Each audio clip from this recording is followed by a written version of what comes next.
Oh, a dick shot.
Good evening, guys. We are live. It is Sunday, and it's of course time for In Play Runs.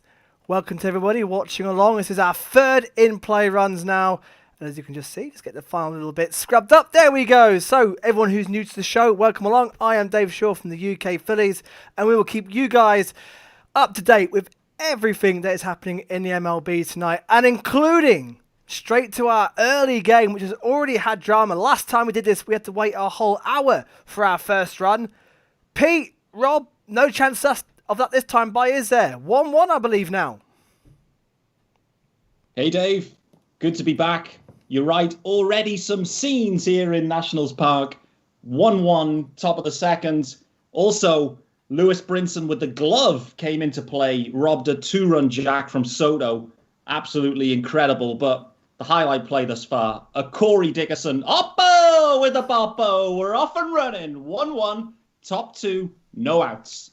Straight in, already drama. Of course, the Marlins are just 2 games back from the Atlanta Braves at the moment, 11-10, still above 500. But Rob, for the Nationals, 10-14 so far, 4.5 games back for the reigning World Series champions, and already tied up here. What's happened to the Nationals so far this season? Oh, Dave, very stop-start, isn't it? Evening, mate. Evening, everybody. Very stop-start season. Just can't get going. Starting rotation isn't anywhere near where we want it to be at the moment. Sanchez had a good first inning tonight. Now he looks like he's serving up some meatballs. We'll just have to wait and see. So already 1-1 there. The rest of the games are about to start in the next 10 minutes or so it gives us a chance to quickly run through the games we've got coming up for you tonight. And we'll introduce you as well to Charlie, who will be our very own stats man tonight, and we'll get to that very shortly. The next game on the cards is the Red Sox versus the Orioles down in Baltimore. Jack Brown is covering that one for us. Good evening, Jack. How are you, mate? Evening, Dave. Evening, everyone. How's everyone? All good, mate. Glad to be back. Glad to be back. Definitely, 100%. Yeah. And this is a game which last time, threw up a big surprise. We did this first time round with the Orioles beating the Red Sox. They play again tonight. The Orioles, who are 13-14, 4.5 games back off the Rays at the top of the AL East, against the Red Sox, 9-19, 9 games back. Jack, this is going to be an interesting game, isn't it? Red Sox need to pull something back here. They do. They lost in sort of a tough one last night. I'm expecting a lot of runs. I had a quick look at the ERAs of both starting pitchers like Godley and LeBlanc, and they're both north of 5. So hopefully we get plenty of runs. It makes a change this time. I'm not watching my own team, the Yankees, so I can actually enjoy this one for a change,Ave. Oh, Jack, I was hoping to keep that a bit quiet. To risk not upsetting Red Sox fans. Well done, Jack. I will promise you, I will call this straight down the line. There'll be no bias here. I'll call it as I see it. Good stuff. And hopefully we'll be checking in a few times with that one because, there's been some runs in that series so far. Then we've got the Tigers versus the Indians with Pete. Good evening, Pete. Hey, Dave. How you doing? Very well. Now, last time you were on, I think it was this very game as well, wasn't it? Indians-Tigers? No, it was Royals, I think. Royals. Yeah, Royals, Indians, close, first time round. Close. But yeah, it's another all AL Central affair, Progressive Field this evening. Indians against the Tigers. Last of a 3-game series. It's currently tied at 1 apiece. The Tigers snapped a 20-game losing streak against the Indians on Friday night. A game I was unfortunate to tune into just as it all went wrong for Adam Plutko. But otherwise, I mean, apart from that, the Tigers are having another tough old season. Rooted to the bottom of the AL Central, 6.5 back of the Twins, I think. And that win against the Tribe on Friday night was their only win in their last 10 games. Wow. And after a fairly promising start to the season, I think it's fair to say the Tigers have regressed to sort of the position their fans feared they'd be in at the start of the season. Start tonight for the Tigers is a prospect, a lefty called Tariq Skubal. I might have pronounced that incorrectly. I hope I didn't. He's only 23, drafted by the Tigers in 2018, and this will be his second start of the season. His last one was a pretty disastrous outing against the White Sox. He lasted just 2 innings in his debut. So interesting to see how he gets on this afternoon against an Indians lineup that has often struggled to score runs. As you know, they're a little bit streaky. Some fantastic pitching, but the runs have been hard to come by at times. Skubal tonight will be up against Cookie Carrasco, who was on. He was making his comeback, and the last time I did him play runs in the starting rotation, at least. Since then, he's 2-2 on the season. He's not made it past the 4th inning in either of his last 2 starts. So really interested to see how he gets on today against the Tigers. As you know, the Indians' pitching has been sensational this season, in spite of the transgressions of 2 of the starting rotation, who are still off in disgrace. Adam Plutko did get clobbered around on Friday, but yesterday we saw another young pitcher make his debut for the Indians. Tristan McKenzie struck out 10 in his first ever start in the big leagues. 6 innings of work, really impressive. Excited to see what the future holds for him. Elsewhere for the Indians, they were still without Terry Francona. He's absent with his ongoing health issues. Wish him obviously all the best and a speedy recovery from this side of the Atlantic. Sandy Alomar fills in on the bench. Indians are just half a game back from the Twins, and they're here on Tuesday, I believe. So Cleveland really need this one tonight against the Tigers. So yeah, there we go. Check in with me later, and I'll bring you up to date. Perfect, Pete. Thank you very much. Yeah, the Central, which we'll look at standings very shortly, is extremely close at the moment. It is. As is the AL East, with the Rays half a game in front, when the Jays just 3.5 back. And we have Steve Hunter. Now, Steve, last time you were on, it was this very game, and the Rays walked off. You'll be looking for a bit of personal redemption tonight. Home run. Cuts that in a second. Yards. Oh, right, already a home run at Camden Yards. Wow, so it'd be the Red Sox off to a flyer. Yeah, Kevin Blar has gone deep with only the second pitch of the game. So I said to there'll be runs here, and this is already living up to the bill. 401 feet. Wow, and the Red Sox off to a flyer. And last time, Jack, we had to wait an hour, and the first run was a hit by pitch.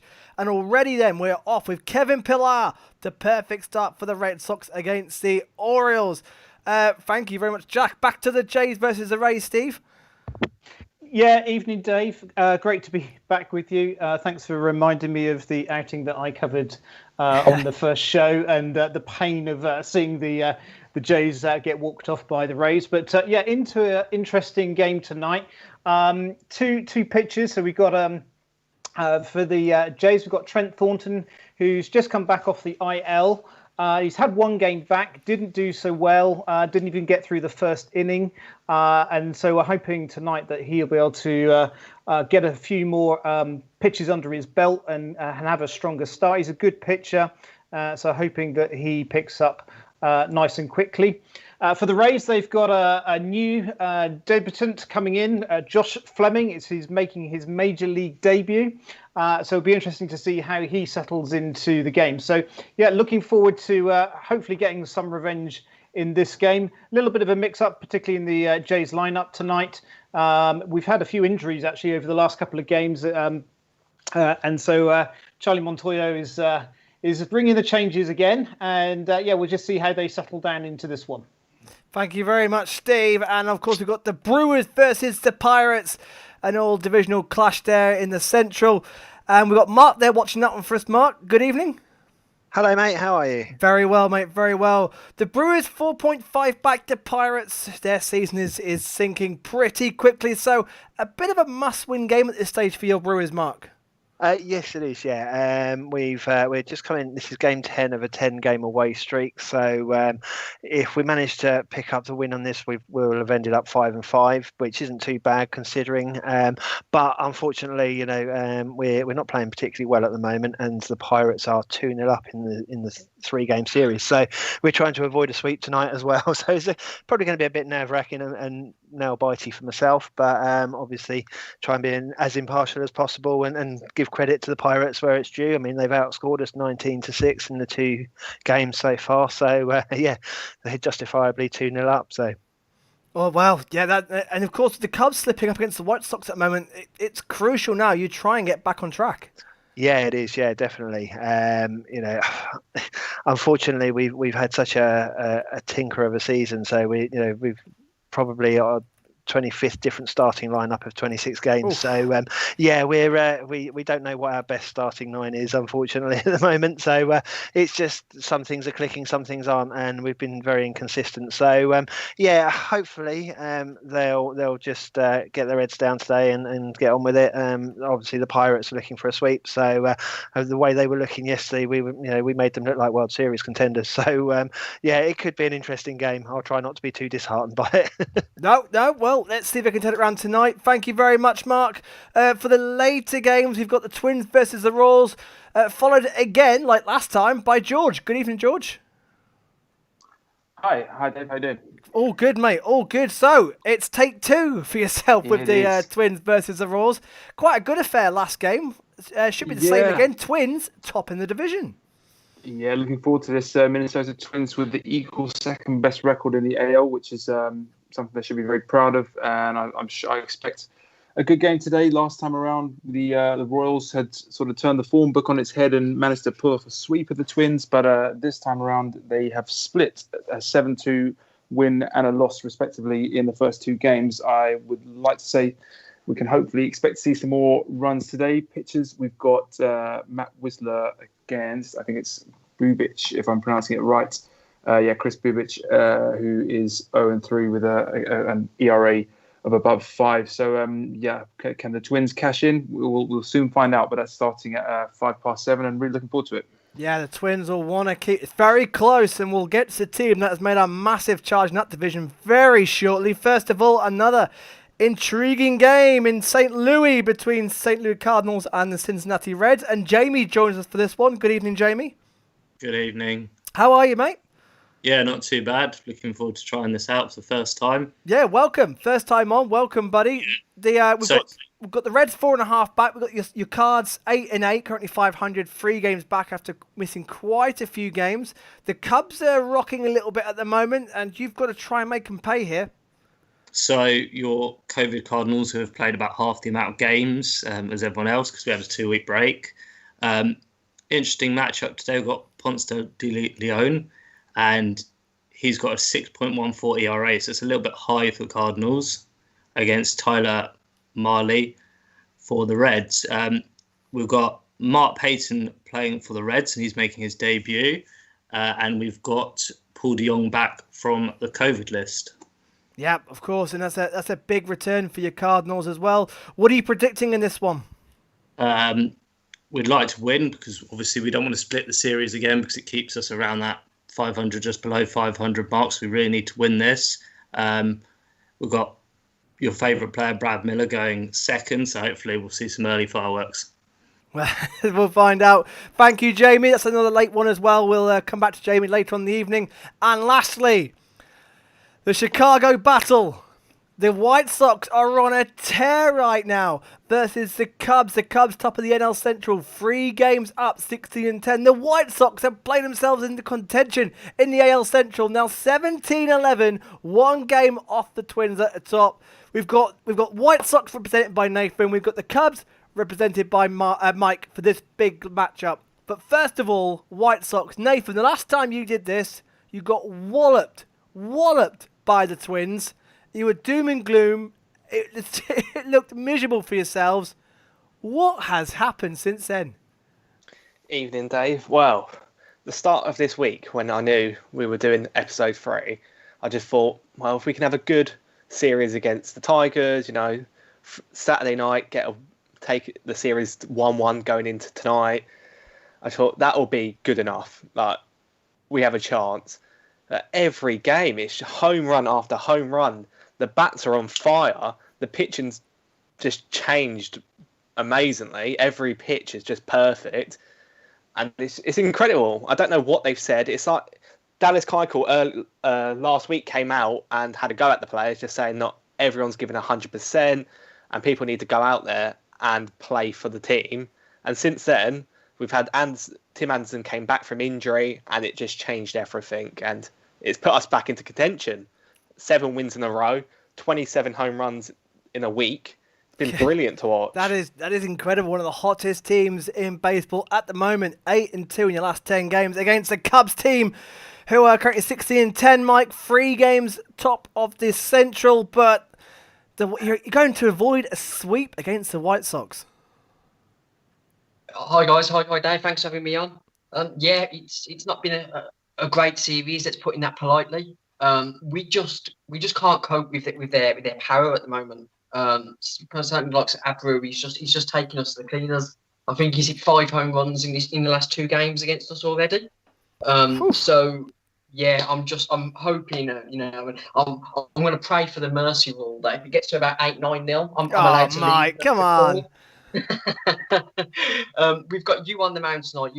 He's been our best pitcher for this season. So I'm kind of hoping that he brings some stability and to our attack, because they've blown us away these last 2 games. There's nothing more I can say about that.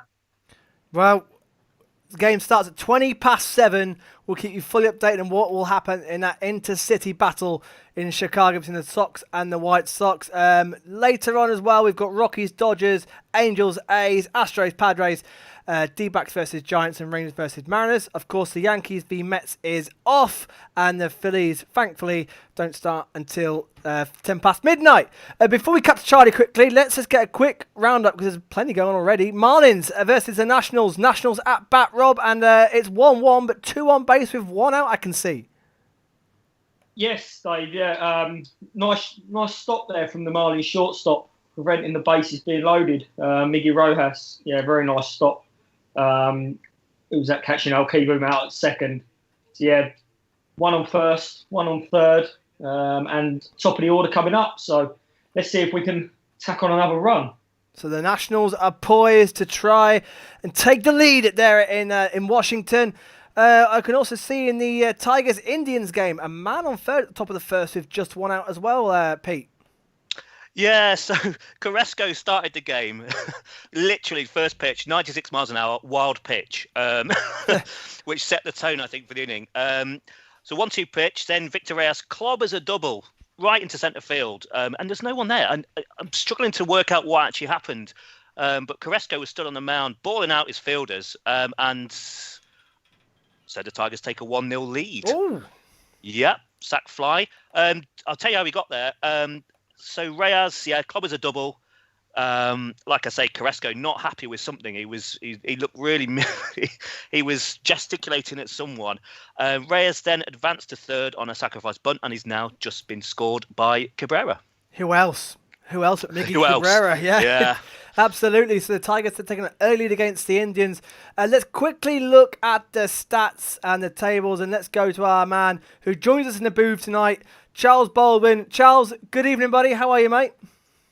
I'm good, thanks, Dave. How are you? Very well, mate. Very well. Welcome to the show. First time on. And what have you got for us tonight? On the screens right now, by the way, you've got the standings of the American League and the National League, and you've got your home run hitters, your top 10 for most of the charts in baseball at the moment. But Charles, take us through some stats. Okay, so first I'm going to go through some breaking news, Dave. Daniel Robertson of the Rays has been traded to the Giants for cash and a player to be named later. In response, Hunter Pence has been DFA'd after struggling this season. Oh. Robertson can play 4 different positions, or has played 4 different positions for the Rays. He's 25 years old, and in parts of 3 years with the Rays, he's averaged a 692 OPS. And his standout year was 2018, which he posted a 797 OPS, which included a 382 on-base percentage. And also something that will appeal to the Giants, he's not arbitration eligible until next season, so we do have him under 4 years of control. For Pence, it is a shame. I think that was you who went, Dave, probably. Ex-Phillies. Yeah, and loved everywhere he's been as well. I know the Astros loved him as well when he was there. So yeah, we brought him in to mentor the Giants' younger players and to also platoon by hitting left-handed pitching, but unfortunately it just hasn't worked out. He's posted a 0.96 batting average with only a 411 OPS. Although StatCast expected batting average does say he should have been hitting 255. So on one hand you can say he was unlucky, but on the other hand, can you really defend a 0.96 batting average and 411 OPS? You really can't. Especially at this stage of the season now. And also in other breaking news, Ken Gurnick of MLB.com reports that Dodgers catcher Will Smith has been activated from the injured list. And also Ann Rogers of MLB.com reports that Paul DeJong has been activated from the IL for the Cardinals. He was one of the 7 players that was infected with COVID. Great stuff. And of course, Charlie will keep us fully updated on StatCast and the home runs that happen and some funky, great stats to go with it as well. Charlie, for now, mate, thank you very much. I'm going to break to Nationals Park because I believe there's been another run there, Rob. Yes, Dave. I'm not quite sure what happened. Turner's hit one to the shortstop, beat the throw. Man's come in from third and scored, but then they're all out. So Dave, Pete might be able to help me out with what's actually happening now. I'm trying to keep a 4-month-old puppy from chewing my legs off. Yeah, no, I think the main thing was Robles was trying to get from third as well, trying to score 2, and Aguilar gunned him out then at third. He tried to get back in, but the Nats score 1. Miggy Rowe, it was a slight misfield, just the ball stuck in his glove, couldn't quite get it out to zing it to first. So delayed throw. Trey Turner gets on, and then the Nats score 1. Robles decided not to go. They gun him out of third, inning over. So bottom of the second, or end of the second, sorry, 2-1 Nats. So plenty of action already. Wow, we had to wait so long last time 2 weeks ago for our first runs. Runs everywhere, and I can see 2 on, 2 out at Camden. Jack? Yes, it's 2 on, 2 out. But the main story here is LeBlanc has already left the game. He obviously gave up the lead-off home run on the second pitch of the game, and he without having the sound on, it's tough to tell, but he threw a pitch and he immediately sort of waved to the dugout, and they came straight out, had a sort of 30-second chat with him, and he's been taken out of the game. He's been replaced by, I can't remember his name, Eshelman, Tom Eshelman. Ex-Philly prospect, well. So he's coming. It's still early days, but it's a bit of traffic on the bases, as they say, and he's just struck out Chavez. So that's the end of the first. Baltimore coming up to bat. Oh man, another one of those prospects I wish we had never let go in hindsight. But the Red Sox only score 1, despite having runners in scoring position. So 1-0, they take the lead there at Camden Yards. Let's go in the bottom of the first at Tropicana, the Rays versus the Jays. Let's check in with Steve. Yeah, hi Dave. Pretty quiet start to the game. The Jays were up and down pretty quickly, 2 strikeouts. And just starting now into the bottom of the second. The Rays have lost a couple of batters already. So, yeah, quiet start here down at the Tropicana. Lovely. Let's go through some of the comments then while I've got everybody here. As you can see, there you go. That's all the action happening on the screens right now.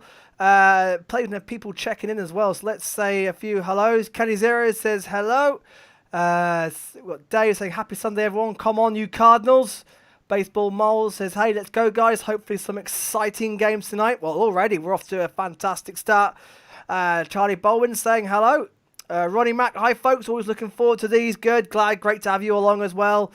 Who else we got saying hello down here? Comments on Facebook or YouTube, wherever you're watching from, get them in. We'll give you a shout out. Who are you supporting? Where are you watching from? We got Jonathan Young. Good evening, lads. As David knows, I'm a Phillies fan. I know, mate. I know. We've decided that I would pitch better than tennis ball with a tennis ball than Hector Neris with a baseball.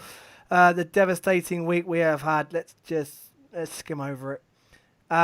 So we also got Mark Griffiths. Evening, everyone. As a Phillies fan, I'm quite relieved we're not on now. I'm watching Rays versus Jays on BT instead. Yeah, and already Already into the top of the second there going. Dave says, oh my God, I had no idea this is happening. Huge baseball fan from America and New York. You boys are legends. Love it. Thank you very much. And he also goes on to say, Hunter Pence, so much bad luck. Sad, sad news. I agree with that. And hopefully Hunter will find another team and land on his feet again. Hopefully won't be out for too long. Baseball Mole says, just checking, what do you mean Will Smith is... so one for you, Charlie, here.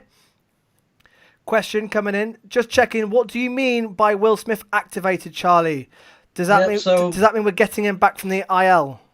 Yes, he is coming back from the IL, Dave. And I was just about to update the chat. Kybert Ruiz, their highly touted young catching prospect, is going to their alternate camp.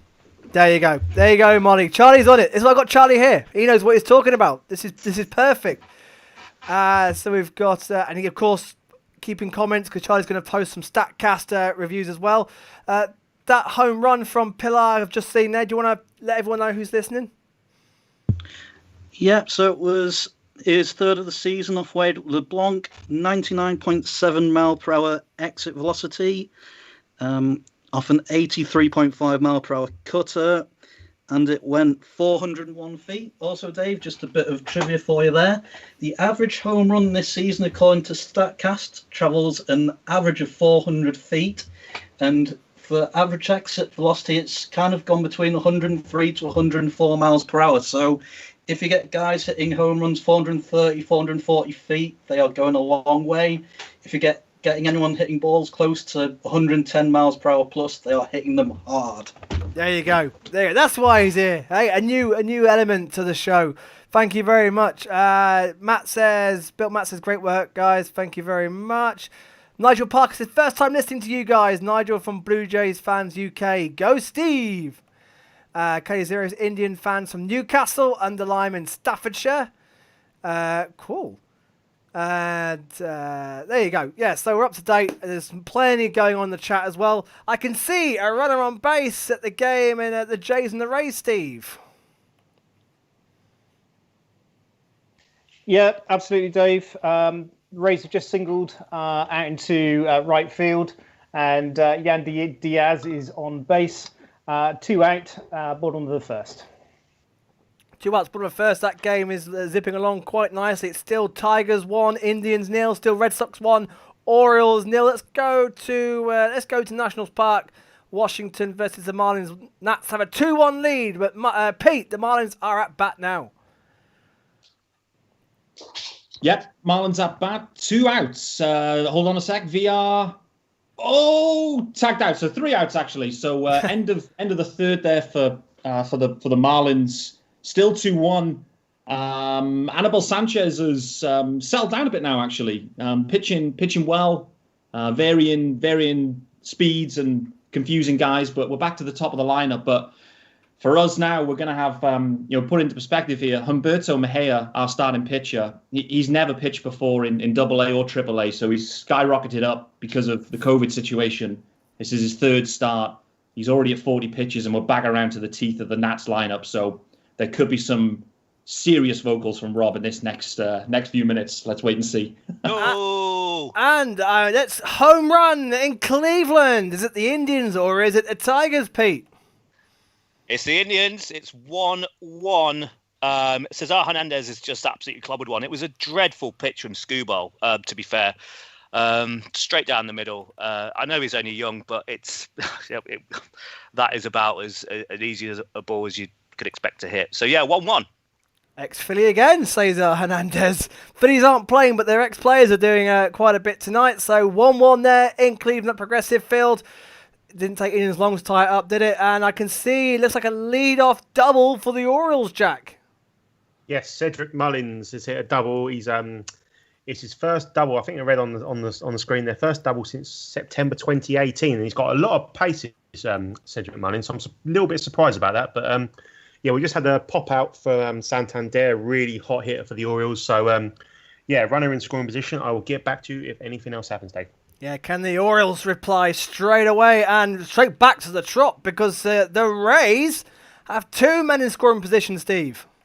Yeah, they did, but the innings just come to an end. So yeah, we're back into the bottom of the first now, and the Rays are all out. Chi-Man Choi actually had a double out into deep right field, bounced over the head of Teoscar Hernandez, which moved Diaz around onto third base. But thankfully, from the Jays' perspective, they managed to get the third man out. So score is still 0-0, heading into the top of the second. So still scoreless there between the Blue Jays and the Tampa Bay Rays. Of course, the Rays lead that division. They have been absolutely flying of late. 8-2 in their last 10 games, and they have overtaken the Yankees, who of course do not play tonight. Or their series is completely wiped out against the Mets due to COVID situation. We've got David Tate saying evening all with you for a short while. Absolute brilliant stuff. Shame you can't be covering the Mets handling it to the Yankees tonight. I don't know about that, Dave. Right, we've got Dave saying Hernandez and the former Philly. Yeah, I know. Charles, that says that Hernandez home run. You got a bit of StatCast information on that? Yeah, Dave. Sorry to switch screens there. Yeah, so it's Cesar Hernandez's first home run of the season, a line drive to centre field, 383 feet, with a 97.4 mile per hour exit velocity off a 95.8 mile per hour fastball. Great stuff. Cesar Hernandez always had a little bit of pop about him. Always had a bit of pop. Jack, have the Orioles managed to advance that runner? No, he's still on second, unless you're ahead of me, Dave. He's still on second. No, he's still I'm on second not. to me. But yeah, it's Nunez at the bat. He's hanging in tough here, fouling off quite a few pitches. So just bear with me. There is a pitch coming now. He swung out a strikeout. So it's 2 outs now with a runner on second. Great stuff.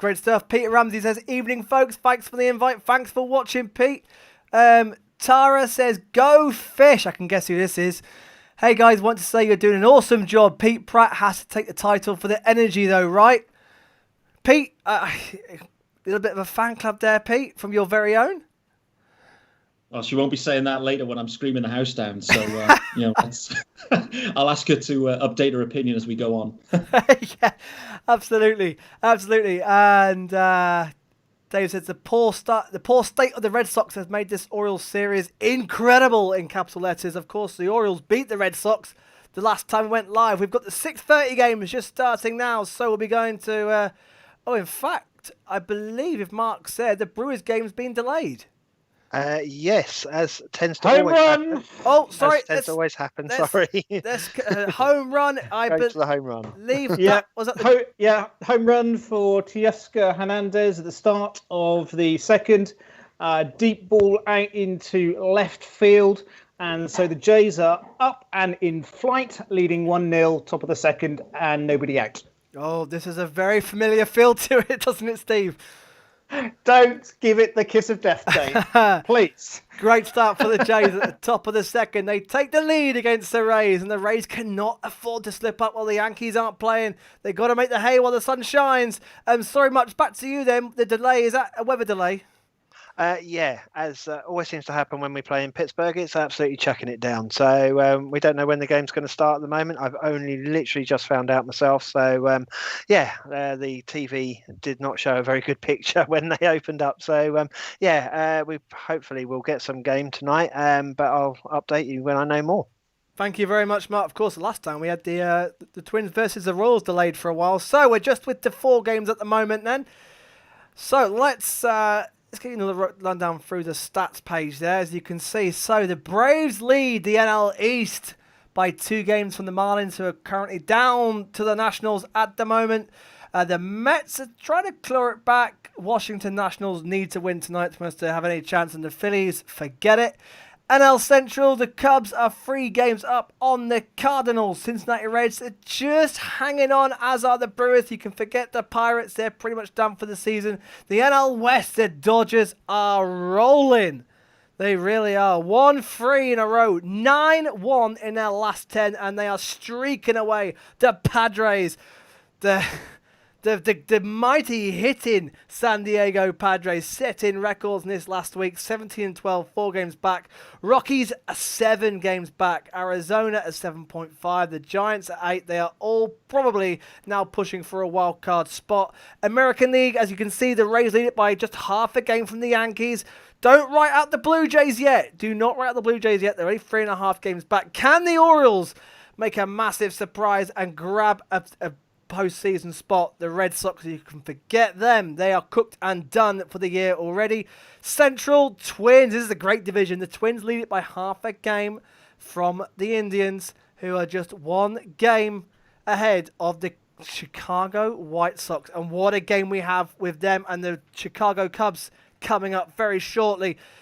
In the West, it's the Oakland A's who lead it 19-9, 3.5 ahead of the Astros. The Rangers, Mariners, and Angels, you can forget them as well.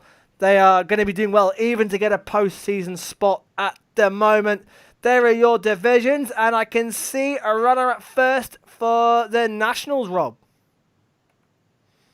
Yes, mate. Let me tell you who it is there. Kendrick hit one hard out to left field. He got caught. Says there's 2 outs. Who's at bat now? You have to excuse me. It's Thames, I think. Oh, it's Eric Thames. He looks like he's had a shave. I think he's had a shave. You might need one as well, mate, if the Marlins win this. So I'm telling you, I did not agree to that. Now its count is it's 2-2, 2-2 with 2 outs. Man on first base. Soto's on first base. Yeah, we need him to have a good game today. He struggled this series. Marlins had him on a rope last night, the game I saw. And I think Sixto coped okay with him as well in the late game. I don't know if Pete can tell me exactly how that panned out. Yeah, Sixto pitched well for sure late doors last night, and Soto. I think he did get a hit though last night in the late one. But you're right, the Marlins have, we've kept him quiet, which is why we've won 2 out of the 3 so far. So that's the key. He just laced one into centre field. So Eric Thames is up. We have to talk about Thames' biceps. They're bigger than my thigh. No shitting you. They are bigger than my thigh. Lovely family show, Pete. Thank you. Jack, have the Orioles managed to get the runner on second round yet?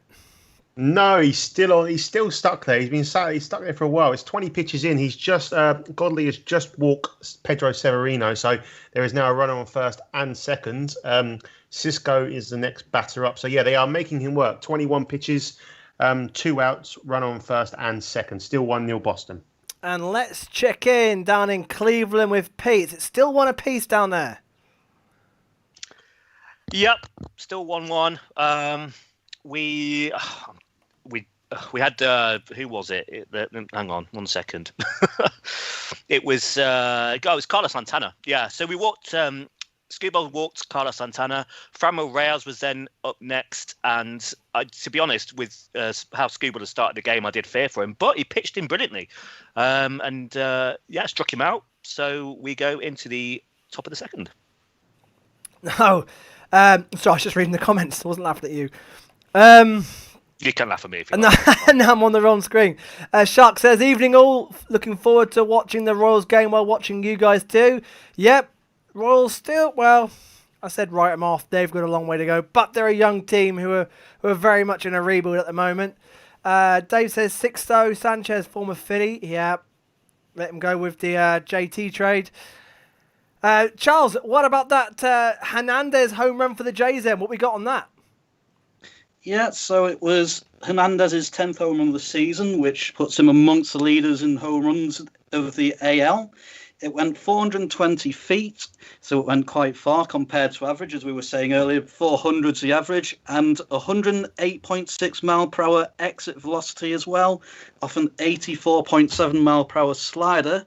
And Dave, I've actually got the NL seedings for the wild card as they currently stand, if you want me to make a start on those. Yeah, go on, mate. I couldn't find them. Yeah, okay. So, as you'd expect, the Los Angeles Dodgers are well in the lead at 21-8. The Chicago Cubs are seeded second at 16-10. The Atlanta Braves are third at 16-11. So they're fighting hard for that second spot. The San Diego Padres, or as I will go into earlier, the Slam Diego Padres, as some people are calling them now, 17 for 12. The Miami Marlins, the Magic Marlins, 11 for 10. The St. Louis Cardinals, 8 for 8 in 6th. The Colorado Rockies, 13 for 14 in 7th. And the Arizona Diamondbacks, 13 for 15 in the 8th and final spot. Just outside of there, the Mets sit half a game behind Arizona. But the D-backs are on the slide. They've lost four in a row, while the Mets have won 6 in a row. The Rockies are also in danger of falling out of it, with as they are currently on a 4-game skid, losing 4 in a row. The Giants are also half a game back after their 5-game winning streak. And the Phils, anywhere? I'm about to get onto that, Dave, because it's a lot tighter than everybody thinks. Despite their struggles, the Nationals and the Phillies are still both less than 3 games behind Arizona, so it's still all to play for in the NL. So did anyone think that 2 teams could potentially qualify for the playoffs with a sub-500 record? Good question. Put it out to the chat. Guys listening, how about that then? We have the bases juiced at Camden Yards. Bases juiced. 2 outs and 3 on. Bases juiced for the Orioles, Jack. Yes, Godley had him down to 2 outs with a runner on second. He's walked Severino and he's just hit Cisco. So, yeah, he's causing a bit of trouble for himself here. It's 27 pitches in, so he's thrown a fair decent amount of pitches here, but he's not helping himself by walking and hitting a batter as well. So your first bases juiced of the day. Can the Orioles take the most? They've got 2 outs, of course. Godley is pitching currently for the Red Sox, and Valleca, I said that completely wrong, I can imagine, is at bat for the Orioles. So can they reply straight away, still in the bottom of the first? This is unusual for you, Jack. You usually get the quiet, low-run games. I do, yeah. And I was funny enough, I was watching the highlight, the condensed game of last night's game of these two playing, and I think Valleca, as you called him, he's hit 3 home runs in 3 games, so, or maybe even a bit more of a longer streak, but he's definitely on a streak of home runs, so maybe we can get a grand salami here. Oh, and the Orioles, of course, are 2-0 on this show at the moment. One of those against the Red Sox. I've just been told the Brewers game will start at 7:10, which is pretty much the same time as the Twins, Royals, and the Reds, Cardinals, so that'll nicely kick in there. But can the Orioles get us off and running then? Can they get off the mark? So what is the current count, Jack? It's 0-2, so he's in the hole here. He's fouled back a couple of pitches, so he's definitely got to start trying to be a bit more selective with his pitches. So it's a case of he's just probably going to swing at anything. Yeah, he's probably he's on the home run streak, so he's feeling himself a little bit, and he's liking what he's seeing, so he's swinging at most things. So this will be Godley's 30th pitch, which is a lot for the first inning. So here comes the pitch, fouled it back again. So this could go on a little while. He's battling to say the least here. And the Red Sox took the lead with a Kevin Pillar home run at the top of the first to get things going. Tracy Wilkes says, evening all. Tracy there in the chat, in the comments. Jonathan Young says, Hail Caesar. Of course, that's what it was when he was at the Phillies. Dave says, Slam Diego, Tatis 2020. What do you reckon? Is he going to be on for an MVP run this year? The Padres going to make the playoffs. Charlie has got some Tatis stats and trivia coming up later in the show. Peter Ramsey says Red Sox pitching has been shocking. Valleca,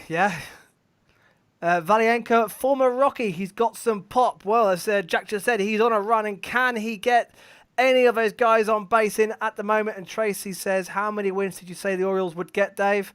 Oh, don't throw me under the bus here. I should have proofread that. Don't worry, Dave. I said the same thing on PTDNL as well. I said the exact same thing, so I'm with you there, mate. We'll stand on our hill together, Jack, and we said that the Orioles would get 8 wins this season. Our strikeout, Godley's got out of the inning. He struck him out looking, so he's running to the dugout as if he's just thrown a perfect inning. It's 9 pitches, and he's got 3 out of 3. But I think he might have just been a bit too tired, and he just wants to go and have a sit down. Yeah, I'm not surprised, but the main news, the Red Sox do not concede any runs. They are still 1 up and are in a tough, tricky situation, and they are out of it. Let's go. Top of the 4th at Nationals Park. Marlins. Pete, Marlins are at bat, still 2-1 down. How are we looking? Yeah, we're just now 1 out. So Anibal Sanchez just struck out Joycey. So yeah, ran the count full. Back to the top of the order here now for the Marlins. So let's see if we can get some momentum going, get some damage going. It's been, I mean, the two pitchers had a bit of a slow start, but they've kind of settled in, both of them. The Marlins did well to get out, I think, of the last inning, still just 2-1 down. But yeah, both pitch counts are riding high. Jesus Aguilar at bat now, so top 4, 1 out. Let's see if we can get an oppo with a boppo. Pete, we just heard Charlie there going through the National League playoff places at the moment. Marlins are nicely, actually, quite comfortably in there. The form of late's gone a little bit as you'd expect, 4-6 in our last 10. In terms of the Marlins' next couple of weeks, who have they got coming up, and do you firmly believe this team will be contesting in the playoffs this season? Well, we've got the Mets this week, so really intrigued to see what the outcome is for the Mets and whether that series goes ahead. We've obviously got a game to catch up as well that we missed, so it could be a double header there. I'm not quite sure of that situation at the moment, but the reality is for us, we've got loads of guys coming back off this IL. Most of the guys are back in the alternate site, so we've muddled along. Like I said, Humberto Mejia, he would not have been pitching in the big leagues this year. Sandy Alcantara's ready to rock and roll. Ureña's ready to rock and roll. Caleb Smith is close to, and we've obviously had a look at Sixto. So for the Marlins, it's, can we stay above 500 and then get, these 18 guys back off the IL and give us a second wind? Because we have dipped, which was natural. But, if we do get that surge, that second wind, some of the other guys start to tail off. Yeah, why not? Why not us? Sorry, halfway through my teaser. Well, why not us? That's the hashtag you've been running with all season, isn't it? Even before the season started. Why not us? And the Marlins are certainly proven so far. Why not us? But currently 2-1 down to the Nationals. Sorry. Baseball Mole says Tatis for MVP, not if his manager has anything to do with it. Dave wants to know, any truth to the rumours that Aaron... In fact, this could be one for you, Jack. Any truth to the rumours that Aaron Judge will be active for the Subway Series? I presume that's the future Subway Series. Jack? See, I love catching them off guard. All right. He's eating the Malteser as well. He's eating the Malteser as well. Right. So, nothing much happening at the moment. The other games are about to start now in the next 10 minutes or so. Dave, if I just want to jump in there, as you've got a little bit of a gap. Yeah, go on, mate. Just a little bit of a storyline down here at the Trop. So Trent Thornton, who's been pitching for the Jays, just as I said at the start of the show, came back off the IL. Didn't pitch that great in his first against us return game. Against you, absolutely. He was taken out before the end of the first inning. Just seemed to tweak something in his elbow at the bottom of that first inning. Just see on screen that him just holding his elbow, and he has in fact been taken out of the game now. So he only got through 25 pitches, which is big news for the Jays because we have a few injuries. That Matt Shoemaker apparently has also picked up an injury that I saw just before the game started today. So some pitching questions for the Jays coming up. So Anthony Kay has come in at the bottom of the second. He's just got through that on 15 pitches and with a single strikeout. So, some pitching news for the Jays and some concerns in the games ahead. Yeah, and a possible another pitching injury. They are racking up this season so far. To Cleveland, I can see a man on second with no outs, Pete. Yeah, Jordan Luplow. He's absolutely clobbered one. For a second, I thought he was going to leave the park, but it just dropped in. He made it second base, and I think there were no outs, so we might have something going here. So, this could be a little bit of a rally here, possibly starting at Cleveland for the Indians. Jack, are you back? Yes, I am, mate. Jack, there's a Subway Series next week, and Dave wants to know, is there any truth in the rumours that Aaron Judge could be active for it? Yes, well, without obviously having any sort of inside knowledge, but he was due to come off for Saturday's game, so yesterday's game. That was when his IL stint was up. So I believe, there is talk that the next time the Yankees play, whenever that is, Aaron Judge will be sort of either ready to go or will possibly, he's definitely coming off the IL anyway. And with all your injuries, it'd be welcome return for yourselves, and hopefully for yourselves, you can kick on and catch the Rays. Definitely. There was. How long you got, Dave? I could talk for the next hour about our injury, so you don't want to get me started I've on got that. 10 seconds. It's bad. Yeah, it's not good. It's not good for yourselves. A lot of teams in the same boat at the moment. So as the next games are about to begin, on your screens there, you can see what is happening at the moment. You can see a man there on second, as Pete was just saying. We're going into the top of the third there in the Jays game. Charlie, you got anything for us, mate? We've got this little lull. Dave, yeah. As we've already just gone through the NL playoff standings, I thought we may as well go through the AL standings as well. Let's do it. So a bit of a surprise here, I think most of us would think, although I did speak to some Oakland fans who were expecting to do quite well this year. They have the first seed with 19 for 9 so far. And then there's a tie for second between the Minnesota Twins and the Tampa Bay Rays at 18 and 10.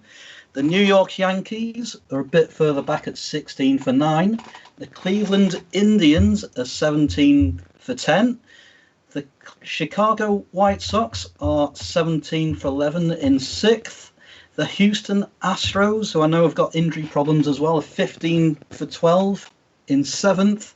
And the Toronto Blue Jays currently occupy the last place at 14 for 13, at 14 wins and 13 losses, sorry. And the Orioles are about a game out just behind the Blue Jays. But there is a contrast between the AL and NL here, because after the Orioles, there is a massive drop-off.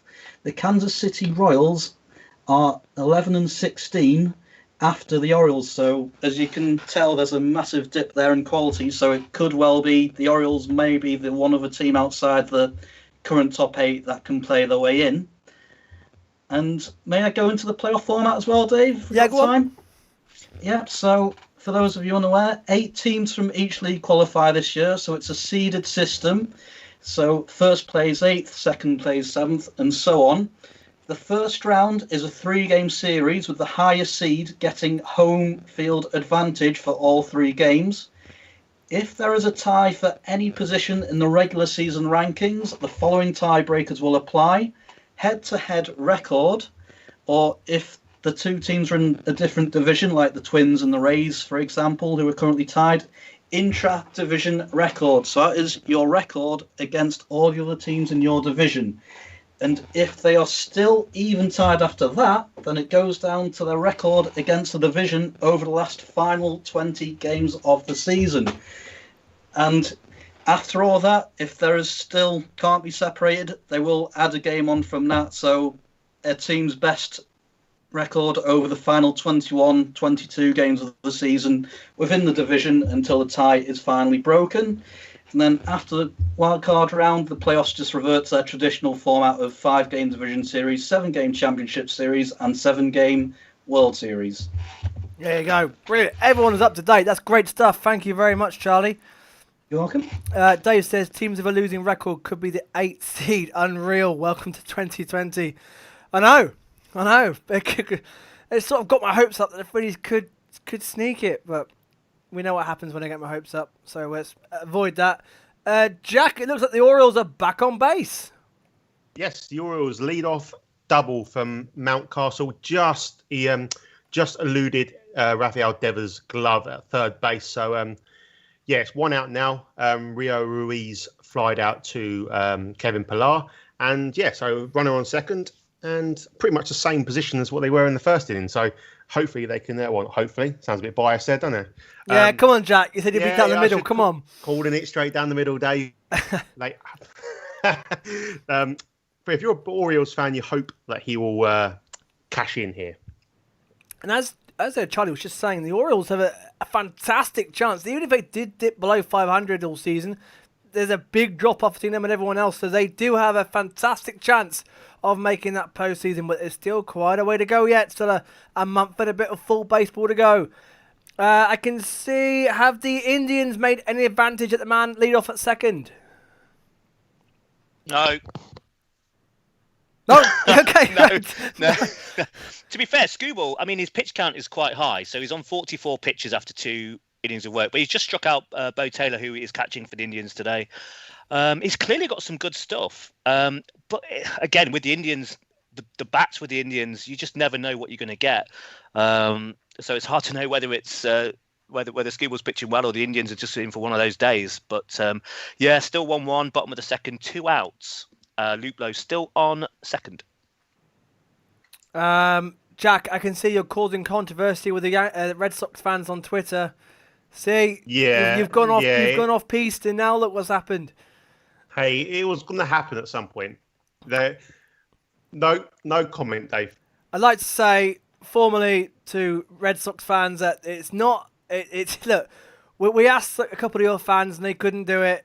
And Jack's game got postponed, so we pushed Jack onto this game. It was just how it worked out. Nothing against Red Sox fans. Nothing against the Red Sox. Trust me, Dave. I would rather not be watching Boston Red Sox, but here I am. I'm doing everyone a favour. Jack, you're not helping matters. You're not helping matters. You don't stir the pot. Let's go to the Marlins versus the Nationals. Still 2-1 to the Nationals, who are currently at bat. Rob. Yes, mate. Luis Garcia's got his second hit of the day. Nice sharp drive up the middle. Now we've got Carter Kieboom on a 2-2 count. No outs, man on first base. And he's just struck out. 1 out, man on first. Still 2-1. Still 2-1 Nationals in a very tight game. All the games pretty tight so far. The rest of the early games are about to start now. Still a man at second. Let's check into a game which is absolutely flying by for Steve. Could be an early night for you, Steve. The Jays versus the Rays, and already nearly at the bottom of the third, or finished the bottom of the third, in fact. You might be just slightly ahead of me, Dave. I'm just on 2 out at the moment, but thank you for giving me that news. No, it's still 2 outs. It's still 2 outs. Yeah, Sorry, mate. Still 2 outs. It's just jogging along quite quietly. Nothing too much to report really, apart from that Teoscar Hernandez home run in the second. Anthony Kay settled in quite well, having come in for Trent Thornton. In fact, there's the third out. That's the end of the third inning. Rays all out. Just quiet game at the moment. And as long as it stays like this, I'd be very happy. I promise I didn't know, Steve. I promise I didn't know. That's all right. You can give me that good news. I don't mind. And I can see the Orioles are in scoring position now. 1 out and 2 on base now, Jack.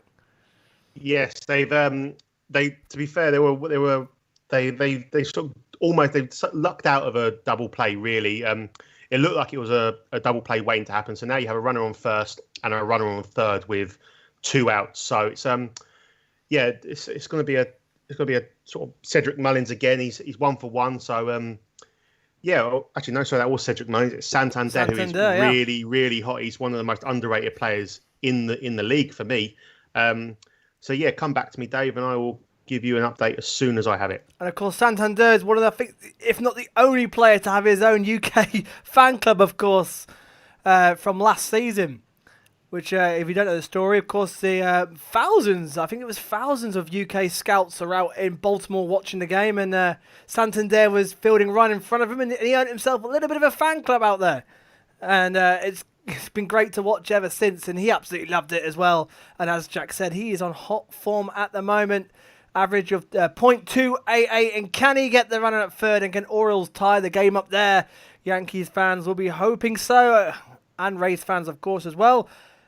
Man at second now, Rob, at Nationals. Yeah, Garcia, he stole base. The throw had him out, but the second baseman's dropped it. He was out by a couple of steps by the looks of it. But he's dropped it as he slid in. But 2 outs, Robles has just struck out looking as well. So who is up now? Top of the order now? Yeah, top of the order now. So let's see. We'll see. Still 2-1.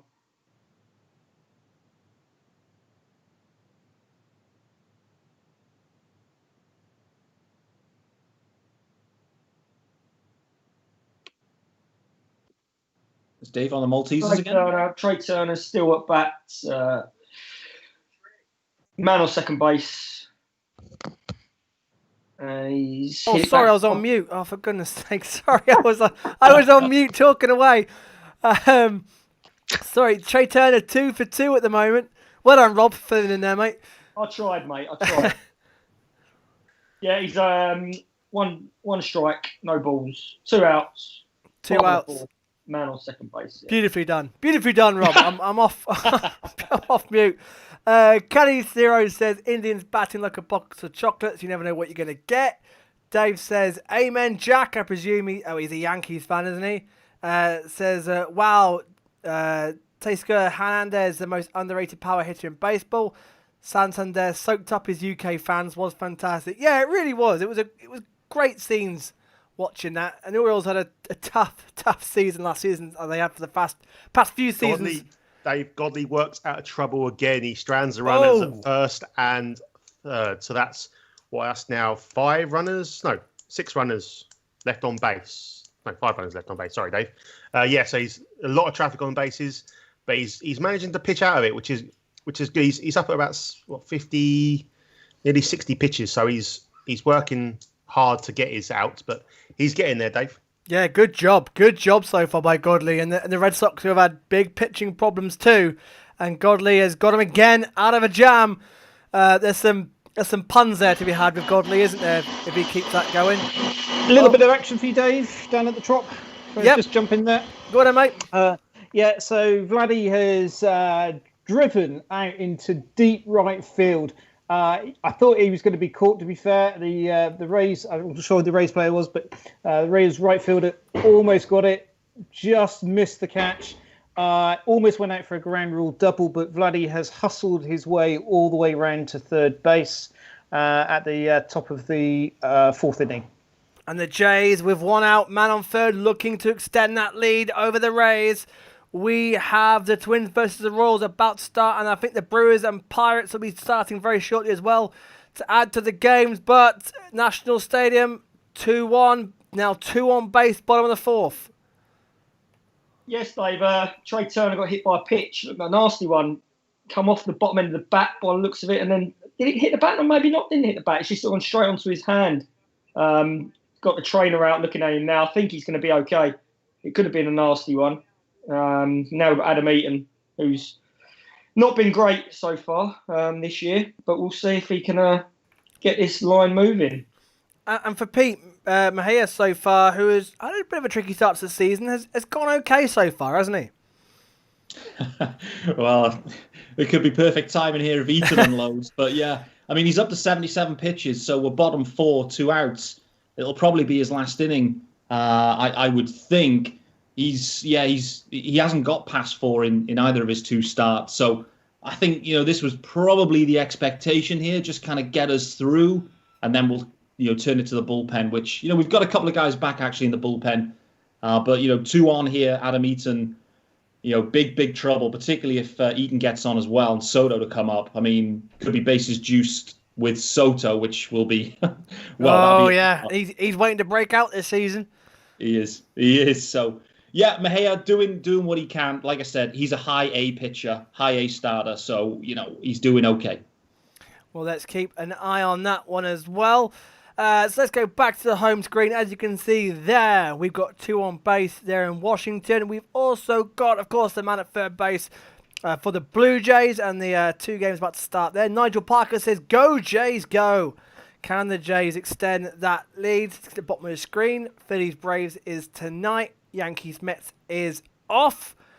Steve, can the Jays get that running, mate? Well, we'd love to. We'd love to. We got two outs to go here in the top of the 4th. Obviously, as I said, Vladdy got round. It was Brandon Lowe who was the right fielder. I should have recognised him.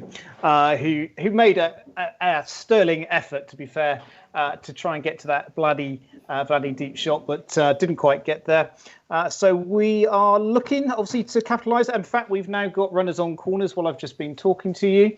On first and third base, looking quite positive at the moment for the Jays. That was Hernandez, who's managed to get himself on base following his home run in the second there.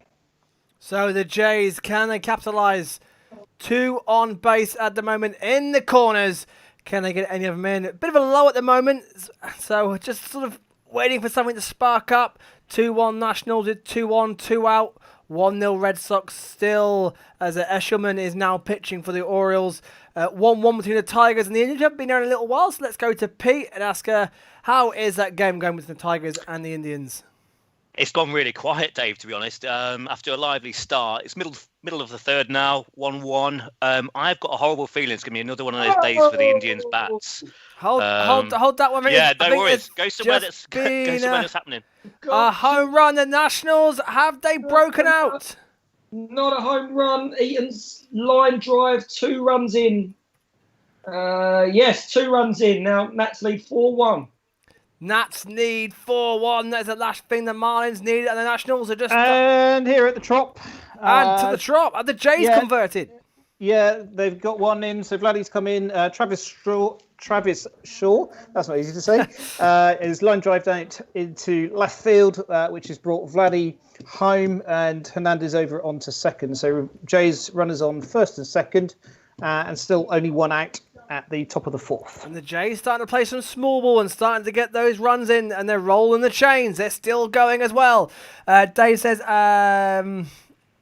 that's a chat. That's a conversation in the chat. Ian Ross says, evening team. This is getting harder to say by the day. Let's go Rangers. We'll watch Darvish pitch another gem before switching over to the Texas misery. It's fan base seems to be split in two at the moment. The ones that are still got a good chance of postseason, everyone's on board, and everybody else was sort of the season's starting to meander. However, Charlie has picked me up with the thought that Philly's not too far off a wild card shot. So Nationals have broken out against the Marlins, 4-1 now, and they are still 2 out there. So and Soto at bat 1 for 2 of .373 average for Juan Soto. Can he extend the damage on the Marlins? Jack, top of the third at the Red Sox. How are we looking there? Yeah, it's sort of quiet for the Red Sox anyway. They, apart from the Pilar home run, they've not done a lot since. They've only had that 1 hit, so there's not been much traffic on the bases. Eshelman has done a good job. I'm surprised the way he's pitching. I'm surprised he wasn't in from the start, to be truthfully honest. I don't know whether he's a middleman or what have you, but he's definitely quietened the Red Sox batters down since that home run given up by LeBlanc. JD Martinez at the plate here. There's been a couple of hard hit outs, so the Red Sox need to get a few runners on base, I feel, just to get that momentum building to try and sort of extend the lead.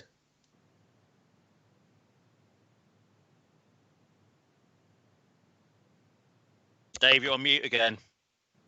I am on mute again. Thank you, Pete. How did you know? Was that obvious?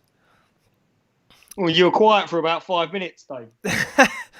So, as I was saying, the Reds and Cardinals are about to start. The Twins and the Royals are about to get underway, as are, I believe, the Brewers and Pirates at 7:10, so 5 minutes time, and they will be up and running. So, can the Jays convert? Steve, have we still got a man on second and first there? Yeah, still man on first and second. We've got Lourdes Gurriel Jr. at the plate. He's on a full count at the moment. It'd be great to get some of these runs in. Obviously, we've had a little bit of a history this season of going ahead and then losing a few runs, and also going well behind, catching up and then losing.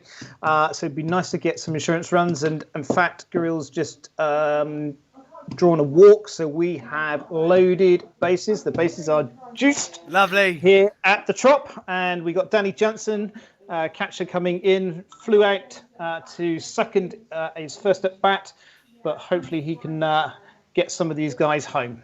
So bases juiced, as you just heard there. So that, by the way, the type has been pulled back in Pittsburgh, so they're about to start as well. And can the Jays, can we have a grand slam? We haven't had a grand slam since the very first one we did, and I think it was a Twins. That's not a grand slam. No, it's just a fly out to right field. The runners started to move, but they've all decided it was too risky, so they've all gone back to where they started. So yeah, still bases juiced with 1 out in the top of the 4th. Oh, so it's about to change the score there, but that's a big out, especially for the Rays. And of course, Steve, what you don't want to hear is the Jays are currently 2-0 on walk-offs on this show this season. That is a hat trick you do not want. Yeah, I thought you might bring that up at some point. Let's take our first trip to Kansas City with George watching the Twins via the Orioles. Good evening, George. Good evening to you. Yeah, we've just had first pitch in this one, and indeed the first out as Jorge Polanco for the Twins has thrown out to right field for the first out. We've got Bubic pitching for the Kansas City Royals, who are looking to repeat the trick in terms of winning a series against the Twins, who are entering the game with the equal second best record in the American League. So obviously a lot riding on this for them as they try and catch up with the Oakland A's, who are, I think, 19-9 at the moment. But yeah, so we are in the early stages here, and I'll be sure to keep you involved as things progress. And of course, the Twins got swept by the Royals last time we did this, didn't they? They did indeed. This time they managed to stop the rot last night with a 7-2 win after having lost the game one of this series 7-2 again to the Royals. So yeah, I think we could be in for a pretty interesting one here. I think the key to this one seems to be for the Royals to see if Bubic can get as deep into the game as he can, and then pass it over to the bullpen, which has been pretty good. Oh, has he hit Kepler? No, I thought it was a hit by pitch. He's just managed to avoid that, Kepler, as we have one out still in the first. One out in the first there. So we're underway in Kansas City. The Pirates start apparently has been delayed again. So still nothing from the Brewers v the Pirates. They are being delayed again. Despite the top coming off, it sounds like they're having troubles down there. Just checking in with the comments at the moment. We've got Ian saying, no more Grand Slams against the Rangers, please. How about those unwritten rules? I would 100% swing at a pitch at a 3-0 count. Good to hear, Ian. I think we all would, pretty much. Dave agrees. Attaboy, Ian. Anna says, hi, everyone. Just in time for George and the Astros. Of course, George would be covering the Astros as well, straight after his game in Kansas. Hi to Charles and Dave, of course. Is Molly around? If she is, I also say hi. Molly's not on tonight, although she is watching and in the chat, so I'm sure Molly will be chatting to you very shortly. We're trying to rotate as many people as we can, and Molly will be back hopefully next time. Great to have her back on. I can see in Nationals Park 2 on, 2 out. Rob, can the Nationals do more damage to the Marlins? No. All out. All out. That's good timing. Soto hit to the third baseman. He stepped on the plate, running out. Whoever it was running from second. So, yeah, all out. What is it, top of the fifth coming up? Top of the fifth coming up. So, Pete, a chance for the Marlins to try and hit back. Does it look like any hope for the Marlins right now? Oh, we'll see. It was quite similar in game one last night where the Nats kind of got on top early and then the Marlins had a real big rally against Max Scherzer, and we are not facing Max Scherzer tonight. Sanchez has settled in nicely, but yeah, there's hope. The Marlins, we've kept games close. We're into the bullpen. It was expected. So top of the fifth. I'm not quite sure where we're up to in the lineup. I think we're kind of, bottom of our lineup. So, let's see if they can get something rolling. I think maybe Brinson's at bat. So let's hope for a Brinson home run here on in-play runs. It's Sanchez. Oh, Jesus. Well, he's making his debut in this series. I think he's 0 for 8 so far. So now's the perfect time. Worked a couple of walks, but yeah, Jesus Sanchez, a real fun-loving guy out in right field. Rooting for him. He's going to be a fan favorite. Now is the perfect time to get your first hit. Let's see. Absolutely, and yeah, not a big surprise at all. And guess what? Orioles are back on base, Jack. Yes, Pedro Severino got another walk, so Godley's walked him again. It's he's just making hard work of every single at bat. It seems it's hard work. 60 pitches, 1 out, a 1-1 count, a runner on first. He just seems to be making hard work of every single at bat. So, judging by the way this carrying, I wouldn't be surprised if it's the Boston bullpen starts sort of getting active the way that he's throwing his pitches. Yeah, Godley seems to enjoy getting himself in a jam and then working his way out of it. Seems to want to do it the hard way. However, he has so far held the Orioles scoreless through 1.2, as the Orioles do have 2.1 innings. To Cleveland as well, bottom of the third down there, and they've got a runner on second as well. Yeah, Jose Ramirez, sorry. Awkward bouncer to third base. Isaac Paredes tried to glove it, but it's kind of bounced up awkwardly, hit his chest, rolled off into foul territory. So Ramirez at first. He then steals second. And we've got Lindor up at the moment. Skubal's pitched 68, so I'm not sure we're going to be seeing too much more of him. He probably won't make it to probably the fifth or the sixth. 3-2 count, and Ramirez has just advanced. What's going on here? Lindor's just walked. So, Lindor to first, Ramirez still at second, and they're going to the bullpen. So that is Skubal's day, like I just said. And I can see Carlos Santana is up next for the Indians, another ex-Philly. Let's see what Mr. Santana can do with one out, and the base is now on second and first. So a chance for Indians to try and break someone out against the Tigers. Bottom of the fourth, and I can see a man on first at the Trop. Steve.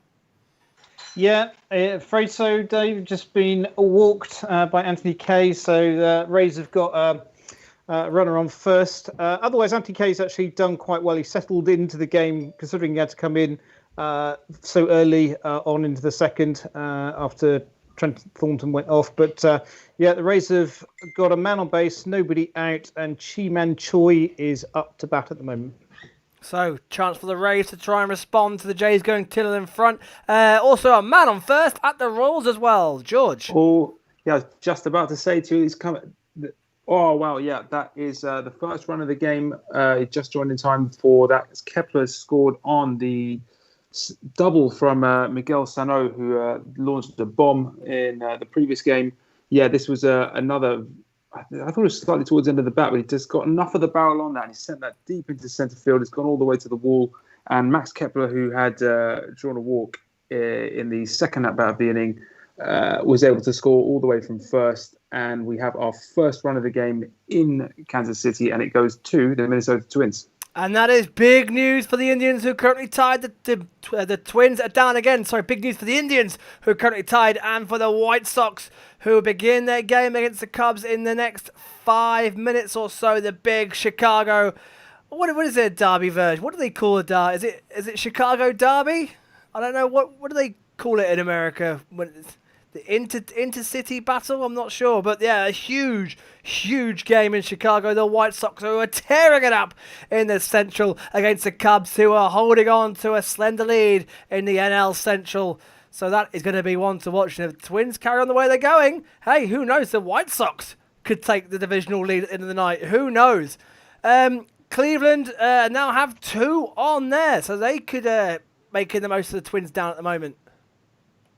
In-play runs in Kansas City again. Sorry to interrupt. Another run for the Twins. It was Eddie Rosario who's just punched that one through the left side of the infield, and Miguel Sano, who hit the double before, has scored the second run. It's 2-0 Twins in the first. The Twins 2-0 down already. Again, it puts more impetus on that Indians game and on Twins are 2-0 up. Twins are batting. Oh my word! What an error! All right, all good. Oh no! What an error! Oh my word! What a schoolboy error! Oh, I'm sorry, everyone. Oh, it's Twins 2-2. It's all You've good. had too many Maltesers, Dave. I know. I want a sugar rush. It's early days in this one. It could well be a Royals comeback later. They haven't even batted yet. So well, that's the first one of these I've done where I've made a mess up like that. Twins are 2-0 up against the Royals. Sorry, White Sox fans. Sorry, Indian fans. It's the Twins who have already broken out early in that game. Dave says it's a Windy City series. Oh, that makes sense. Yeah, of course it is. So, the White Sox versus the Cubs, the Windy City series. And, of course, the White Sox are looking to sweep. That was the quickest Twins rally ever, Dave. Wasn't it? Wasn't it just? That was incredible. You won't see anything like that again. Pete, back to you, mate. 1 out and 2 on base. As in Indians, Pete. As in, yes, 2 Petes, of course. Oh, it's all going wrong. What a terrible 2 minutes. Yeah, Indians. Indians, Pete. Okay, what's going on here? So Daniel Norris has replaced Skubal. He's come on, and now we've got runners at the corners. 2 outs, bottom of the third. So this could get interesting. So yeah, just keep an ear out for me shouting something in a minute. Bases juice, Dave, at Camden Yards. For the second time tonight. Bases juice Bases for the juice. Orioles, Yes. and Godley. Can he get out of this jam? He's not going to be able to get out of it because Ron Renicke's coming to the mound to take him and put him out of his misery, because he is, although he's only given up 2 hits and no earned runs, he's worked hard for all his outs. He's not gotten anything easy tonight or today. He's really sort of worked his socks off just to get to the bottom of the third, really. So I can't tell you who's coming in because they've gone to commercial break. But it's still saying Godley on the app, but so I'll let you know when he comes in, if there's any more. But if any comes from the bases it's Mountcastle at base, who is 1 for 1 for the Orioles at the moment. So what can he finally? The Orioles have been in scoring position every inning so far. They're 2-0 in in-play runs, and can they finally get off the mark with the bases juiced there at Camden Yards? Dave, just to jump in there, runners at the corner at Cleveland came to nothing. So still 1-1. And off to the 4th inning they go. So Brent says, wow, Brent Bentley says, wow, Godley really is just throwing it anywhere and hoping for the best, isn't he? Yeah, by the sounds of it, yeah. However, he has got out of a couple of jams so far and has kept the Orioles at bay, but is that about to change now? And no, I'm not on the Twinkies this time. It is Maltesers. I see you in chat. Right, let's go to the first time to St. Louis, where we are underway. The Reds versus the Cardinals, an NL Central battle. And both teams could do with a win here. They're both starting to fall away from the Cubs. Jamie, how's that looking so far? We've had 1 out, 2. So Votto has just flown out. And for some reason, the MLB stream is saying Gallegos is pitching, but he's not. It is Ponce de Leon. Wide pitch is now 3-2. So nothing yet here, just to fly out. Come back to me soon. That's the early stages in St. Louis at the moment. Pete Ramsey says, Jack, sound interested in the Red Sox game, mate. Jack, sound interested. Bases juiced. Who's coming in for the Red Sox? Bases juiced, and I still don't know who the pitcher is. It's waiting for it. I am so excited to find out who the pitcher is. Springs with an ERA of 15.43. Oh, well, there you go. That's Hey, it is what it is for the Red Sox this year. They are just flying by the seat of their pants, aren't they? They're just taking each inning as it comes. I think the Red Sox are this year. Yeah, can we get a breakout in that game? I can also see the Nationals Marlins bottom of the 5th, and the Nationals already have a man on base. Yeah, that was a walk to Eric Thames. Now we've got Kurt up. Yeah, so he's on 2 strikes, still no outs, man on first base. Bottom of the 5th, Dave.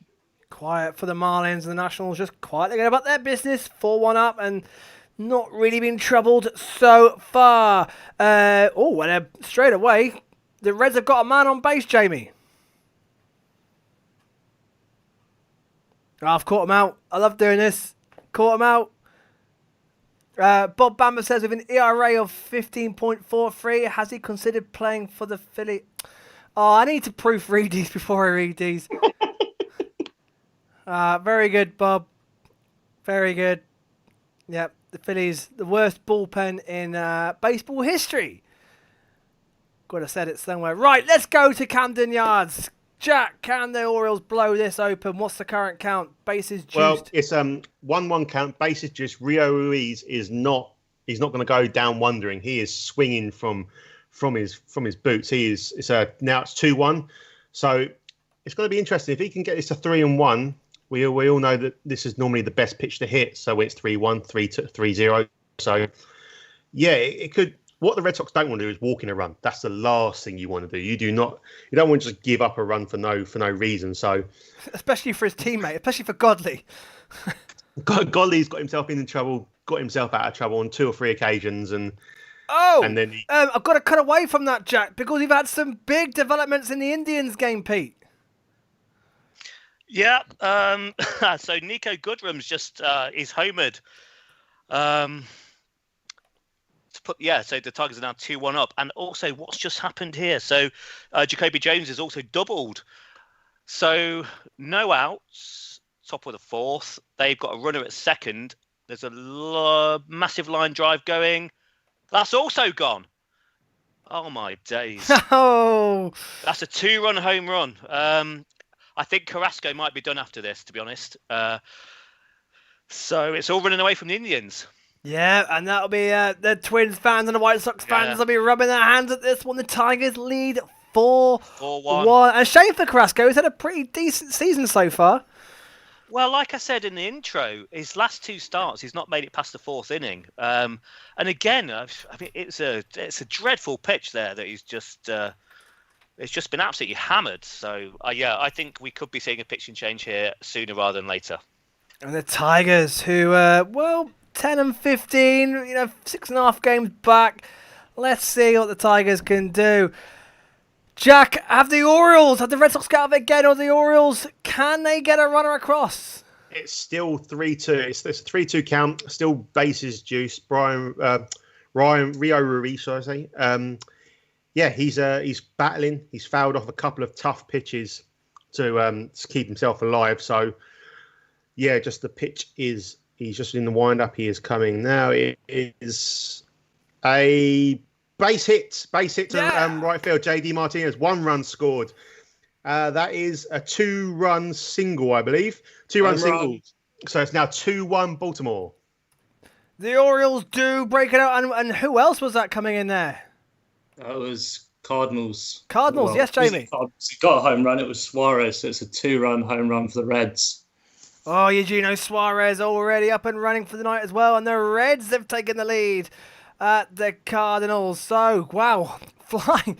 Bit of a lull, and now we're coming in thick and fast. So, the Orioles have taken the lead against the Red Sox 2-1, and straight away the Reds have jumped out to a 2-0 lead against the Cardinals. How many outs there, Jamie? 2. But the scoreboard has literally disappeared on me, so I think it's 2 outs. Let's have a quick look. It is 2 outs. 2 outs at the moment, and the Reds lead 2-0 there. Charlie, got any news in that? You got a bit of busy work coming up now. Statcast, what have you got for us? Yeah, good timing there. Nico Goodrum's 8th home run of the season off Carlos Carrasco. 102.3 miles per hour exit velo, 399 feet off an 85.4 mile per hour changeup. Jorge Bonifacio's home run was his first of the season. 102.6 miles per hour exit velo on that one, and a 398-foot home run off an 86 mile per hour slider. Okay, that's enough from you. Yeah. Another run. Oh, and the Orioles are breaking open now. It was Velasquez. He laid down a bunt. It was such a good, because with the runner on third, he laid down the bunt and it was a base hit. So the Springs tried to collect it, just realised he was never going to get the runner, held it and just didn't even attempt to throw. So good baseball by Baltimore. Really, it was a very good baseball round. To be honest, they're playing small ball. They're playing to their strengths, and it's now a 3-1 lead, or 3-1 lead, should I say? Great stuff. Runner in scoring position in Kansas City. So they're actually coming thick and fast now. Let's go to Kansas City. The Twins versus the Royals. The Twins 2-0 up. But is that could that change, George? It could well, because we just had a stolen base from the Royals, who had Whit Merrifield lead off their innings with a base hit to left field. He's just stolen second base with 1 out. So this is one to watch to see if they can make a quick response and save your blushes with last inning. I need 2 runs. I need 2 runs. Yeah, here come the Royals. So watch out for this one. So the Royals looking to respond again to the Twins. And let's take our first visit to the Windy City game. The series, White Sox versus the Cubs. We've got the White Sox in at bat first. Let's go to Nathan. And I believe there's a runner already on first. Come on, Nathan. Dave, why you got a gap? The bases are juiced at Nats Park with no outs. Oh, no. It could be absolute scenes, but for the wrong nature for Pete. And no outs as well, so the Nationals are in position to blow that game wide open. Nathan, are you back? No, Mike, are you there? I am, mate. I am. Mike, so yeah, I believe this has been challenged. yeah. So Anderson got on base, and then Grandal drove into a double play, which was actually only given us out at second. They've challenged it, and the call has been overturned. So it's end of the first for the White Sox, and it's 0-0. So 0-0, and hopefully Nathan can reappear soon. So we have the Reds still up against the Cardinals. We're still waiting for the Brewers and the Pirates to get going again. Not sure what's happened with that one. That's still in a rain delay there. Jays versus the Rays. Steve, what's happening there, buddy? Yeah, we're into the bottom of the fifth now. It was quite an eventful fourth inning. Jays played a nice double play actually to get the Rays out. It was a line drive to the first baseman. They had a runner on first base who was already moving across to second, took the ball as a catch, and then double played the runner moving over. So it was a nice end to the fourth inning. Fifth inning for the Jays, they had one runner on base. Graychick managed to line drive out to the right field for a double, but unfortunately didn't bring in to score. So we're now into the bottom of the fifth. Anthony Kay is still going. Rays have got one runner on base, and I just start to see the Jays bullpen is starting to warm up. So I think Anthony's day is coming to an end, but he's done well for us. So yeah, no complaints at the moment. Right, and let's go. 2 on base in Kansas City now. 2 on base in Kansas. Well, let's see if they can get any runners across. Yeah, it's just had a walk to Hunter Dozier, and we've got the hard-hitting Jorge Soler at the plate looking to do some 3-run damage in this at-bat. So I'll keep you informed as we go. And, of course, bases juiced for the Nationals against the Marlins. Has anything happened there? Yeah, Dave, we've had a run walked in. Keyboom walked for his second walk of the day.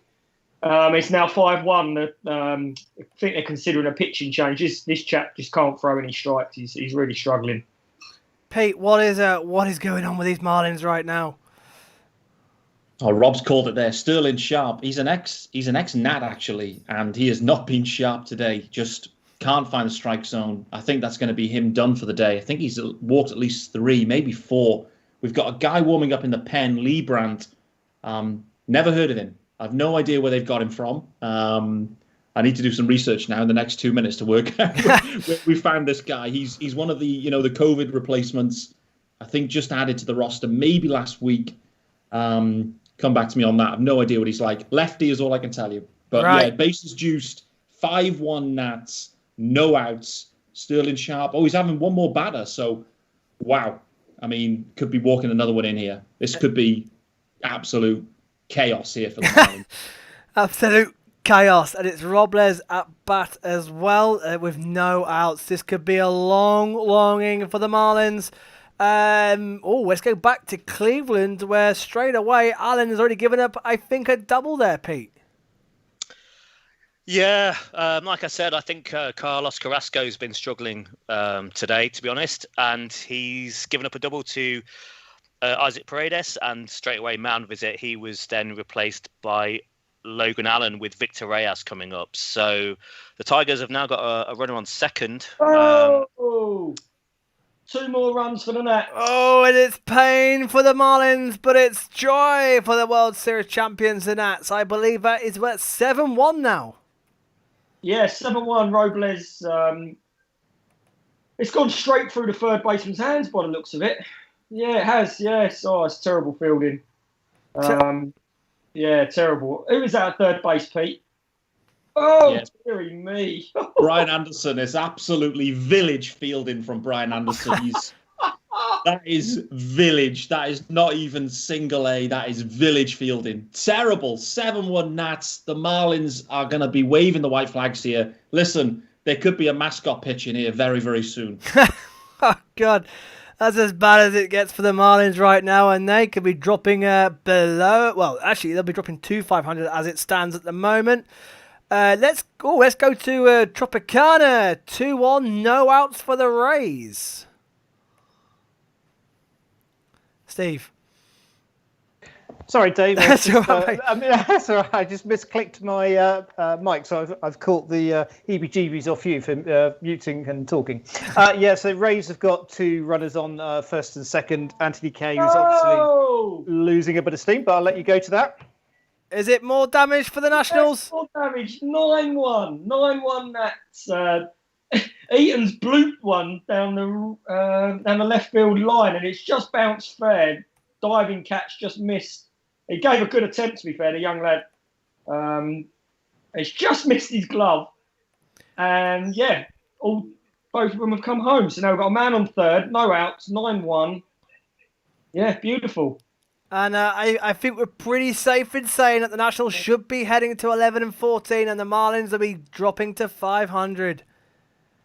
Oh, Pete. Hey, listen, let's see if they start taking any 3-0 counts. Yeah. Let's see how it plays out. I'm really intrigued to see if Soto works a 3-0 count if he swings.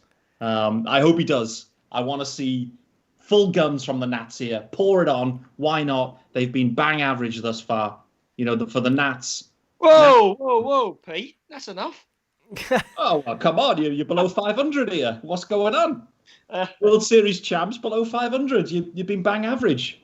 But this game, less so. They started slow last year, the Nationals, and they got going, and they got that wild card spot, and the rest is history. Could this be the night that the Nationals kickstart their season again? And who knows? Who knows what they can do? But certainly the belief in Washington will be, they're not out of it. They are not out of it yet. Only 4.5 games back. They were far away out from that last season, at the start of last season. So no gap too big for the Nationals at the moment. Over in Kansas City. I was just going to say, have Kansas converted their runs? Nope, they certainly didn't. Your old boy Michael Franco struck out with the chance to. Well, they're still on second base, so it wasn't knocking on the door, but it was still a risk opportunity, and not to be for the Royals, and it is still 2-0 to the Twins. Yeah.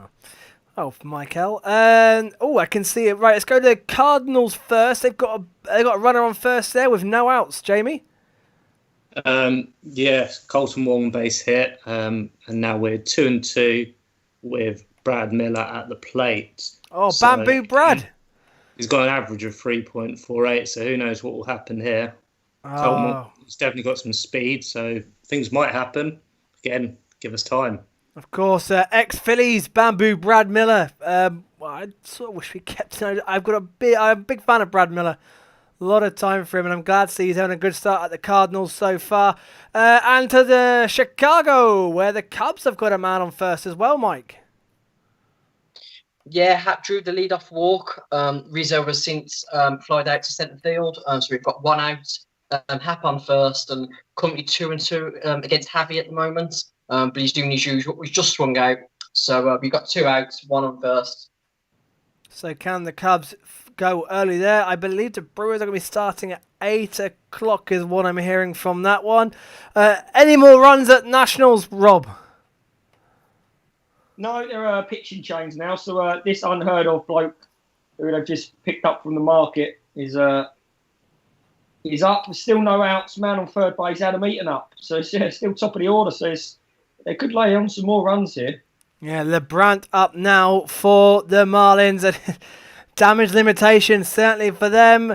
I can see in Cleveland that they're trying to put a fight back there. A lead-off single by the look of it. Pete? Yeah, Jordan Luplow, lead-off single. We really need tonight's game, to be honest. With the Twins coming in on Tuesday, we are playing a team that we've traditionally done quite well against in the last couple of years. This is a huge game, so it's really important that we win this one. Domingo Santana's on now. Luplow's on first. Luplow 2 for 2 now, is he? I believe he is. Yeah. He clobbered the home run in the bottom of the first. So yeah. And what I'm about to say now is no surprise to anybody. Jack Orioles on base again. Yes, Santander with a lead-off double. So Springs, who came in for Godley, is really kind of struggling probably just as much as Godley, to be honest, although Godley didn't let any runs sort of cross home plate. But I want to kind of go back to the Orioles pitching. We haven't spoken much about it because the Red Sox offense hasn't really been there. But Eshelman, who you said, Dave, was an ex-Philly, how the Phillies could do with him right now. He is pitching a really good little game. He's only thrown 40. He's only thrown 41 pitches, and we're at the bottom of the fourth. So considering he was pretty much in from about 4 or 5 pitches into the game, he's throwing about 10 pitches an inning. So it's the offense for Boston's just gone missing from the second ball of the game. But yes, so we got runner on second, Santander, Nunez at the plate, 1-2 count, 3-1 Orioles. And boy, what a season Santander is having so far. He's having an absolute belting start to the season. The Rays are in position to fight back. Still 2-1 with 1 out there, Steve. Yeah, sorry, keep misclicking the computer. Yeah, so two runners still on first and second. We've got 1 out. Yeah, so we had a pitching change after Anthony Kay initially walked Willie Adams. We then have Ryan Baracchi, who's come in as a relief pitcher. He's put 1 on base, but we've trying to get these 2 outs. It's an important inning, I think, this for the Jays. This could be a turning point if any runs are scored at this point. Still close game. Oh boy, LeBranch straight in and puts a runner on first, Rob. Yeah, Eaton's walked. Soto's now up 2-1 count.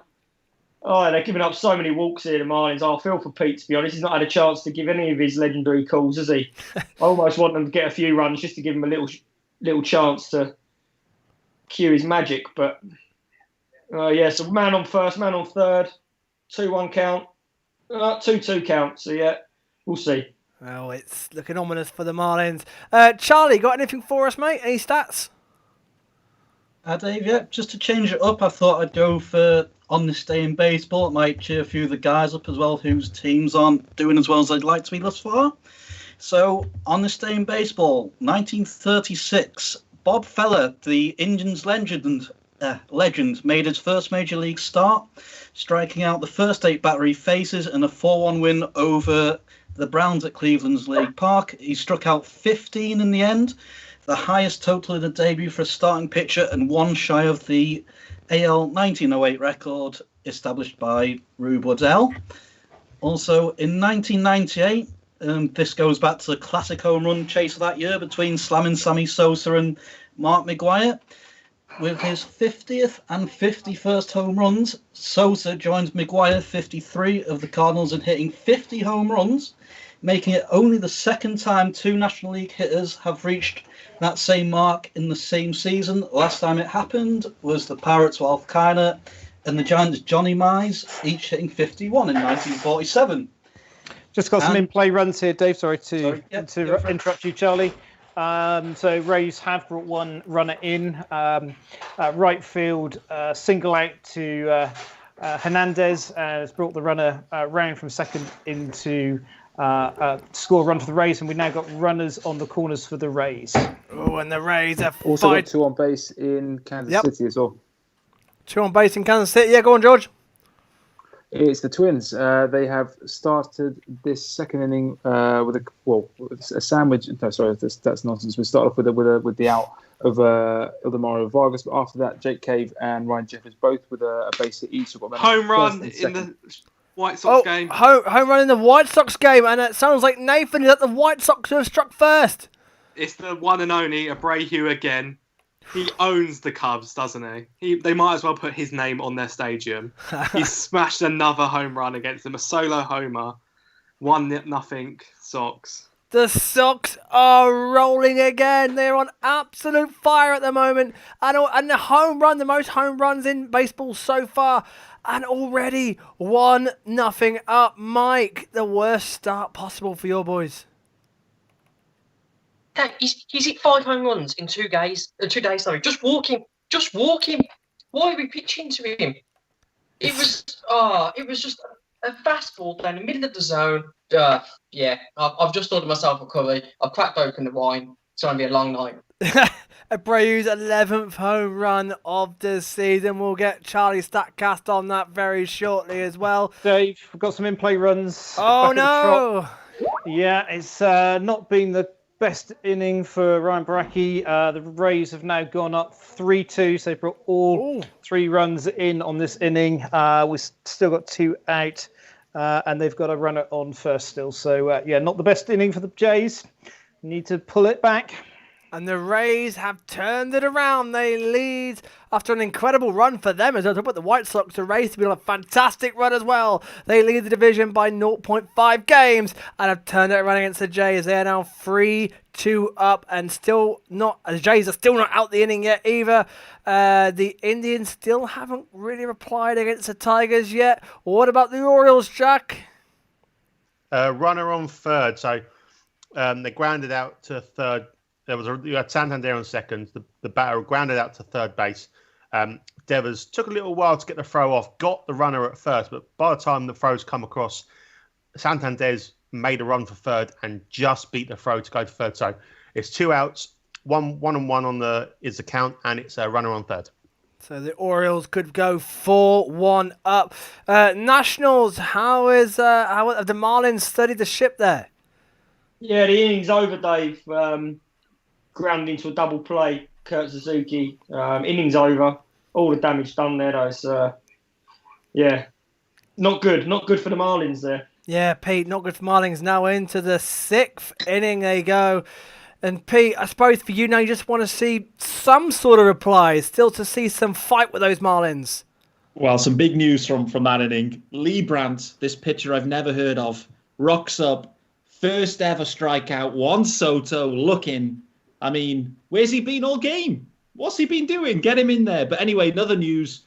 This sums us up for today. Corey Dickerson goes for a fly ball in foul territory, jumps for it, ends up going through the netting and hurting his shoulder. He's out the game. Oh, no. This is just absolute scenes for all the wrong reasons here for the Marlins.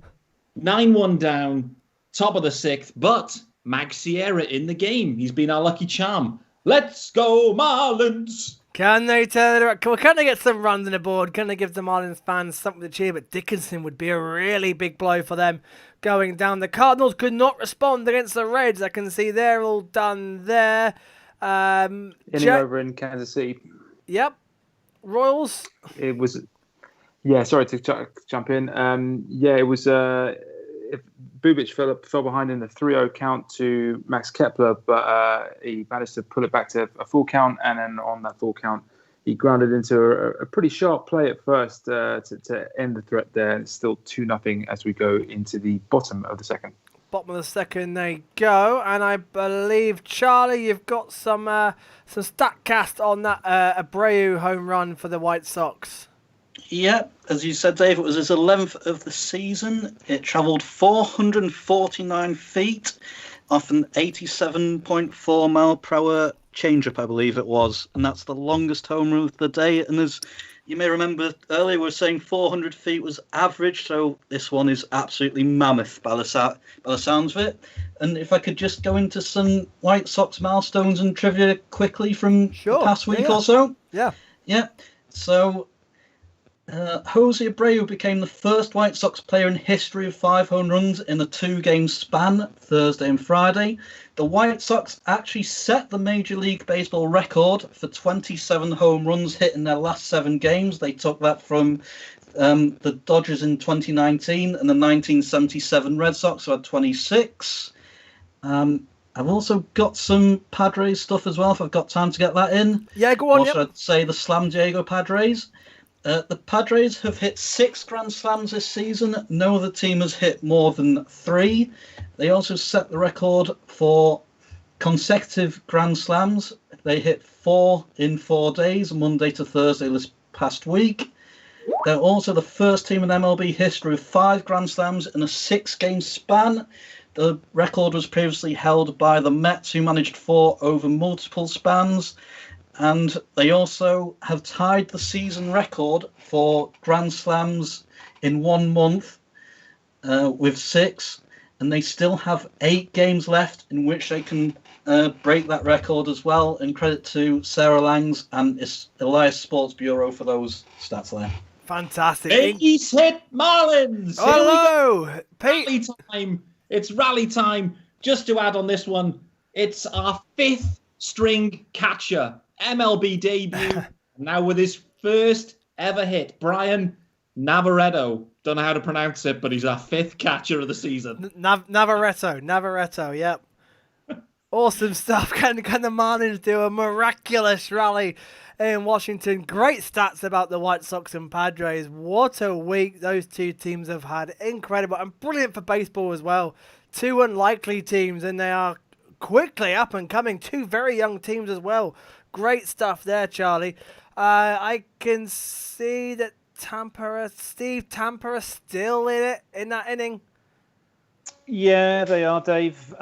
We've had another pitching change. So Wagaspack is now on for the Jays. And the Rays have still got their runner on first base, 2 out. Bottom of the 5th. We just need to get this guy out and move on and try and get some of these runs back. And to St. Louis, where the Reds have got a man on first again, Jamie.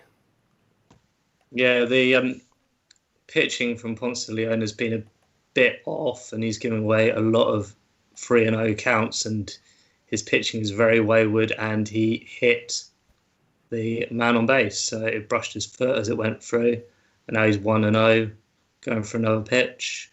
And again, it's wayward, 2-0. So it sounds a bit De Leon already in a little bit of trouble there in St. Louis. Yeah, 37 pitches and 1 out in the top of the 2nd. That looks like it could be heading to a bit of a bullpen game there.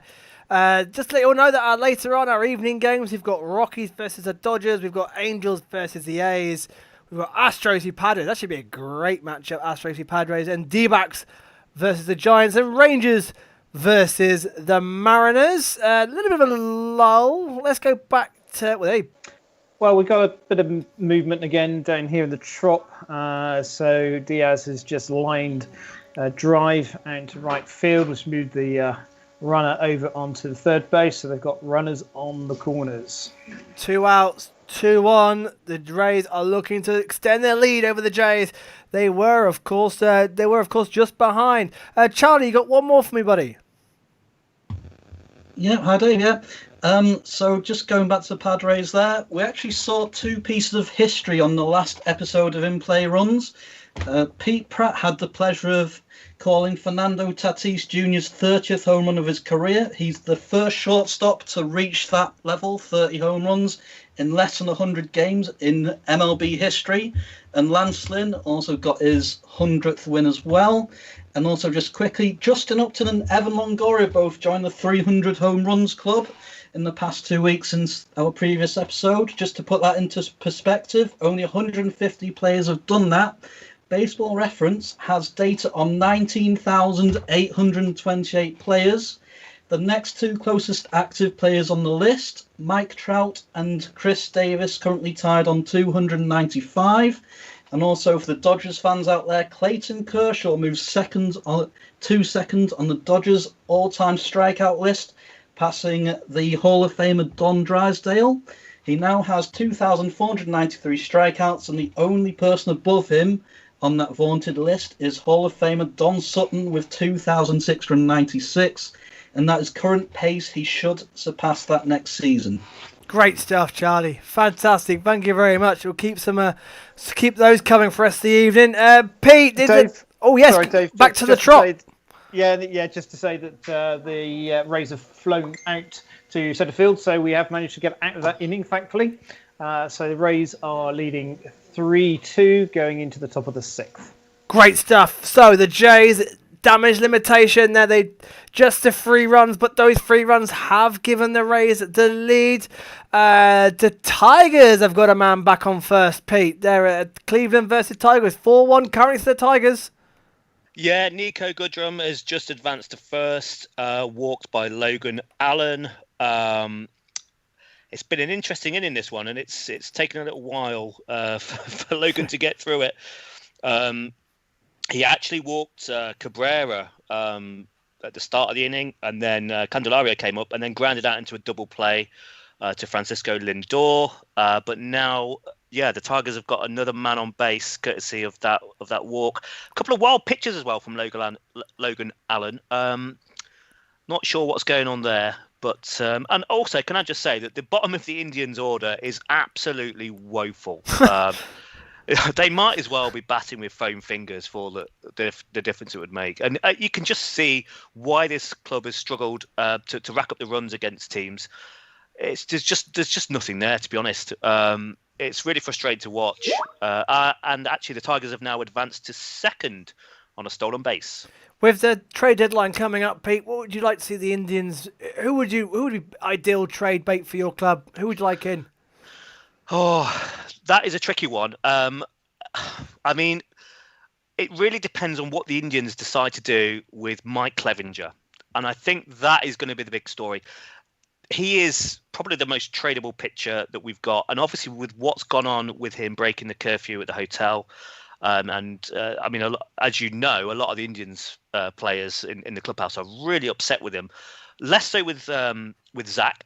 I think the Clevenger thing, because he essentially lied to them in a team meeting.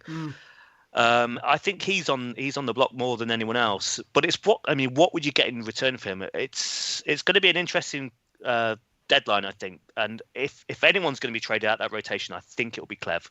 And I think you're going to need it because the White Sox have come from nowhere to start contending, where many thought it would be you and the Twins contending at the top of the division. The White Sox have sprung a surprise. Yeah, I mean, we said on the podcast at the start of the season, the Central has just suddenly from nowhere become really competitive. Obviously, it's often derided as being one of the worst divisions in baseball, and yes, historically it has been. But this season, you've got challenges. I mean, yes, the Royals and the Tigers have sort of dropped away, but you've got three teams going at it for that top spot. So it's turning into one of the most intriguing divisions in baseball.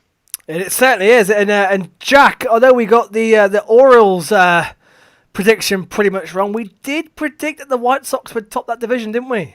Yes, we did. Me and Nathan had a bit of back and forth going on Twitter before the season started, and I told him there was a couple of seasons away. But yeah, I really fancied the White Sox. I thought they would they'd come along a bit quicker than I certainly thought before the start of the season. And yeah, I'm quite happy with my selection on that. Yep, same here. Sort of redeems ourselves a little bit. It shows that we sort of do know what we're talking about. Although if you're throwing off, oh no,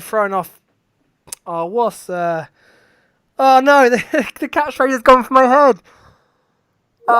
Throwing off something in the air, something's going to stick. It's gone. We've had enough swearing today. Yeah, you don't want that word, Dave. No, yeah, no. Anyway, we predict the White Sox would win the division, and it's looking possible. Definitely looking possible so far. Pete, did the Marlins... 2 runners on in Kansas City. Sorry to cut across. Let's go straight back to Kansas City. Kansas looking to reply. No, it's the Twins again. Okay. Kansas and the Twins. Yeah. This game is doing me. Yeah, no, so the Twins have put a little bit more hurt on Bubic here, who struggled a little bit in one of the early innings. It's the top of the third now, and the two leadoff hitters have both singled. It was Nelson Cruz with a base hit an infield hit, which he managed to leg out quite impressively. And the next one was Miguel Sano, who managed to loft a base hit over into left field. And I think that's the pitching coach out talking to Bubic now. They've given him a little pat on the bum and said, "Yeah, keep going, son. You'll be all right." So let's see if that rings true or whether they live to regret that, because this is definitely a chance for the Twins brewing in the top of the third. Yeah, the Twins, the heavy-hitting Twins as well, looking to break out. Cruz having one heck of a season, isn't he? He's just incredible power, yeah. Well, incredible average, .337 at the moment for the Twins. I think it's a third in the league at the moment. It's certainly at least a third in the AL. Yeah, absolute third best days. Yep, and he's a massive player for the Twins. Oh, and I can see the... Oh, bunt. Hold on. Yeah. Oh, and he's going to reach as well. The bases are juiced. Oh, he's trying to say it. There it is. The bases are juiced. So we've had a couple in the Orioles game, and now we've got one here. But nobody out as well. Nobody out. Oh, and the Twins could really break out against the Royals. And quickly to the Trop, where I can see the Jays have had a lead-off single. Well, it's actually a walk. Teoscar Hernandez had a walk to first base. So, we've got a runner on, nobody out. And we need to be good to get a run back, at least to draw level. We're still at the top of the sixth, Dave. Top of the sixth there. Most of the games now reaching halfway through. Quickly to the Nats. Pete, did the Marlins manage to rally at all? oh, we kind of got it going. We had 2 on base, and then Jesus Aguilar came up. You're thinking, get a 3-run jack. In play runs. Sorry, hold that. Oh, we got runs. Let's go. We go to George first. Marwin Gonzalez, one of my favourite players ever with the Astros. Oh, wow. He just delivered big time with the bases loaded and 2-run score. Yeah, it's a 2-run double. Still runners on second and third. Now, Marwin Gonzalez, he slapped that into left field. And, yeah, the decision to keep Bubic in the game, perhaps not the wisest, because I know that the Royals have had a good bullpen. Well, they did at least a couple of weeks ago when I was doing this. And, yeah, they paid the price there. 4-0 in the... the top of the third. The Twins are rolling again. They're currently 7-3 in the last 10 games and looking good here. Who else was trying to get in there? I think it was a false alarm from Nats Park. False alarm. Just a strike from a Marlins pitcher. Oh, well, that's what I'm getting excited about, the way your night's gone tonight. You take it, Pete. You take it. Taking it. We're taking it. Lee Brandt's battling hard. Bottom of the 6th. You got 1 on here for the Nats. No outs. 2-2 count. Suzuki at bat. Anything can happen here. We are 2 hours in then, and the scores at the moment, as you can see, they're at the bottom of the screen, and now, of course, on the screen themselves. There they are. That is what's happening. You can see the Jays have got a runner on in the Rays game. The Twins are about to, well, they already are breaking down the door against the Royals already. Let's go to the Windy City series, shall we? The Cubs versus the White Sox. Who is at bats there? So, Mike, how's that going so far? 1-0 to the White Sox still. Yeah, to be honest, Dave, it's blink and you'll miss it for our innings at the moment. It's just 3 up, 3 down. We look quite devoid of any ideas. Whereas we kind of really having to battle to keep the White Sox from scoring any more in their half of the innings. So, yeah, it's I don't want to kind of say it looks like we're in massive danger of getting swept, but yeah, without saying it, yeah, I do. And for the Cards, what's been the main problem in this series so far? That the pitching or the offense hasn't got going? You know what? I think it's just been an absolute lasagna of everything. It's been the pitching hasn't been good enough. Our bullpen, we've had issues for this season, no matter who we've played. And our batting, we're just not there. The likes of Rizzo and Baez and Contreras, they're all hitting about 200 batting average. The people that we're relying on are people like Ian Happ more than, like you say, Anthony Rizzo. Bryant's gone on the injured list. So, yeah, we just, at the moment, I think like we just need to, almost get the series out of the way and then just refocus. We're still top of the NL Central, and we still will be after today. It's not the end of the world. The only thing I'm concerned about is that I've got a bet with Nathan, and it looks like I'm about to lose it. And what is that bet? What is that bet, Nathan? Nathan, what did he bet you? Well, the loser was going to have to wear the other team's colours for a photo. What will be going on Twitter, I believe. Yeah. And obviously, there's only 6 games, and if there's obviously a sweep here, we're on 3 down. So best of both teams, it's fine. Get that White Sox jersey ready, Mike. That could be you losing that bet, my friend.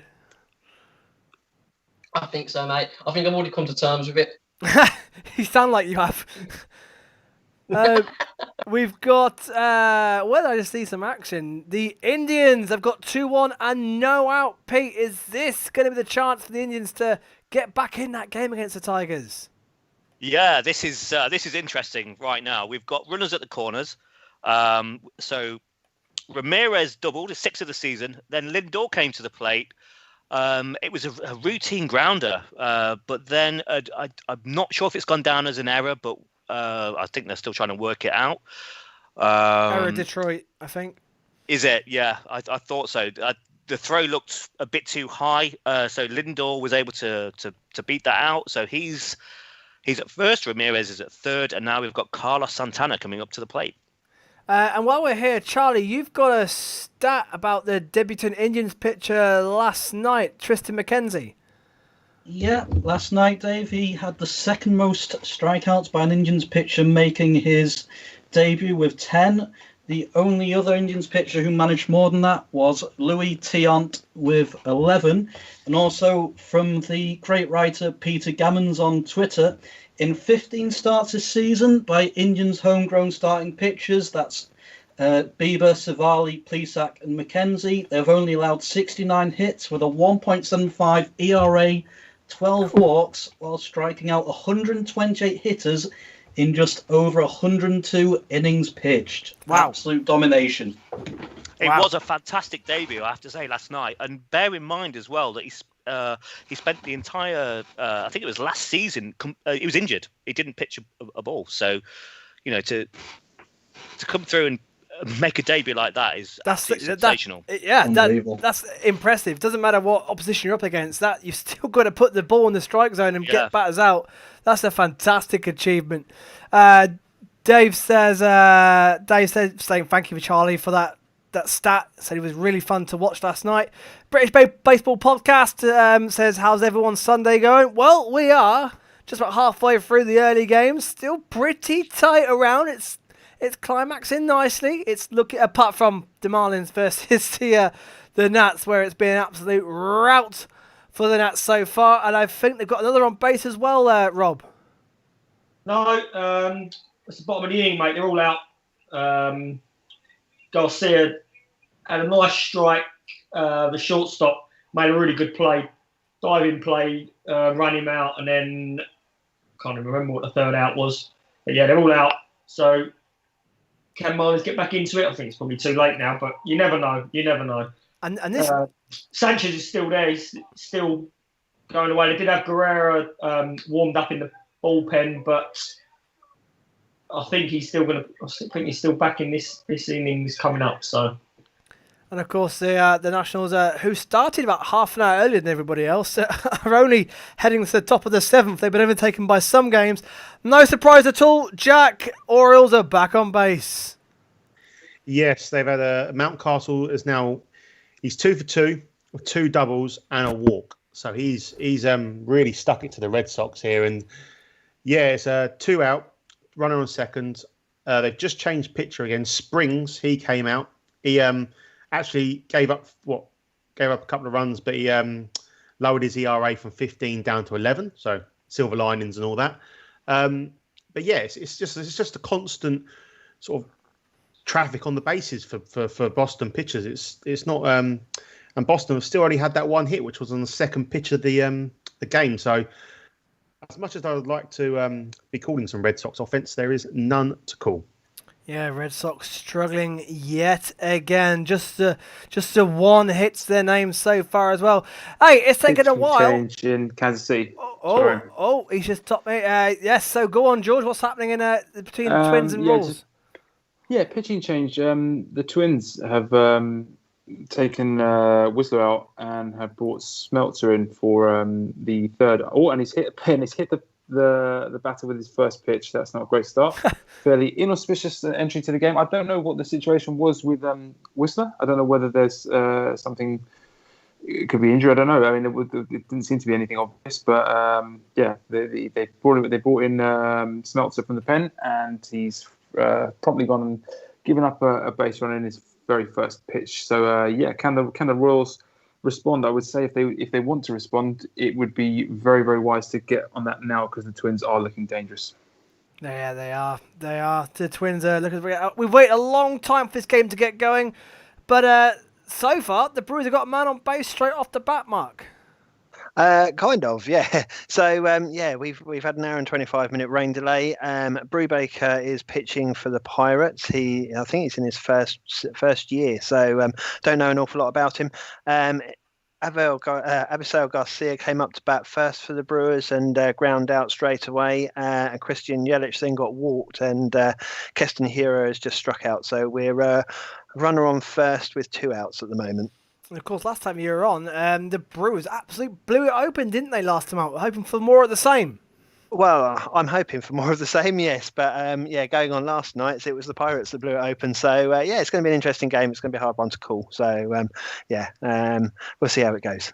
But don't forget, the Cubs are losing again already. So a chance for... you said it, Mark. Sorry, I'll go now. So a chance for the Brewers and the Cards to make hay. But it's the Reds who are up against the Cards at the moment. However, there is a man on first for the Cardinals, Jamie. Yes, there is a man on first. However, it was only Dylan Carlson after he hit the ball just in front of him. Literally, it probably didn't even leave the dirt. It literally stopped there. Molina being the one running. Hang on. Going back. Gone! Whoa! Live. And we've got Harrison Bader hitting his second home run in successive nights. It's a 2-run home run. And we are level here. So game is back to 2-2. Fantastic. Just like that, the Cardinals have pulled it level against the Reds. Good call there.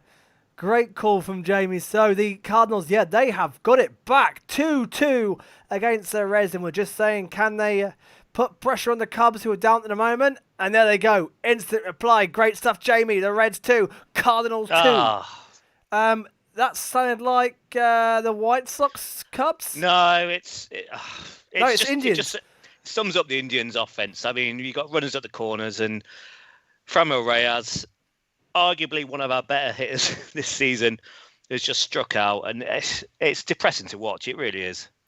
Is it a worry, a genuine worry that even if you make the playoffs, you won't be able to contend?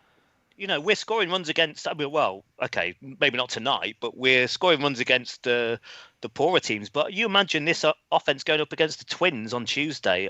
Honestly, it is a worry. The pitching has been absolutely magnificent.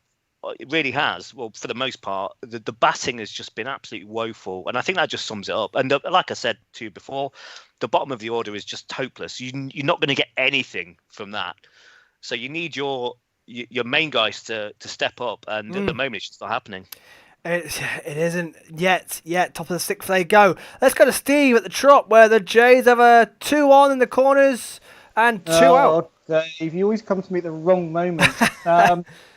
Unfortunately, Rowdy Tellez, who's just come in to pinch hit for Brandon Jury, has just struck out, leaving our runners on the corners. So the opportunity of coming back has just disappeared down the Swanee. So we are still 3-2 at the bottom of the bottom of the sixth. Bottom of the sixth they're going. Can the Jays turn it around? It'll make a change, Steve. This is actually sort of better than how it's gone, because you've been ahead and had late heartbreak. So they're going to try and turn things around for you, mate. I can see it. Well, I think I'd rather be ahead, though. Well, as a Phillies fan, I completely disagree. Well, yes, absolutely. But it's a tight game. Considering we've had a few pitching changes through the game, actually, it's a close matchup. And to be fair to the Rays starting pitcher, who's making his debut, he did quite well. He can't remember quite how many innings he got through, but certainly 3 or 4 there. Tight game here at the Trop. Tight game there, and it looks like the Red Sox have had their second hit of the game, Jack. Yes, that man Pilar again, and we've just got a foul ball. It looked like it had a chance, foul ball, but Pilar again. So with his second hit and Boston's second hit, so a bit of to be fair, they weren't hitting that pitcher that was in. You slipped my mind. What's his name, Dave? The one that was ex-Philly. I've forgotten. Eshelman, is it Eshelman? Oh, Eshelman. Yep, Eshelman. Yeah. They could hit him. They could have been going till next week, and I don't think they're ever going to hit him. So there's been a change of pitcher. Castro has come in. They've got first batter he faced, Pilar gets a single. So maybe that's the bit of luck or a change in fortune that Boston need. Change the pitcher, and hopefully we can get out someone else. So a bit of traffic on the bases. One man on third, JD Martinez at the plate. So it could all change here with a swing of a bat. We'll keep an eye on that one. Last time went to Jamie. He called us a lovely 2-run home run to tie the game. They've got a man on first again, Jamie. And I believe we have got Brad Miller at bat. Yeah. Colton Wong has eventually got up second. Brad Miller is at bat. And it is a 2-0 count. So we could hold here a few seconds if I can keep myself talking. It's looking better. I mean, Tyler Mahi, again, has been in difficult situations. We're making him work. And let's see how this pitch goes. Bambo, Brad, grounds out. But Colton Wong, that's the end of the second. So, all done here. Still 2-2. All done there, 2-2 then to the top of the third. They go. Let's go to Mark watching the Brewers versus the Pirates. They had a man on first. Have the Brewers got him over, or are we out the inning? Oh, we're out of the inning, mate.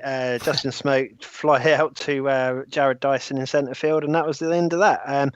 Brubaker had 18 pitches in the first inning, so it's a fairly steady one for the rookie. And Corbin Burns is now taking the mound for the Brewers. Oh, and that side, big base hit for the Royals. is a home run for the Tigers, Pete. Oh, absolutely crushed. I mean, that's almost hit the score. Well, it hasn't actually almost hit the scoreboard, but it's gone a long way. Grayson, I don't even know how you pronounce that. Greener. It's 5-1 Detroit now, and it's going from bad to worse for the Indians. My word. And with the Twins winning and the White Sox winning, this is not the result they Two would. runners on. Go on, let's go to Georgia. The Indians would drop to third in the division as it stood. Here come those Royals. They got men on second and third with 2 outs. So this is a big moment here to see if they can try and get back in this game. It is Jorge Soler again with the chance here. What they would do for another bomb of his bat to reduce that deficit to 1 from 4. Let's see what he can do. It's an 0-1 count in the bottom of the third as he's facing Smeltzer, who I mentioned earlier had led off the inning with a hit by pitch. Managed to get the next couple of outs, but then gave up a double to Hunter Dozier to left field. And where's that gone? That's a base hit. That's going to score 2 runs. But yeah, that's 4-2 now. 4-2. Soler with he's ripped that double down the left field line, and this game is back on big time. Here come the Royals. Here come the Royals. The Royals who swept the Twins last time they met. Haven't had it, been exact opposite so far in this series, but they've got 2 runs back with 2 outs. The Pirates scored a lot of runs against the Brewers last night, 12-5, and a lead-off double already.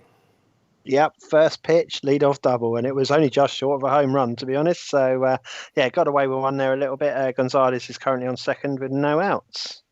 And already the Pirates in scoring position, and the Red Sox are rallying against the Orioles, Jack. They are. They've got a rally in their bones right now. So now it's currently as we talk, Pilar has just stolen third base. So It's gone from first and second with 1 out. It's now first and third with 1 out. So the Red Sox are really jumping on this new pitcher, Castro. They've Castro's basically doing all the hard work, undoing all the hard work that Eshelman did in the first 6 innings of the game, and now it's first and third, 1 out. A 1-1 count to Xander Bogaerts, arguably the Red Sox best hitter this season. Just hold that one. I believe that is that the Pirates ahead already, Mark? Yes. So Frazier hit out to right field. It just got past Arcia, who was over on the shift. Unfortunately, it was Frazier double when he brought Gonzalez in. So the Pirates lead 1-0. In-play runs, Dave. In-play runs at the Camden Yards. Oh, and back to Camden Yards. The Red Sox are fighting back, Jack. Yes, it's now 3-2 Baltimore. So Boston have pulled one back. It was a opposite field double for Xander Bogaerts, but it was so unlucky. I think it's Santander there. He's made the jump. He's just missed it. It's hit the wall, and it's come back into play. So Pilar scored from third. Martinez has moved to third. You've got Xander Bogaerts now on second. So the Red Sox are really cooking right now. We've got a 3-2 Baltimore lead. Runners on second and third with 1 out. And Velasquez at the plate. He's just... we've got to play at home. He's out at home. So Vasquez lined it to second. Martinez was running on contact. He was out by an absolute mile. So now you have runners on third and first with 2 outs. Still 3-2 Baltimore. Can Castro get the Orioles out the top of the 6th inning there with a lead intact? It's been a bit quiet at the Marlins-Nats game of late. Nats bottom of the 7th. Nats are in bat. Rob, a couple of quiet innings there so far. Yeah, how's this kind of tailed away, to be honest? Couple of easy outs here. Eaton's up now. 2 outs, 1 strike. The last thing that's happened was that fella who fell through the net. That seemed a couple of innings ago. That was quite amusing. Since then, absolutely nothing. Hopefully, it just stays that way. And I think Sanchez has come out of the game now. Our bullpen has actually been quite decent this year. They can have a couple of quiet innings, And that'll be it. And that'll be job done for the Nats, who put themselves to 11-14 and just starting to kick back in the NL East. Let's go to the Windy City Series. White Sox with the Cubs. Not a lot happening so far. 2 hits for the White Sox. And top of the 4th, Nathan. Pretty quiet by the look of it. Yeah, there's not much gone on since you last came to me. Grandal is just flew out here, but we've got Abreu who's up to bat again, looking to set a record. So hopefully he can hit another home run here and punish the Cubs a little bit more, but we'll see what happens. And Charlie, just remind people of what that record would be, mate. Sorry, Dave, I missed that there. The Abreu, what would the record be? For 3 days, I would have to look it up. I know he's got it over 2 days, but I'll look up the record over 3 days. Come back to me, Dave. No worries. And you got some StatCast for us, mate? I have indeed, yeah.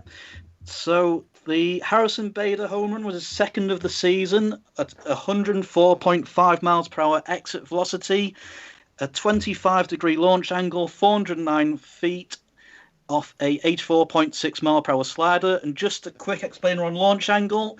Ideally, you're looking for between 24 to 26 feet for the kind of perfect launch angle for a home run. So it was absolutely dead on there. For Grayson Grenier's home run, it was his first of the season, 398 feet. Sorry to interrupt, Dave. No We've worries. got, Baltimore are out of the inning. They Castro just struck out Chavez looking. So, yeah, they've managed to sort of limit the damage there. Red Sox will be happy, I think, we're getting 1 run. They always want more, but the way they were hitting before the start of this inning, I think they are quite happy just to put it back to 1 and sort of go again. But the rate the Orioles are getting on base, I'll be very surprised if this ends 3-2. Great stuff. So the Speaking Orioles. of getting out the inning, sorry to cut across. Speaking of getting out the inning, the Twins got a bit of a gift with a third strike call on Michael Franco there to end the threat from the Royals. But yeah, obviously it's 4-2, and I think the Twins will be pretty relieved with that one because Smeltzer came in and hasn't really set the world alight just yet. Great stuff. So then we're Twins still 4-2. Carry on, Charlie. Where you were? Sorry, Dave. Yeah. So it was a 398 feet home run by Grayson Grenier, 112.1 mile per hour exit velocity off a 93 point, I think it was 8 mile per hour fastball with a 28-degree launch angle. So he nailed that one pretty well as well. Yeah, great stuff. Great stuff. Just looking at the Tigers, Pete. The Tigers can be breaking out against the Indians here. Yeah, so Victor Reyes walked, and then Will Castro then singled. So the Tigers, 5-1 up already, top of the 6th, have now got 2 men on, 2 outs though. And the Indians, who are struggling for hits, they're struggling for runs. Any more runs tacked on to the Tigers would make this a massive uphill task for the Indians. Yeah, I think if the Tigers score from this, yeah, it could be game over. The Indians are really struggling today. I said earlier on, I can't remember exactly what inning it was. I said I had a feeling it was going to be one of those games for the Indians, and it turns out I think it is. It's so frustrating. Only the 6th, yeah, like we said, the Indians, the way they're going offensively, it's going to be a bit of an uphill task. So the Orioles managed to stop the Red Sox rally. They still lead 3-2 going into the bottom of the 6th. As I just said, the Tigers lead 6-1 because another run's just scored, Pete. Well, it has. I've just seen it flick on my phone, but the Tigers do now lead 6-1. I think Pete's gone to have a strong drink. No, sorry, I'm on the delay. Oh, sorry. No, I thought you were shouting at Pete from the Marlins. Yeah, I must be on sort of 20 seconds delay. Yeah, it's just gone 6-1 as you were shouting at me. Yeah, no, I had to go on my phone just looking to go through the scores, and it just flashed up 6-1. Yeah, 6-1. Runners at the corners. To be honest, I've struggled to see the Indians coming back from this. And it would be a big defeat. They would go. Yeah, this is a huge game with the Tigers coming up. With the Twins coming up on Tuesday. This is a massive game, and it just sums up our season so far, I think.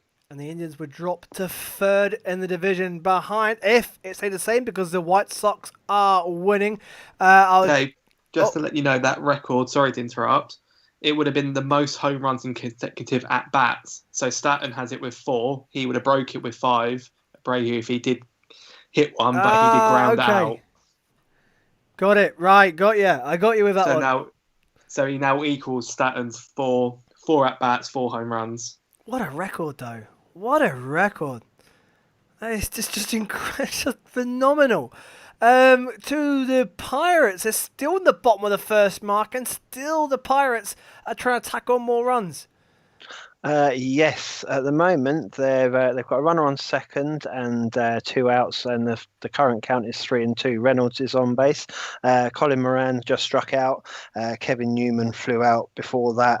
But before that, Eric Gonzalez hit a double. Adam Frazier actually hit a single, but he managed to get the Gonzalez round. And since then, Frazier has managed to steal second as well. So Pirates are looking a bit aggressive, and it's going to be interesting to see how the Brewers deal with it. Yeah, the Brewers have struggled against the Pirates this series.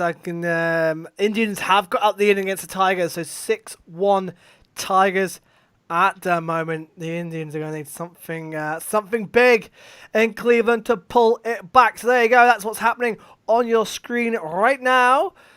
Plenty of chat wherever you're watching from, guys. Let us know. Get your comments in. Who are you supporting? Who are you cheering on tonight? Is your team playing now? We've got the late game starting, as you can see on your screens, pretty shortly, actually. So we'll keep those covered for you as well. We've got base runners. Let's go to St. Louis. 2-2 between the Cardinals and the Reds. And Jamie, I think the Cards here have a man on second. Paul Goldschmidt with a double. Previous inning, he made a really good play, one for the highlight reel, stopping a base hit. And then he's gone and hit the ball down and got a double. And he got Matt Carpenter up, and he's just swinging at that. So that's 1 and 2. So Goldschmidt is in scoring position. We'll see what happens. And can the Cardinals break out a lead there? They were 2-0 down. So the Cardinals looking to stretch out in front. And to Kansas City, where the Twins are looking to go again. A lead-off double I can see there.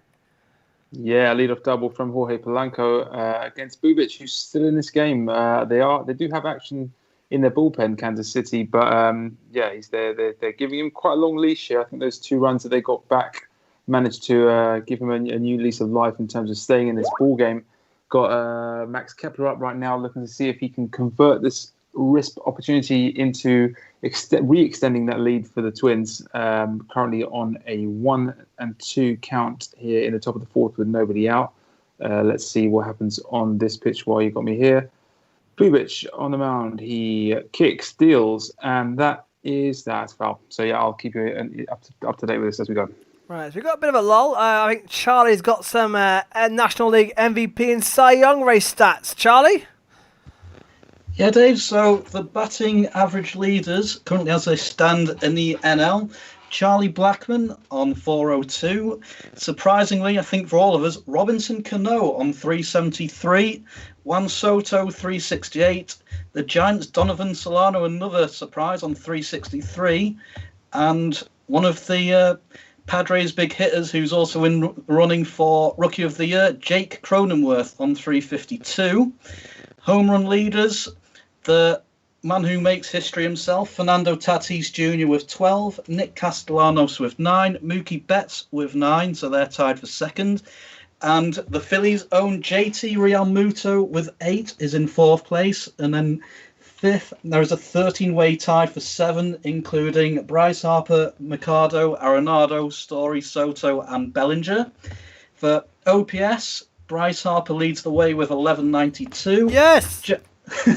Jesse Winker of the Reds is second with 1099. Mike Yastrzemski of the Giants is third with 1066. Fernando Tatis Jr. again makes an appearance in 4th place with 1063. And I know Mike was talking about Ian Happ earlier, so some good news for him. He's currently in 5th with 1036. And wins above replacement from Fangraphs. So this is if you brought a player up from alternate camp, how much is the current player in your team worth compared to that player? So the player you brought up from alternate camp would basically give you 0.0 wins. So this is in comparison to how much this player gives you instead. I hope that's clear enough. So, Charlie, we have a leader in the Cardinals game. Oh, yes, go on, mate. St. Louis 3-2. Yadier Molina brings home Paul Goldschmidt. So it's 3-2 Cardinals, 2 outs, bottom of the third. Pitching change in Kansas City. Cardinals change it around there. And, yeah, in Kansas. Yeah, we had there was a ground out by Kepler in the end of that at bat, but it allowed Polanco to reach third with just 1 out, and then they deliberately, or intentionally even, walked Nelson Cruz, understandably so. And they've got men on the corners. They decided to end Bubic's night. I don't know who they're bringing in just yet, but he's got a big spot to face here with men on the corners and 1 out in the top of the fourth. Yeah, Twins looking to break that one out completely, aren't they? Charlie, who would your MVP be so far in the National League? Had to be Tatis, wouldn't it? Just to finish it off, Dave, so Fan sorry, mate, yeah. replacement, no worries. Mike Yastrzemski, 2.1. Fernando Tatis Jr. at 2. And more good news for you with Bryce. He's in a 3-way tie for third with Mookie Betts and Trent Grisham of the Padres on 1.5. So at the moment, I think you would have to give it to Tatis if you factor in the amount of times he's on all those lists and the historic season he's having.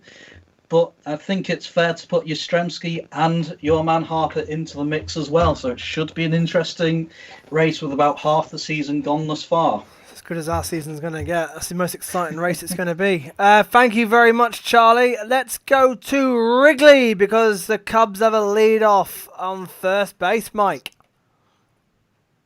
Yeah, Anthony Rizzo with a lead-off single. I'd be lying if I said it wasn't quite fortunate. He just kind of a roller that kind of found a bit of a gap in the infield and managed to get out to right field. So we've got Rizzo on first at the moment, and Javi's 3-2 as the second at bat of this inning. So if you can draw the walk, then we'll have first and second with no outs. But yeah, let's just pray and hope that happens. First hit for the Cubs off the board. You've got to kick on here, haven't you? You've got a chance here. You've contained White Sox to 1 so far. The heavy hitting White Sox to 1. That chance is still there. Oh, 100%. I mean, to be fair, the White Sox have had 3 hits themselves in 4 innings, and the only one they've scored was the Abreu home run. So, yeah, it's still anyone's game. It's only 1-0, and we're at the bottom of the fourth, and we've only been playing for an hour. That shows how quickly we've been rattling through the innings. So, like I said, it's anyone's game. So I'm just have you just hit it? He's hit it. Left field, fly out. Anyway, come back to me, Dave. 1 out, Rizzo at first. So the Cubs still looking to reply. Pete, Marlins, they're on base. They're on base. Oh, it's a multi-hit game for the 5th string catcher. These are the bright spots in this game. But yeah, top 8, 2 outs. Jonathan Villar at bat now. We've got Harper pitching for the Nats. No idea who that is, but it's a big name in Washington, obviously, but I've never heard of him either. So everyone turned into random bullpens. Rob, who's this Harper dude pitching? This is the only Harper we care about now. This is Ryan Harper. I think he's a fairly older guy. He's only played this year for us. He's looked all right, to be fair, from what I've seen. As I said earlier on, I've said on a few podcasts I've been on, the bullpen's actually been pretty decent this year compared to last year where it was absolute, well, I won't say those words, it was absolutely terrible.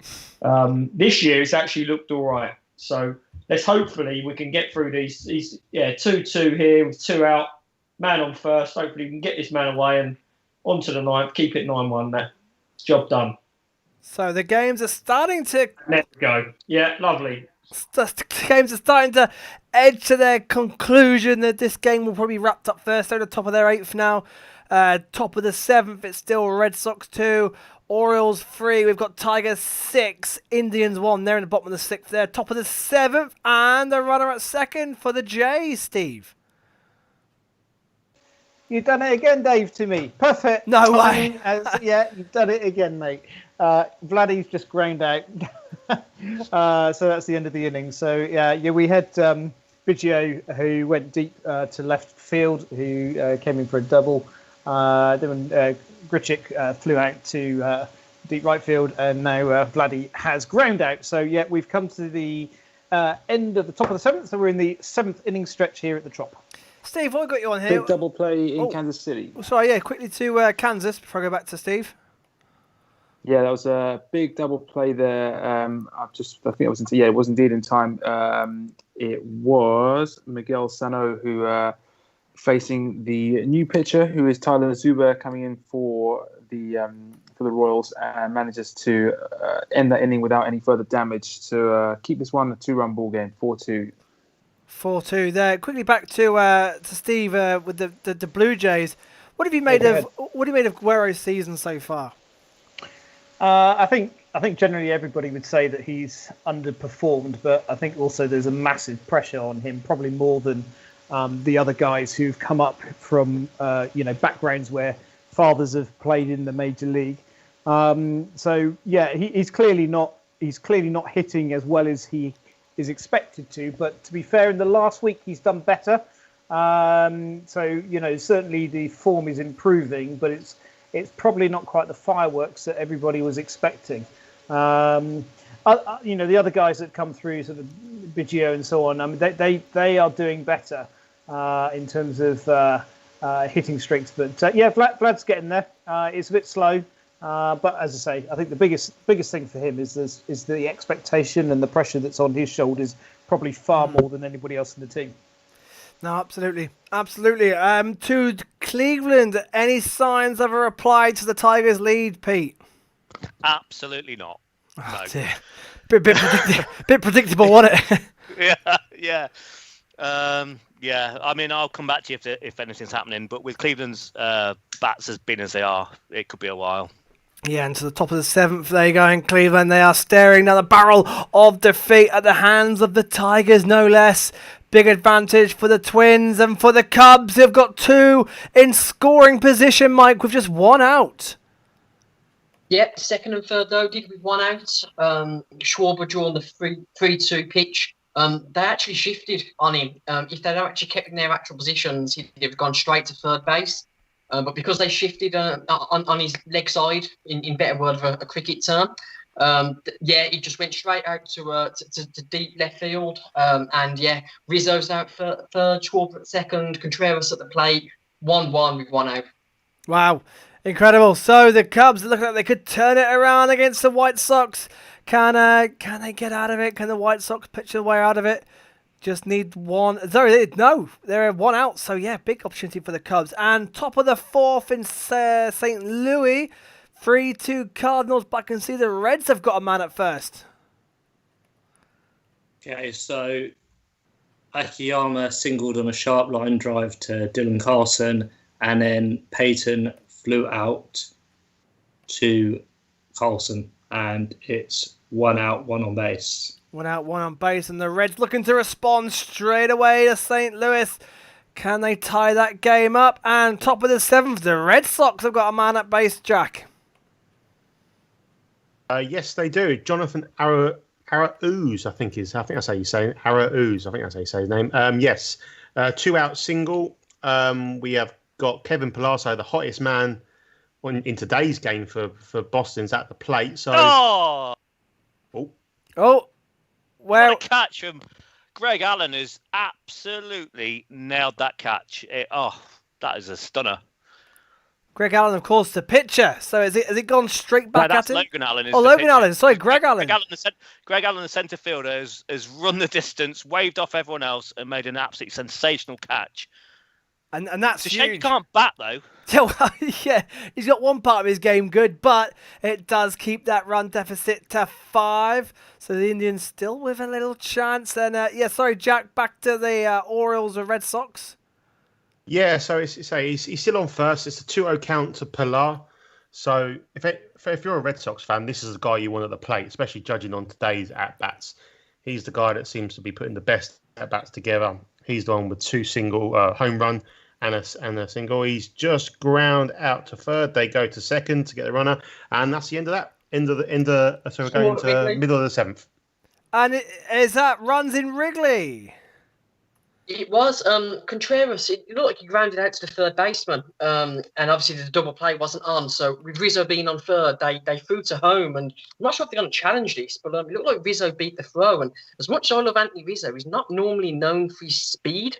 So I'm not sure if they're going to challenge this, but currently at the moment it's 1-1 with first and third runners on the corners, and with one out still. What do you reckon, Nathan? Should they challenge this? Just watching the replay now. Yeah, do you know what? There's no harm in challenging it. Has he got the ball in his hand? It looks like he does. It looks like he has the ball. Yeah.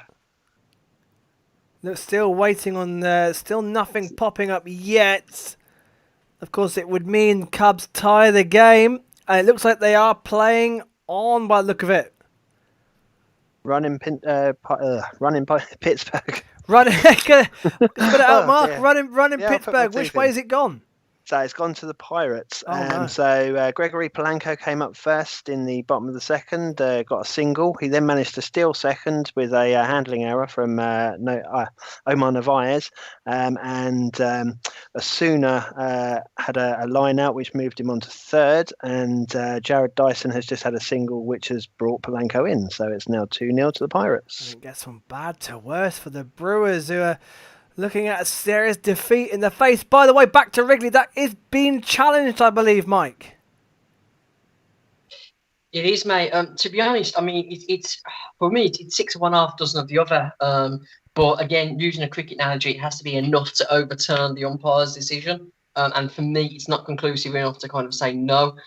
So yeah, there's still this talk. I think this is going to be quite a long challenge. If I'm going to be honest, it seems like they're going to have to look at this in quite some depth.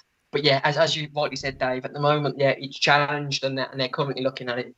What do you reckon, Nathan? In fact, we've got 2 challenges. We'll stay with this one quickly. Got a challenge in Kansas City as well. I think it's safe. I think he's safe, and I think they've scored here. I mean, watching it back a few times, I think, yeah, we should have just grounded. We should have just took third there, let him get in, conceded the run, but got the extra out. Yeah. Sometimes the easiest, just get the out. Just get the out instead of concede the run. That's often the best way. Challenge also at the Royals v Twins games, George. Yeah, I have to say I'm very surprised at the outcome of that one because Adalberto Mondesi, he's popped up and it was who was it? It was Miguel Sano running into, I think, Ildemaro Vargas, who made the play. Sano's run into him and knocked the ball out of his hand, but he had that ball in his glove for a good half a second before it happened. I'm amazed that the challenge has failed and Mondesi's been adjudged to be safe because that ball was absolutely under the control of Vargas. So I'm fairly stunned by that. So the Royals have a runner on here in the bottom of the fourth with one out, and Bubba Starling at the plate. Bubba, whose real name is Derek. And it's out. It's been overturned. Oh, it's out. So Nathan, that out. So it's still 1-0 White Sox. Yeah, 1-0. Out at the plate. They've overturned the call, saying they got it. They tagged him at home plate. Wow, Mike, you said it was been close and not enough to overturn. However, they've overturned it, mate.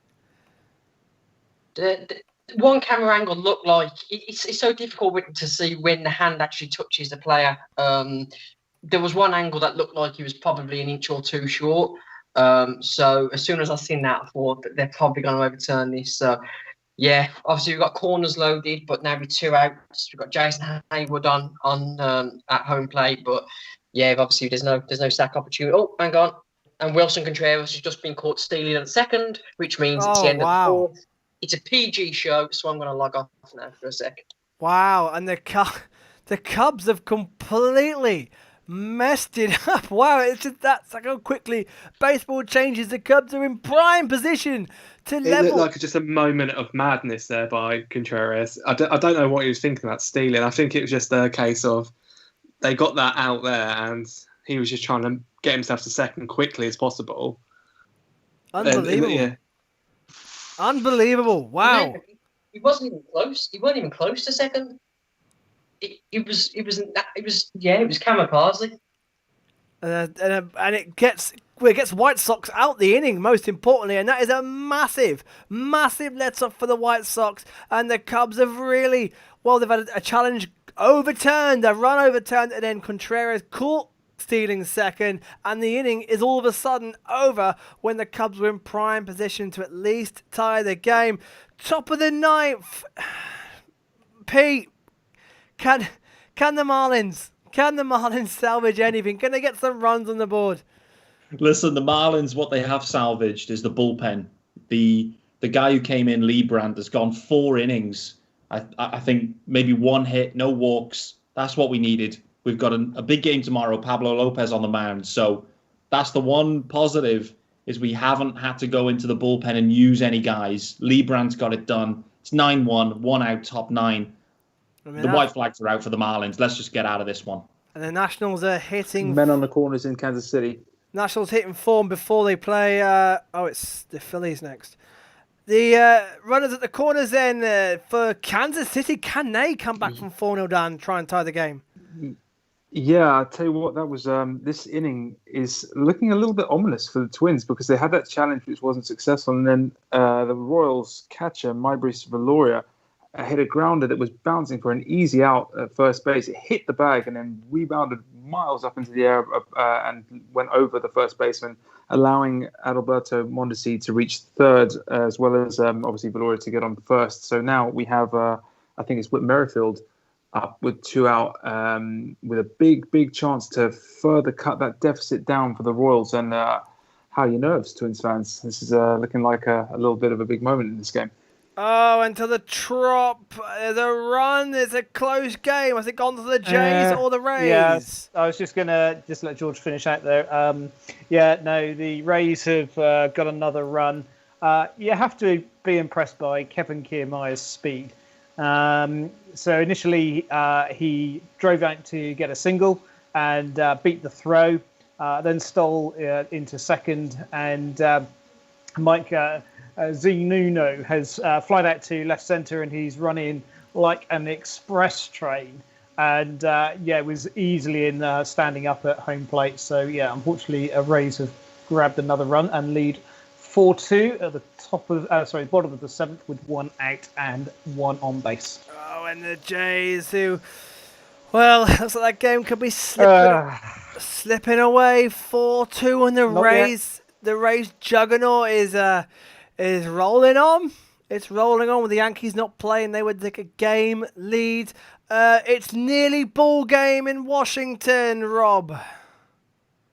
Nearly all over, Dave. 2 outs.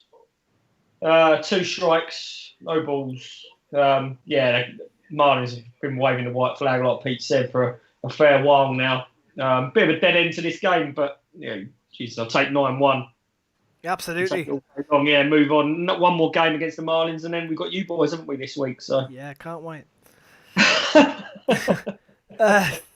To the Red Sox and Orioles, where you'd never guess what, another lead-off single for the Orioles.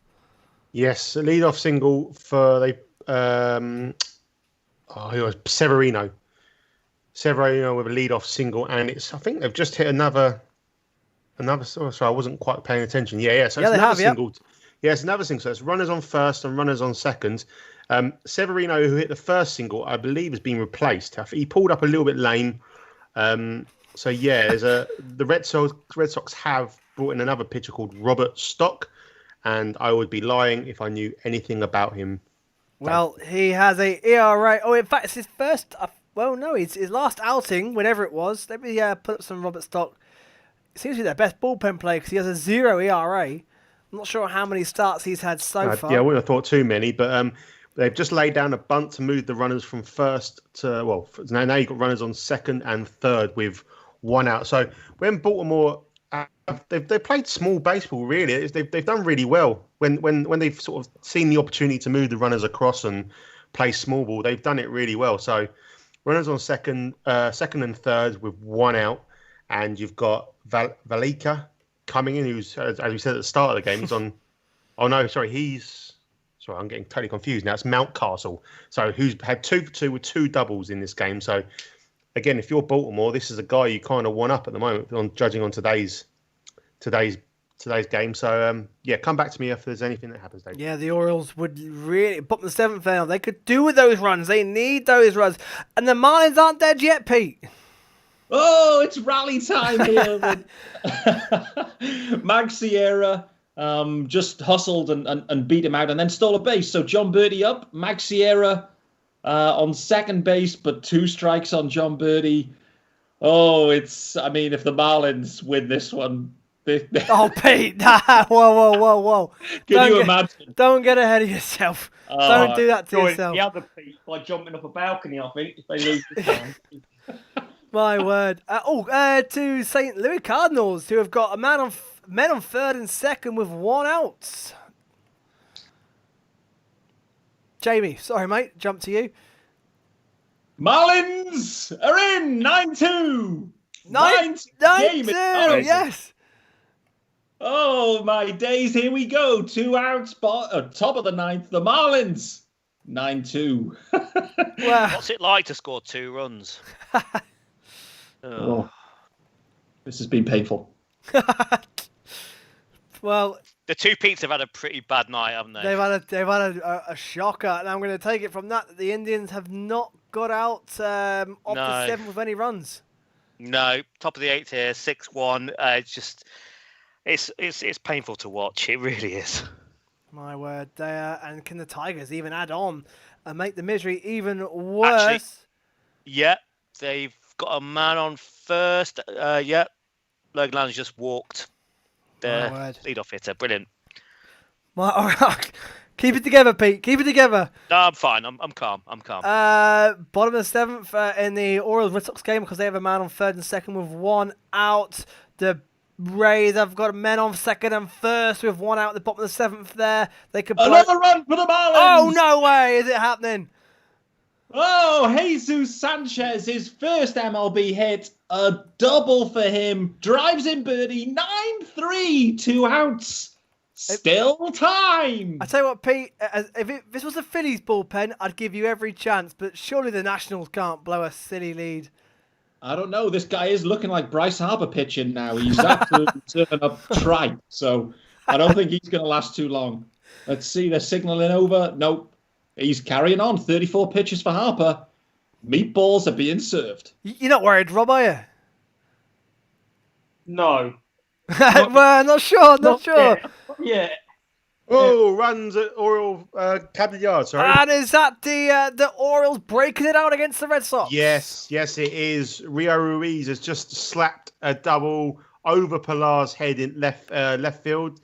And he's driven in both runs. So the runner on third scores and the runner on second scores. It's now 5-2 Orioles. Wow, bases clearing double for the Orioles. 5-2. And is that them heading to 500 on the season? Have the Red Sox got any reply left in them? And again, the pitching letting Red Sox down. And Stock's ERA jumps from 0 to 9. Not a good day at the Stocks for Stock. I don't know where I'm going with that. So the Marlins 9-3 now with a man on second, 2 outs. Pete, can they drive it anymore? I don't know. Miggy Rose at bat. He's trying. He's had 2 big hacks. Oh, big hack! No, it's fly ball game. I think it's going to be ball game. Yep, that's the game. 9-3. The Nats cruised that. Anibal Sanchez was just an animal. He was just mowing down Marlins. 2-2 for the series, though. So we go to the decider tomorrow. 9-3 Nats. Great stuff. Pete, you decide Bases juiced, Dave. Juiced? And it's the Rays. Yeah, it's painful reporting on this one. So they've got everybody on base. Jay's made a pitching change, brought Sam Gabbio on. Unfortunately, he's walked his first player. And obviously with the 3-batter rule with the pitchers this year, he's got to see this one out. But bases juiced, 1 out, bottom of the 7th. Tampa Bay lead 4-2. And Gavalik, your pitcher's ERA is 27 as it stands, and that could rocket to plus 50 with 4 more runs driven in here if the worst came to worst. Yeah, don't look at that. Good, can they get out of that? Quickly back, let's finish off that Nationals game. Pete, you can choose a late game of your choice if you wish. Rob, Nationals win 11-14, now 4 games back off the top, catching the Marlins up. Is this where it's going to turn around for your boys? Who knows, Dave? Honestly, it's been a couple of full storms, a couple of big wins that we've had and not really materialised. So I've stopped kind of getting my hopes up. Listen, having Sanchez, if he can perform like that for the rest of the year, then obviously we're going to be in a much better shape. Losing Strasburg, he's gone on the IL now. He's done for the year. That's a big blow. So that the rotation isn't anywhere near as strong as what it was. But as I said, Sanchez comes back in playing like that, then we're going to win some games. We will win plenty of games with the expanded postseason. Listen, we've all got a chance, haven't we? Even the Phillies have still got a chance, you know. And you've written them off for the last few weeks. In-play runs. Oh no, and it sounds like more bad news for the Jays. Yeah, Choi didn't quite get it out of the park, got it out into deep right field, which has brought in a single run at the moment. So we've got runners on first and third, but the Rays have taken another run, so lead 5-2. 5-2 to the Rays, and 2 runners on in Kansas City. 1 out. It could be ominous there. And to Kansas City then, the Royals were starting to put a little comeback on. What's the latest there? Well, the Twins have started off the 5th with base hits from Eddie Rosario and another from Marwin Gonzalez. Looks like that may well be it for the pitcher who'd come in, Tyler Zuber. Yeah, that is indeed the end of his day. So another pitching change for the Royals as they look to get out of what is appearing to be an ever worsening jam in the top of the 5th. And Charlie, you got a bit of breaking news for us, mate? Yep. Unfortunately for George, it's yet another injury for the Houston Astros. Another IL stint. Jordan Alvarez has been placed on the 45-day IL. Chase DeJong has been added to the 40-man roster, and Humberto Castellanos has been optioned. Yeah, I'm not surprised about Alvarez. He's I don't know what his knees are made of, whether it's polystyrene or balsa wood or poppadoms or whatever. It's it's unfortunately something which hopefully he can get sorted out. I know he's having surgery on his I think it's his patella tendon and his right knee, and hopefully. Wish him all the best and hopefully he can come back strong in 2021. Ah, God. Oh, and yeah. It's now Detroit 7, Cleveland 1. Wow. Willie Castro just singled. Sharp grounder to who was it? Out to left field, and he scored. Grayson Greener? Greener, yes. Yeah. 7-1. Wow, the Tigers. And to be honest, the way the Indians have been batting, there's no coming back from this. So I think this game's pretty much done.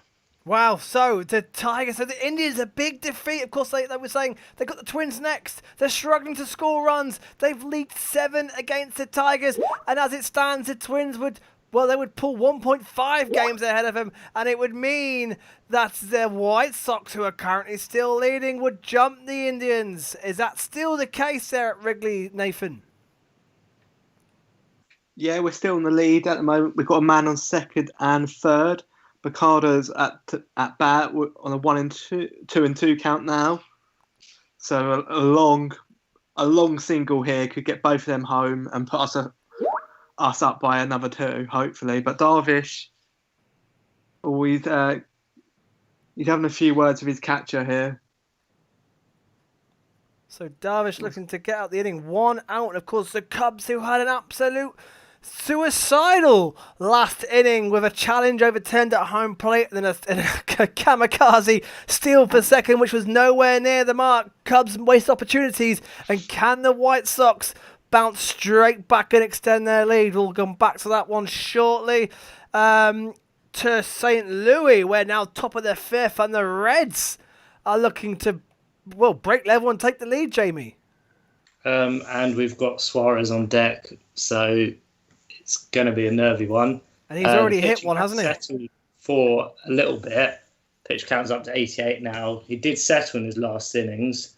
and now just showing highlights of the first innings. So it's up to you if you want to stay with me for Suarez. I mean, they're just showing his home run again on the feed, and yeah, it went a long way, didn't it? Yeah, not much to say. Here we go. Pitch is up. It's 0-1.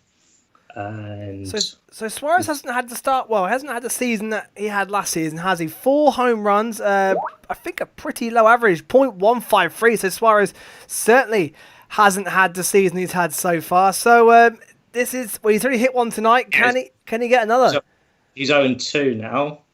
Swung, definitely tried to hit it the distance, but didn't. Here comes the pitch, and he's called time, of course. Always so, away. Yeah, I'll probably come back to you in a minute then when he's hit it out there. But yep. So with nothing, we've got the Twins have got 2 on top of the 5th with no outs against the Royals, and we've got the not anymore. They don't big double play from the Royals. So yeah, that's have got a man on third with 2 out, but yeah, the threat is slightly lessened if you look at it that way, I guess. So the Royals could get out of that one. What about the White Sox? They've got a men at second and third now, and I think I spoke too soon. Nath? Yeah, we got caught swing. Well, Mercado got caught swinging there on a 3-2 count, so that ends the innings and gives the Cubs another chance again. So a very tight one there, Mike. You need to get those bats swinging now. We do, mate. We do. Yu's doing all he can. Like, to only give it 1 in 5 against this offense is nothing short of kind of miraculous with how the last 2 days have gone. So, yeah, we just need the bats to wake up, do their thing, and let's get back into this because I really don't want to be buying that White Sox shirt. We are entering the closing stages of our early games now. We have... Well, let's have a look. The Red Sox are in the top of the 8th there. They are 5-2 down to the Orioles, who Orioles will go 3-0 so far in in-play runs if that's to stand. That'd be 2 wins against the Red Sox as well. Tigers 7-1 against the Indians. Big defeat coming for the Indians. We've got Blue Jays 5-2 down to the Rays. They're in the top of the 8th. There now, the Pirates. Let's go to the Pirates. Not been there in a while. Let's go to Mark covering that Pirates game. The Pirates beat the Brewers. They're in the bottom of the 3rd. The Pirates still lead 2-0. Yes, hello, Dave. Yeah, it's just the 3rd innings just finished, and the Brewers have got their first 3 up, 3 down against the Pirates. So the first time they've stopped them scoring in an innings. Tucker's come in for Colin Moran at first base in Pittsburgh. Colin Moran and Avisail Garcia had a collision at first base in the very first inning. So there's been 1 change for Pittsburgh. But yeah, other than that, we've had 2, basically 3 up, 3 down, half innings. Brubaker has actually been quite impressive. He's actually struck out the last 4 batters in a row. So yeah, he's looking good. And Pirates are looking more likely at the moment than the Brewers. Yeah, the Pirates just trying to salvage anything damage limitation for them, try and build for next year, I suppose, because they're one of the worst records in baseball. But the Brewers, with the Cubs losing again, the Cardinals currently in a close game with the Reds, they can still got a good chance of the postseason at the moment. But trading 2-0 to the Pirates. Let's go back to St. Louis. Big strikeout. Oh, where we going there? Yeah, it's Kansas City. Yeah, big strikeout from who's that? Is that Greg Holland, who's entered the game for the Royals? Yeah, he managed to get Jake Cave to strike out to end the inning, and there's no further damage. So it's still 4-2. So anyone, whether it's White Sox fans or whoever, yes, there's still something to hold on to here with the Royals in this game. So the Royals are hanging on. The Royals are hanging on. They're only Definitely. 2 runs deficit into the bottom of their 5th. There you go now. Bit of a chance. Late game's about to start as well, and I believe we are going to have some reporters on those games as well. So we'll keep you updated with that. Where is our action happening then? So let's go. Let's have a look. Who we got on base then? We've got the Reds, Cardinals. Let's go back to Jamie at St. Louis. Jamie, have the Cardinals got Suarez out? big strikeout of Suarez, and then a pitching change. So we kept in the starting pitcher for that, got the out, and they are now in the process of a pitching change, and it is Genesis Cabrera. So can one day's rest. Can the Cardinals get out the inning? Can they get out that inning there? Tigers v Indians. Rob, any hope? Any hope for the Indians? You mean Pete? Sorry, Pete. Oh my God! How many Maltesers have you had? I'll tell you what, this game has turned into a disaster for both of us. Sorry, it's because Rob just messaged me. That's why. No, absolutely nothing. We're bottom of the 8th. One out, to be fair. Carlos Santana's up, but nothing's going on. Oh, and remember, Pete, they are running out of time, running out of batters. And the Indians are staring defeat there, top of the 8th. And the Jays have got a lead off. Just what they needed. Yeah, they had a walk. Hernandez managed to see out the count for a walk. Travis Shaw, I just thought he was going to go deep, but he in fact flew up and it was an easy out.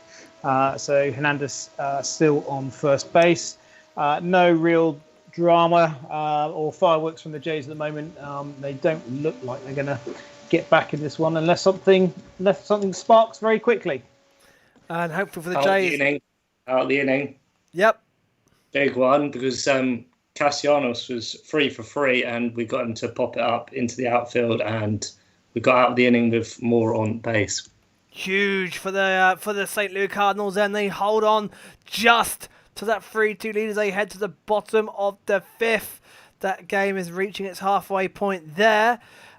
Charlie, any stats for us, mate? Hi, Dave. Yep, I've just got the NL Cy Young stats to go through as well. I don't think we got around to that earlier. So in terms of ERA, Trevor Bauer leads the way with a ridiculous 0.68. Home run! Hold that. We've got a home run. Home run. I was casting doom and gloom on the Jays, and Lourdes Gurriel Jr. has just homered on a line drive to left field centre, brought in a couple of runs. So we are now one away, 1 out, top of the 8th. The Jays are back in flight, but the Rays lead 5-4. Wow, so the Jays have put it within 2, and one swing at the bat has changed it all round. And now the Jays are within touching distance of the Rays. Can they level it up? Could they even have some redemption for dear old Stephen Walker? They've been walked off twice, 2-2. Can they turn the fortune? Stop. Just stop there, Dave. Just stop. I'm building the anticipation up. Move on to the next game. Charlie, back to you, buddy. Yep, no worries. So in terms of the NL Cy Young race, in terms of ERA, Trevor Bauer's first was 0.68. Max Fried was second with 1.32. Yu Darvish is third, or was third coming into this game, with 1.74. Dinelson Lamet, Pete Pratt's old friend, is fourth with 1.89. And joy for Mets fans everywhere, Jacob deGrom is fifth on 1.93 currently. In terms of strikeouts, Sonny Gray leads the way with 51. Lamet is second with 45. Yep, go on. Yes, Hira's managed to get a single and backed up by Justin Smoke, who managed to also hit a single, but Hira put the burners on and ran from first right the way through around to home plate and has got in safely. So it's now 2-1 to Pittsburgh. Brewers off the mark. Can they work on that deficit and pull it level? Still plenty of time in that game. Yes, Charlie? Yep, so Max Scherzer third in strikeouts with 44. And Kevin Gausman, the reclamation project on the Giants, and Zach Gallen, the Arizona Diamondbacks standout pitcher for this season, are tied in fourth with 42. In terms of whip, Trevor Bauer leads again with 0.57. The evergreen Adam Wainwright is second with 0.83. Dinelson Lamet and Zach Davies are tied for 0.84. And Jacob deGrom is in fifth with 0.89. In terms of Fangraphs pitching war, Sonny Gray, Max Fried and Yu Darvish are all tied on 1.3.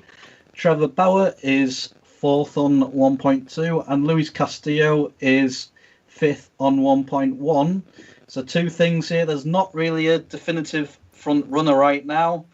And how about some love for the Reds pitching, which seems to have been really good going by the number of names I've got on that list. Yeah, the Reds have had a good year pitching-wise so far. However, they are 3-2 down already to the Cards. So that's taken a bit of a knocking so far. So we've got the evening game starting very shortly, and we'll go to our reporters there. I'm still trying to work out who I'm going to, so bear with us. But I think we're going to have Tracy and Molly coming in to cover a couple of games. Rob and Pete will also be staying on as well. So let's get into the evening shift. We are now 3 hours, 10 minutes in. Voila, there we go. That is where we are. Bases juiced, no outs at bases juiced, and can the Cubs reply to the White Sox? Yeah, so Hayward drew a lead-off walk. Cavatini hit it to Moncada at third. Nathan, I'm not sure if you need to correct me on that. And it seemed quite regulation, but he kind of made a bit of a balls up of it. And basically, we loaded third and second, still with no outs. And Nico Hearn has just drawn another walk. And there's actually a mound visit now with the pitching manager and Cease from the White Sox. But yeah, as mentioned at the moment, you've got first, second, third, all juiced, no outs. Wow. So well, Nathan, nervous times here because the White Sox have been cruising quite nicely so far. Yeah, I'm really nervous now. The problem is you don't want to rely, like we scored loads in the 6th, 7th, 8th, 9th, kind of like the late innings. You don't really want to be relying on that if you go 4-1 down here.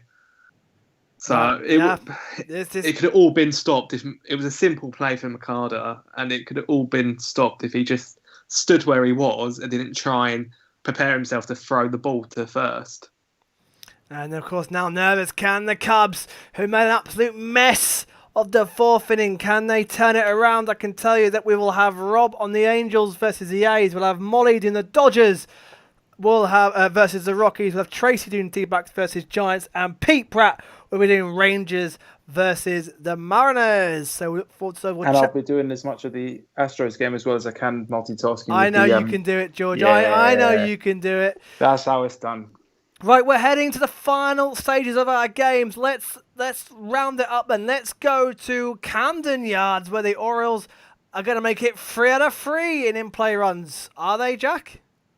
Well, if you don't jinx them, Dave, they will, yeah. But it's the top of the 9th. We're just going into the top of the 9th, just waiting for the advert breaks to finish. It's only 3 runs, so it's not the end of the world. But the Red Sox will have to do a lot better in hitting, sort of stringing hits together than they have been. All their hits seem to have been spaced out, not together. And what you need to get a 3-run deficit back is sort of hits together. So hopefully, if you're a Red Sox fan, you're going to get at least a couple on, and then see where you take it from there, really. Yeah, and Givens has an ERA of, I don't know how many games he's done so far, but he's got 0 ERA so far. Can he close it out? Can Baltimore go back to 500? Can we get any late drama in the Tigers-Indians game? They're heading to the top of the 9th, Pete. Yeah, so Detroit are batting at the moment. They're 1 out, top of the 9th. Obviously, the drama is going to come from if the Indians' bats wake up. That's the only way this game's going to come to life. So come back to me in a few minutes when they're batting and we'll see. But you know what? I really don't think it will. Oh, and, Goodrum's at bat at the moment. 13 hits for the Tigers tonight against a very good pitching from the Indians.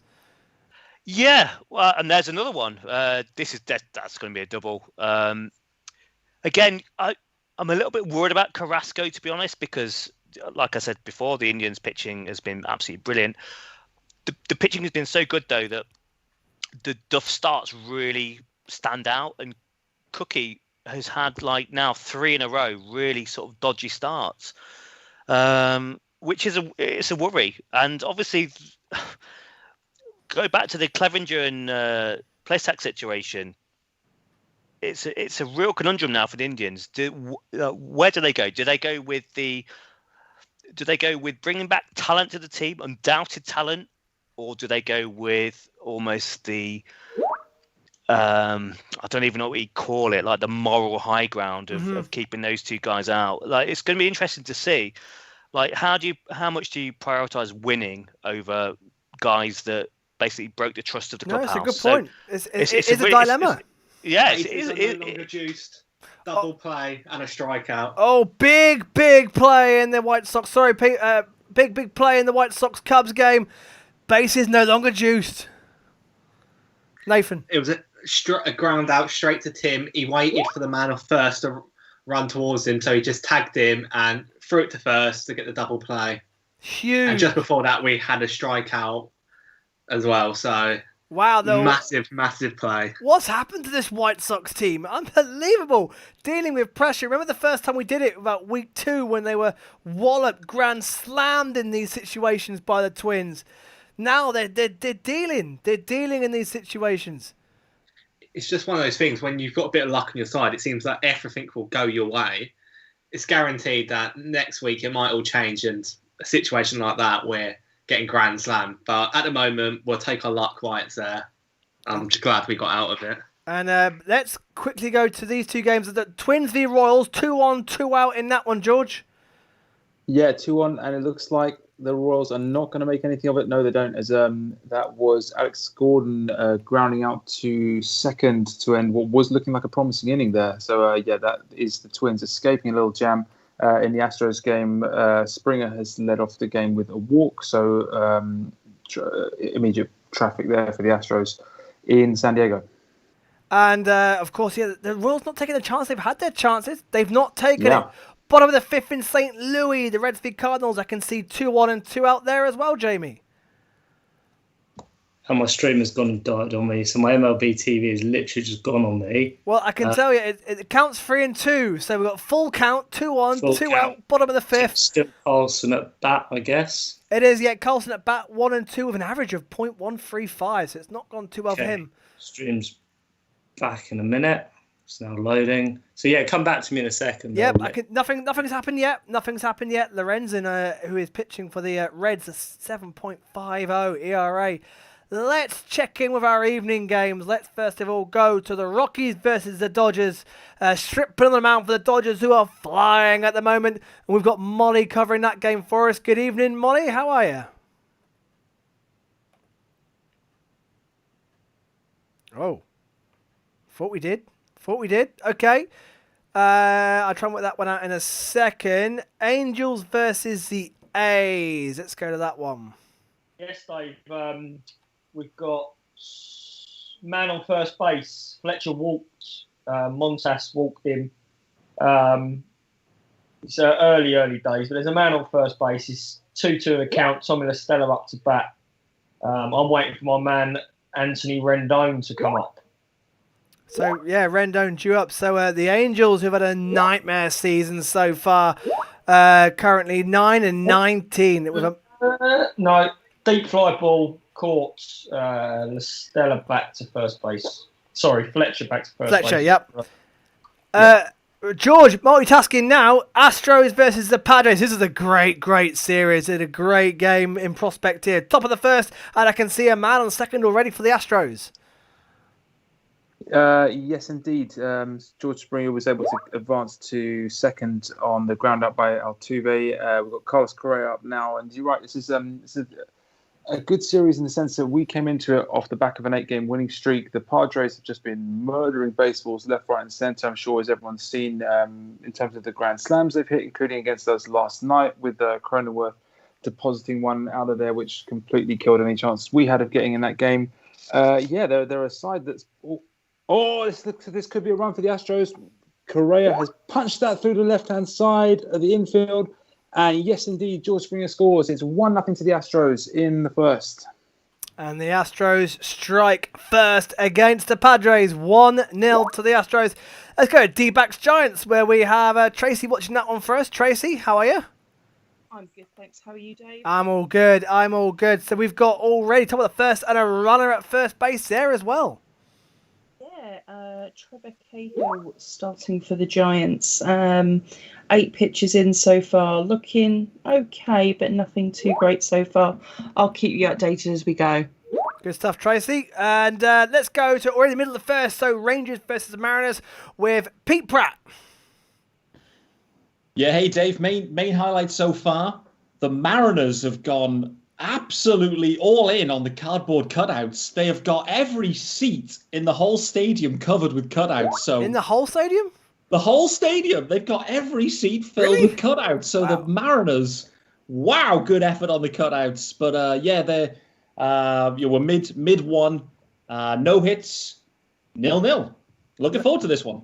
And let's go to the top of the ninth. Red Sox versus the Orioles. The Red Sox have got one on base. Whoa, home run. Hold that. Home run the Twins. Twins Royals. Not the Twins. It's the Astros. It's Kyle Tucker with a 2-run shot. It's 3-0 Astros in the top of the first. George, you've packed up. I have somewhat, yeah. Right, top of the ninth. Can the Red Sox do anything against the Orioles, or can the Orioles head for another victory and go to 500, Jack? Well, they're down to their final out at the moment. Jackie Bradley Jr. is that final out. They do have a runner on first. Alex Verdugo, pinch hit, and he drew a walk from Givens. They're just having a pitching change right now. They've bringing in Tanner Scott, I believe, to try and close this one out. So, yeah, they have got a little bit of a rally, but they're going to need a bit more than what they've got going right now. Obviously, 3 runs down. Even if Bradley sends this over the wall, it's still going to be one run short. So, still a little bit of ways to go for Boston to try and get back in this game. But as long as you've got an out, you're still in it, aren't you? Really? That's it. But the Red Sox are heading to 9 and 20. Who is that then? That was me, Dave. Tracy. Tracy, yeah. Double play for the Giants. There was a soft ground ball just past second and got the go-ahead runner and the man who was at bat. And Starling Marte looked like he was limping a little bit. Ooh, that would be a big injury as well. To the Trop, Steve. Bottom of the 8th when the Rays are in scoring position. Yeah, they've got a runner on second at the moment. We got 2 outs. Just anything at the moment would be great to just get out of this inning. And then we've got our last 3 outs at the top of the ninth to try and get something out of this game. So, yeah, very tight game. We are going through pitches like there's no tomorrow. But we just need to get out of this one. He struck him out. Yeah, so Jays have escaped the 8th. So we're 5-4 going into the top of the ninth. Top of the ninth, the Rays are 3 outs away from a victory and extending the lead at the top of the AL East. We've got Pete Ram says, when will the next time to be on? Hopefully a couple of weeks. James Scott says, come on the A's. The A's who are ahead in the AL West at the moment. Let's go to Pirates v Brewers. The Pirates have a man on second, bottom of the 4th there. Yeah, Omar Narvaez is having a bit of a nightmare at the moment. He's had 2 handling errors to prevent Polanco stealing second base. So, at the moment, Polanco is on second with 2 outs. That's about it, really. Did I hear a home run? You did, Dave. It's not over till it's over, Jack. It's not over, as we say. As long as you got that one more out, you're always in with a chance. And Jackie Bradley has sent it over to opposite, as Pete would say, an Boppo to left field. So yes, it's now a 5-4 ball game, and game on, Dave. Wow, 5-4. To the Orioles, 1 out to go. Can Tan Scott get that final out and get the Orioles that win? Or can the Red Sox break Orioles' hearts? Wow, that is beautifully teed up there at the moment. We'll keep an eye on that one. That's going to be in for a dramatic finish. The Rays are trying to see it out against the Blue Jays. Let's see. We got on Angels versus the A's. We got 2 on and 2 out there at top of the first. Yes, 2 men on. My man, Anthony Rendon, 1 base hit. Man on first and second. Atani now up. I'm quite looking forward to watching these A's lineup. I listen to Nick's podcast fairly often, and they've got Bad Boy Bundy on the mound tonight. So I'm quite looking forward to seeing him pitch. Don't know a lot about the A's. I know that fella from the A's account, he likes to have a little sing-song here and there. But I don't think I'll treat you to that tonight. Yeah, rather didn't, Rob. Rather didn't. Another base hit, Dave. My word. The Red Sox. Yes. We said it's not over till it's over. It's not. Arauz, he's singled into centre field, so they've got a runner on first now. So it's it's just starting to heat up a little bit as As Alex Ferguson would say, squeaky bum time if you're an Orioles fan. Certainly is. The time runs at first. The go-ahead run is now at the plate, and Tan Scott with a 2.53 ERA is trying to get that last out for the Orioles. Can they do it? Bottom of the ninth, a lead-off hit for the Indians. Pete, excitement. We've got it. This is it. Oh no, Pete's home run! Mariners! Eardrum's gone. Pete. Oh, the Mariners are on the board. 1-0. Kyle Lewis with a ball game at Orioles the Camden Yards. So home run Lewis for the what a season Lewis is having, by the way, for the Mariners. Was that a one hit? Was that a solo? What solo shot, two outs. It's his 7th home run of the season, and he's currently on an 8-game hitting streak. So, wow, I mean, straight in the mix. Took Mike Minor, deep. 1-0, 2 outs, bottom of the first. Mariners on the board. Wow, what a start for the Mariners, what a start for Lewis again. And as Jack was saying there, it's all over. The Orioles have gone back to 500, 14-14, 4 games back on the Rays, who are currently leading the Jays. And the Red Sox just fell short in the end. Yeah, Pilar grounded out to shortstop. They flipped it to second. And then just like that, just like it just come to life like that, it was just over like that. Red Sox fans probably wanted Pilar to be at the plate at that moment in time. So he led off the game with a home run, and unfortunately, if you're a Red Sox fan, he ended it with a ground out to shortstop. So ball game 5-4 Baltimore. And will we get ball game at the Jays v the Rays? Are we going to get late drama here as well? I can see top of the ninth. How's it going, Steve? 1 out. Espinal just drove into easy 6-3 play. We're currently now back to the top of the order, so Kevin Biggio's at the plate.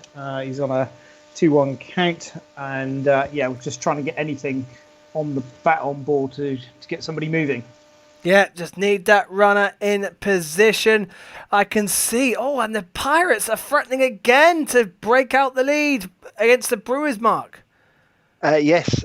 So Corbin Burns has lost a bit of control at the moment. He's walked. So the story is he walked Polanco to first. Polanco managed to steal to second, and then he's just walked Jared Dyson. So Jacob Stallings is now up for the Pirates to see if he can get one of these runners over the home plate.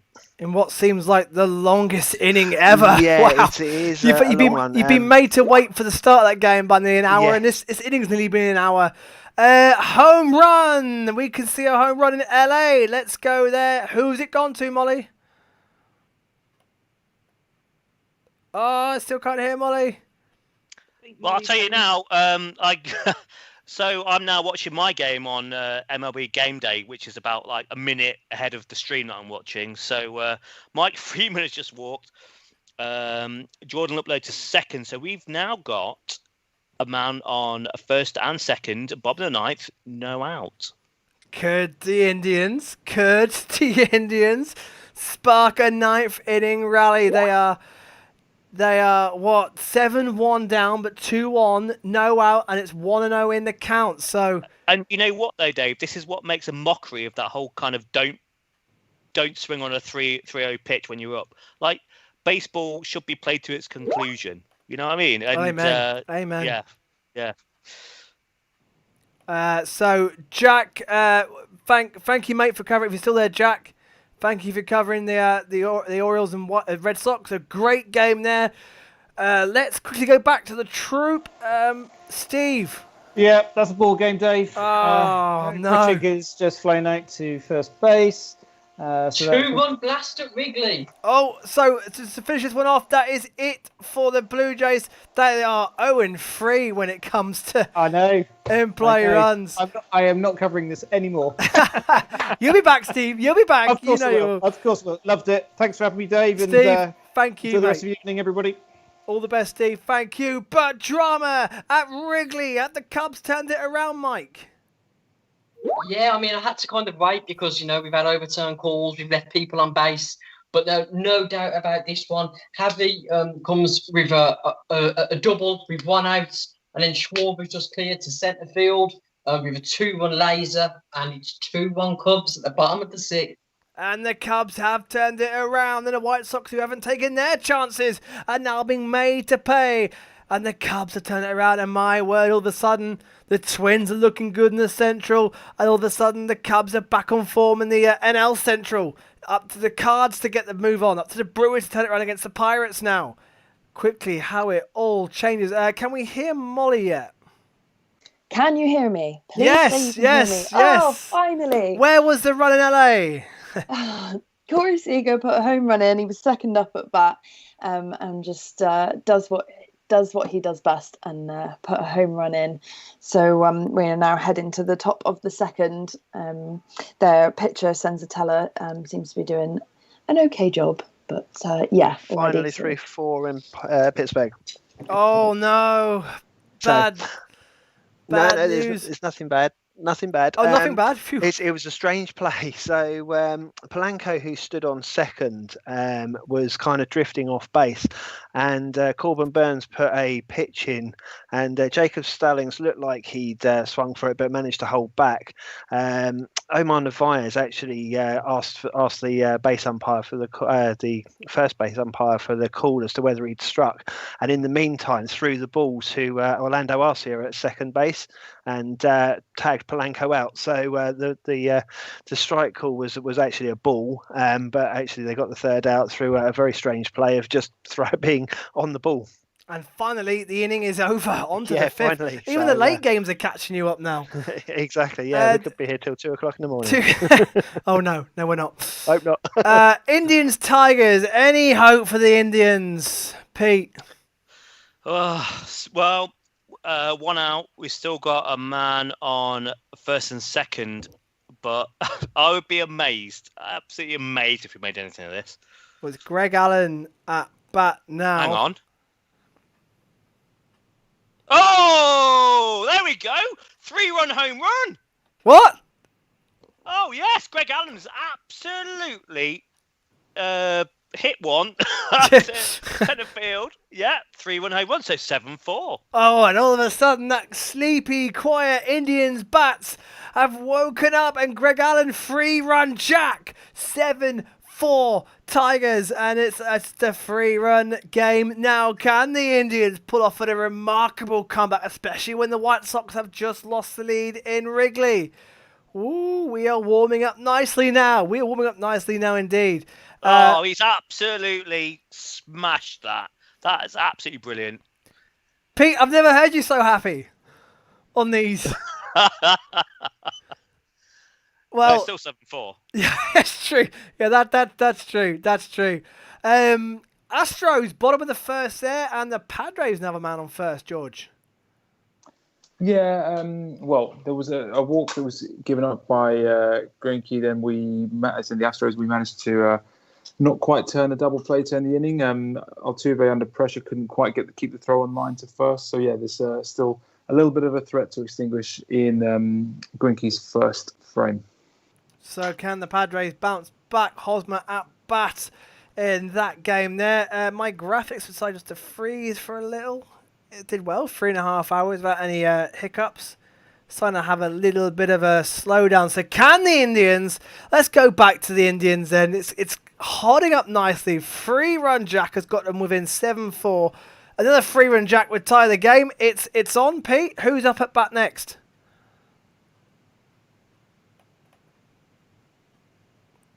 Pete? Pete's gone to have a drink. I presume he's gone to have a drink. Let's get Charlie in with some stats. Charlie. Now, Dave, yep, so there's been a bit of a rush of home runs there. So just to go back to the beginning, as I just refresh my screen there. So we had... Sorry, just got a bit lost there. That's all right, so mate. Kyle I'm Tucker's as well. Kyle Tucker's 4th home run of the season. Went 383 feet, 103.2 miles per hour, 30-degree launch angle off a 97.1 mile per hour sinker. It's not caught up there. Kyle Schwarber's 5th home run of the season. That was quite a long one as well. 430 feet, 102.2 mile per hour, exit velocity, 30-degree launch angle, and that was off an 85 mile per hour slider. And for Greg Allen's home run, that went 383 feet. That was 102.9 miles per hour exit velocity with a 26-degree launch angle, and that was off an 89.3 mile per hour changeup. And Jose Abreu is currently one home run. Well, I don't know if he'll get another at bat, but he was one home run short of taking the record for the amount of home runs one player has hit in a 3-game series. Great stuff. Great stats. Great addition to updates for you to the show. Yeah, go on, George.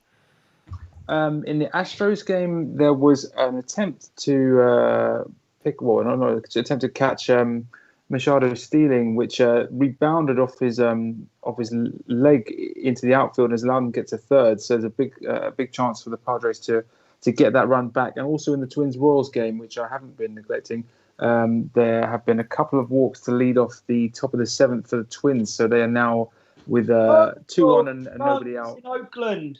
So we've got drama in Oakland. What is happening there, Trace? Oh, Rob. I'll put on my best Tracy voice if you want.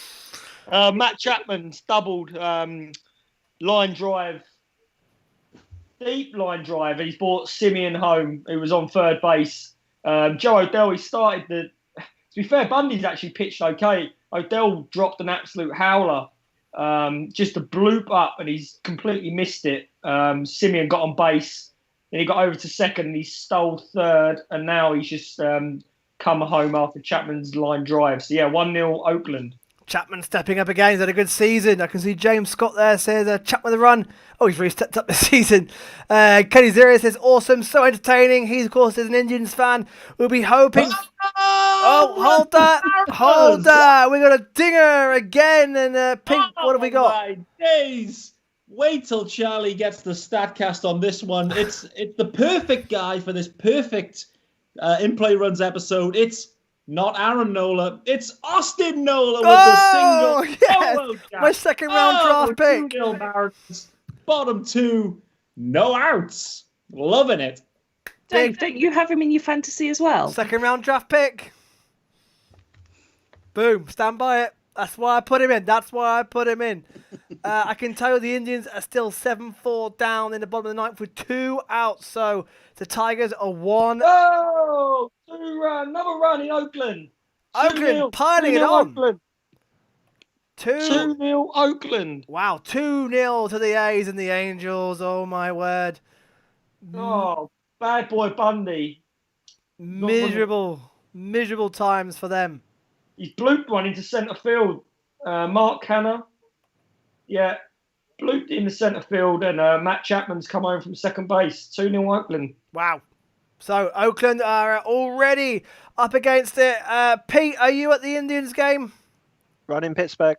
He's just stepped away, but it's ball game at Tigers Indians. The Tigers have finished it 7-4, and the Indians have the red hot Twins next. Pete, if you're back, let me know. His runners on base in LA. Right, let's go to Pittsburgh first. We've got runs piling in now. So mark at Pittsburgh. So Luis Urias has run in another run for the Milwaukee Brewers. Omar Narvaez actually managed to hit a single out with Luis Urias stood on second base, and that's tied up the game 2-2. So the Brewers are coming from 2-0 down to tie it 2-2. And run as well, I hear, in LA. Yes, runners in LA. A beautiful double play that's just happened. Didn't quite get the runner at first, but we are now 2 down in the top of the second. But Rockies on first and third. So painted corners in LA at the moment. Ooh, Rockies already looking for an instant comeback and ball game, as we just heard there in the Indians game. Yeah. Sorry, Molly, for stepping over you there, but it's ended 7-4 here at Progressive Field.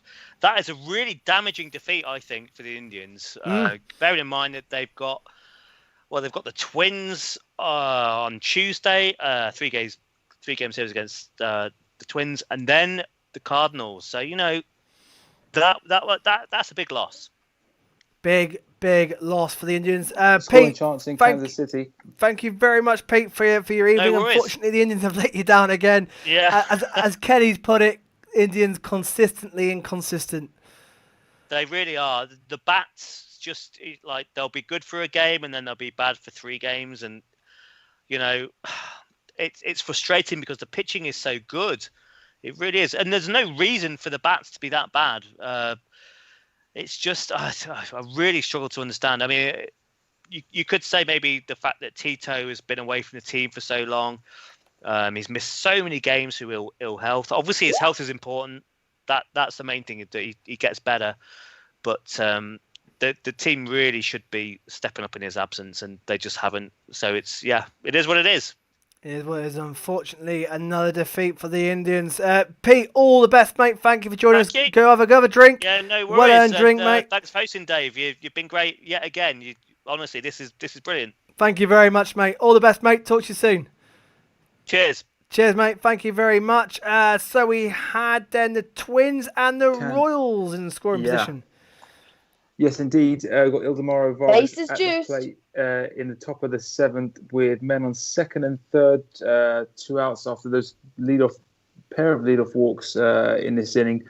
Eddie Rosario struck out, and then Marwin Gonzalez grounded out, but was able to get the runners over to 2nd and 3rd. This is a big chance for the Twins to kill this game. So, I'll let you know how it goes. And with the Indians' loss, it would put them 1.5 clear, and the White Sox are still down as well. We'll get there shortly, but bases juiced in LA to who, Molly?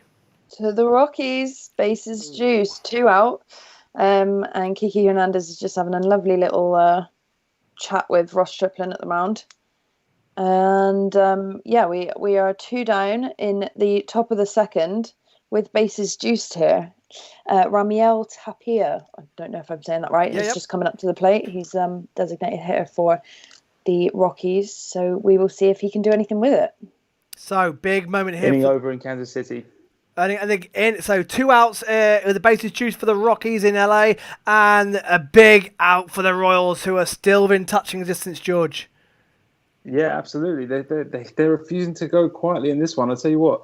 There's still a chance it could be a sting in the tail. It hasn't looked likely, but you never say never, because the Twins have had their chances to put this to bed and they haven't done it. So this is still very much a live ball game. They are in the bottom of the 7th there. Ignore that graphic at the top. Double play in Pittsburgh. And a big double play for Pittsburgh as well, because the Brewers are threatening, Mark. Yeah, they were threatening. Unfortunately, Orlando Arcia has just ground into a double play. He hits out to third baseman JT Riddle on for Kevin Newman, who's had to leave through an injury. He threw to second baseman Adam Frazier, who then managed to throw out Arcia at first. So, yeah, unfortunately, they went from a scoring position to nobody on base and 2 outs. So an injustice there, Mark. Still 2-1 on the screen. There we go. 2-2. So the Brewers have pulled it back. Oh, and we've just had another hit by Garcia. So we've got a runner on first with 2 outs. And the inning's not over yet. The inning is not over yet. So what have we got going? So the Jays have already lost, as you can see, 5-4 to the Rays, who keep going on. The Rockies didn't do anything with their loaded bases, just FYI. So the Rockies blew their chance, bases loaded, and they have blown it. And the Dodgers hold on to a slender 1-0 lead there in the early stages. Let's go down to Angels versus the A's. How are 2-0 still to the A's. Angels now at bat, Rob. Yes, ex-Nat Brian Goodwin's at bat.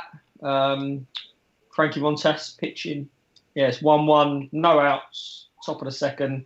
Angels need to get something going. It wasn't the ideal first inning for them.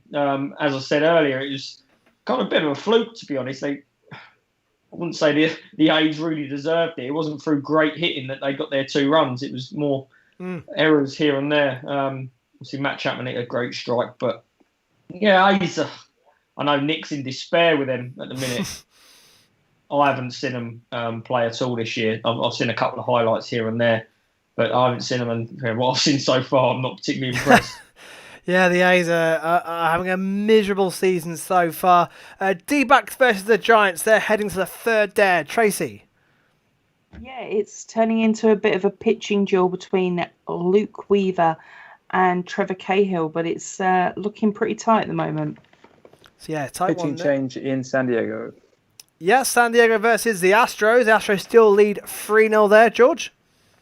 Yeah, pitching change for the Padres. I don't know if I'm going to embarrass myself by saying his name is Morjon or Morejon. I don't know which one it is. Oh yeah, I'll let you. I really don't know. Let you pronounce that one. No idea. Anyway, he's come out the game in the second with the Astros with a man on second after Reddick's leadoff double, there was a strikeout and then a ground out of Toro and Maldonado respectively after that. So I'm not sure whether this is a matchup issue. I haven't got the sound on that broadcast, so I don't know. It didn't look injured, so it's a bit of a strange one. But yeah, pitching change nevertheless.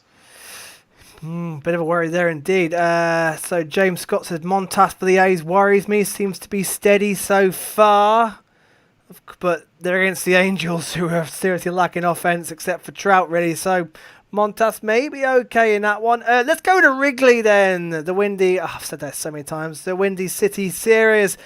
The Cubs still lead. We've got top of the seventh and the White Sox are on base, Nathan. Well, as you've came to me, Mendix just swung and struck out and ended the innings for us. Perfect timing. So the White Sox, all of a sudden, that big power offense that we've seen all this week has dried up a bit here. Yeah, it has. It's gone a bit quiet, but I guess you can't win them all, unfortunately. And I guess we have to let the Cubs win one game. 5 wins out of 6 ain't too bad, is it?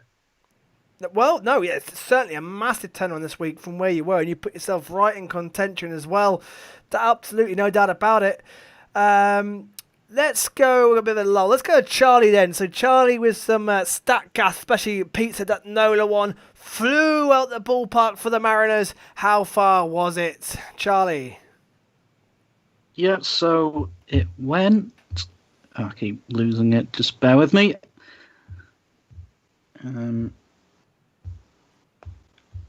Can I come back to that, Dave? You can, yeah. I'll come AL Cy Young first. Yeah, go on. Yeah, go on. I tell you, talk. Yeah. I need to get some water. I need to stretch my legs, Yeah. so I'll let you have the stage for a minute or so, buddy. That's no problem. Okay, so Kelly Zeros in the chat was asking about Shane Bieber and how well he's doing this season. Well, the answer, as you're all about to find out, is extremely well. He currently leads the AL Cy Young in ERA with 1.11. Sorry, the AL Cy Young race. Lance Lynn is second on 1.37. Framber Valdez of the Houston Astros is third on 1.72. Randy Dobnak of the Minnesota Twins is fourth on 1.78. And Zach Greinke of the Astros is fifth on 1.84. Again, Shane Bieber leads in strikeouts with 65. And it's quite a big lead as Lucas Giolito of the White Sox is second on 45. Gerrit Cole of the Yankees is third on 44. Lance Lynn is fourth on 42. And Dylan Bundy is fifth on 38. In terms of whip, surprisingly, the one category that Bieber doesn't lead in, Kenta Maeda of the Minnesota, I forgot what team he's from, to be honest, but he's got a 0.63 whip. Shane Bieber is second with a 0.76 whip. Dylan Bundy is third with a 0.80 whip. Lance Lynn is fourth with a 0.81 whip. And Marco Gonzalez of the Seattle Mariners is fifth with a 0.88 whip. And in terms of Fangraphs pitchers wins above replacement, Shane Bieber leads the way again with 1.8. Zach Greinke is second with 1.4, and then there's a two-way tie between Kenta Maeda and Lance Lynn with 1.2, and Aaron Savale is fifth on 1.1. Sorry, was there someone with an update there? Yeah, we've got a run here. Yadier Molina, base hit, makes it 4-2 to St. Louis. 4-2, and what are they in the... Whereabouts are they in that bottom game? of the seventh, 1 out. Bottom seventh, 1 out. And yeah, an update from somewhere else there? Molly, Tracy? No, I was just interrupting. No problem. If anyone else hasn't got anything, I'll just do a quick conclusion on the AL Cy Young race just there. So, in conclusion, it's basically Shane Bieber's to lose at the moment, although obviously with the experience of somebody like Zach Greinke who's won them before, he could go on a run, but right now it looks like it's Shane Bieber in the lead on that one. So for those of you who missed the earlier games, I'll just do a quick recap. I am back when you want to start, mate. Don't worry. Oh, sorry, Dave. Wasn't sure how long you were gone for. Sorry, sorry, mate. Well done, mate. Well done. Oh, I'm glad you're here because I believe there's been a run at Red's cards. Have we covered that one? Yeah, I covered that one. I interrupted Charlie for a bit during that one. Oh, it well done, was mate. a base hit from Yadier Molina to bring home the run for Matt Carpenter. So yeah, 4-2 Cardinals. We are 2 outs, 1 person on first, 0-1 is the count, and Carlson just strikes on it. Yeah. And the bottom of the 7th there, so they're rolling along nicely. Thank you for that, Charlie. And again, as ever, great stats there, great update. Ouch. We got an ouch. Where have we got an ouch? Yeah, ouchies. Vital Marte just fouled the ball off his foot in the Arizona Diamondbacks Giants game and went for a bit of a hop around the ballpark, as you do.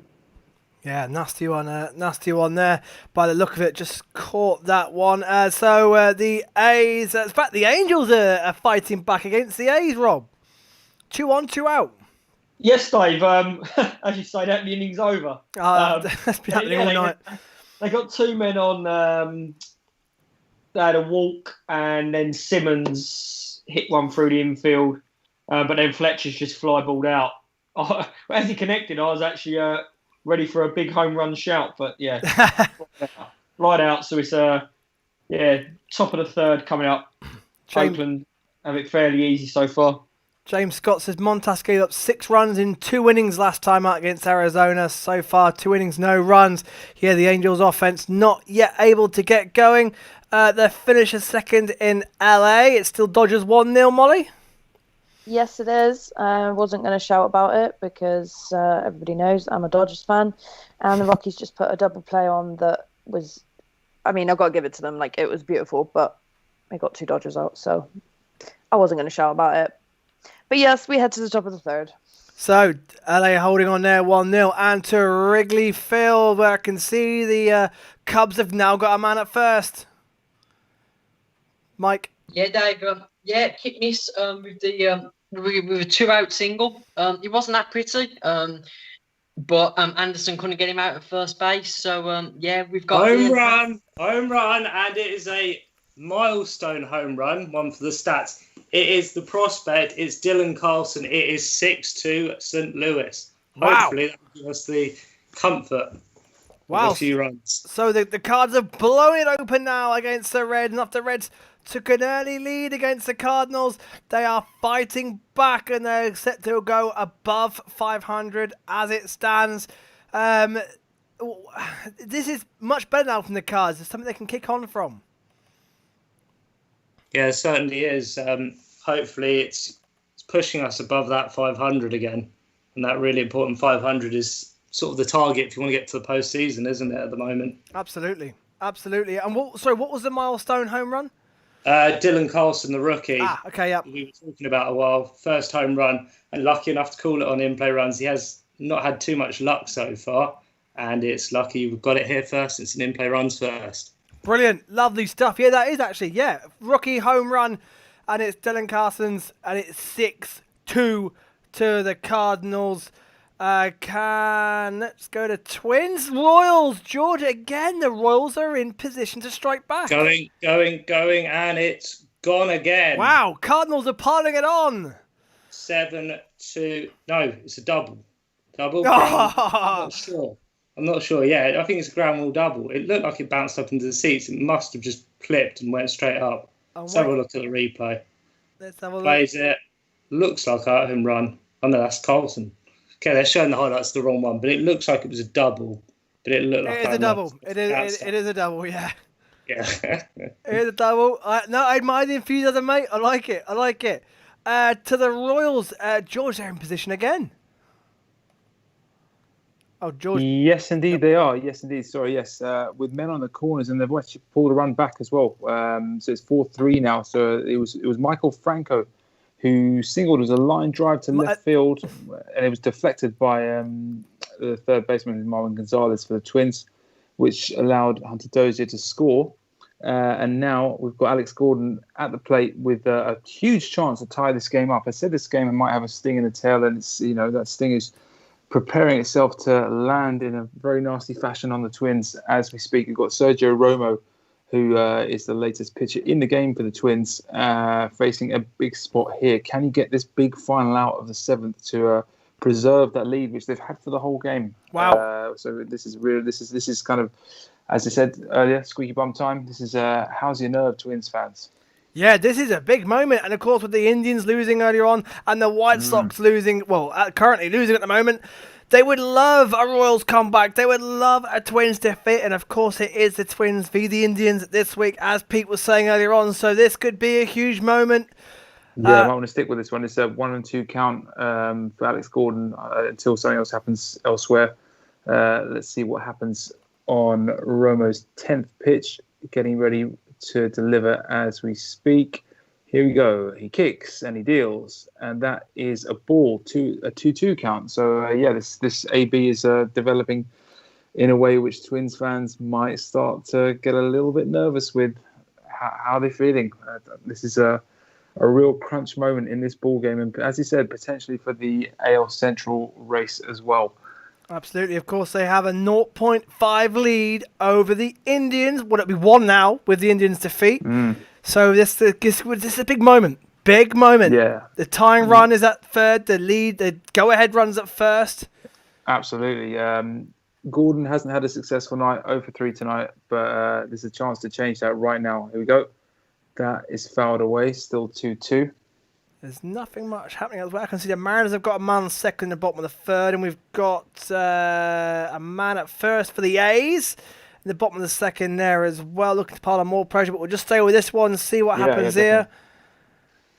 Yeah, so taking a step out the batter's box there. Gordon, now he's back in, waiting for this next pitch from Romo. He is standing on the mound, and he is ready to deliver. Stands tall.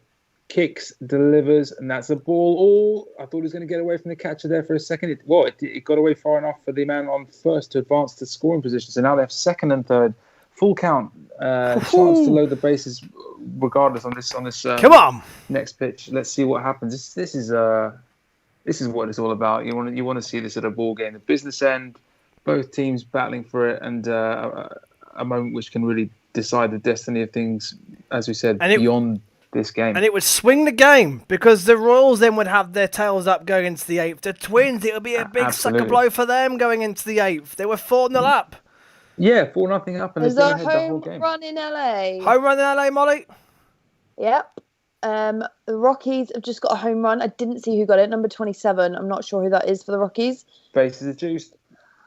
So the Rockies... Trevor Story. It's Trevor Story. It'll be Trevor Story. Yeah, Trevor Story has tied it up for the Rockies against the Dodgers. 1 apiece there. And bases juiced. Yeah, it was a walk. Twins Royals. Yeah, it was a walk. He couldn't solve the problem there, Romo. And now you've got Adalberto Mondesi with... he's got an average of just 100 with the bases loaded, lowest in Major League Baseball. So, yeah. Don't play this down. You shouldn't have even said that. He's due. You can say he's due. So that's the first just true there from Romo. So he's 0-1. But still, it's just that's the thing about baseball stats. They're a good guide, but they will never be the, they're not going to give you the hard and fast truth about what's going to happen next. They'll give a good indication, but there's no reason why. Don't switch off, folks. Don't switch off. Don't switch off. Yeah. He's due. In Pittsburgh. Pittsburgh. What's happening there, Mark? So Keston Hira managed to lead off with getting to the first base on an error by Pittsburgh, and Justin Smokes just backed it up with a home run off of the foul pole in the left field. So the Brewers now lead 4-2 with no outs. Brewers have turned it around again for the second time when you've been on, Mark. That is now a 2-0 lead gone. Yeah, we like the sixth inning, don't we, when we're on in play runs? Certainly do. So 4-2 now to the Brewers. And George, anything at Twins Royals? Yeah, I hate to say it. That 100 average was absolutely on the mark. That was a terrible at bat from Adalberto Mondesi. Oh, that's 3-pitch strikeout, and honestly, he didn't get anywhere near any of them. That is a huge moment for the Twins, who look to try and close this out in the next couple of innings. What an anticlimax. And to the top of the 8th they go, but the Royals have narrowed it down. They were 4-0 down. It is now 4-3. Can the Royals just get that one run? First of all, they'll have to get 3 outs at the top of the 8th inning. They go.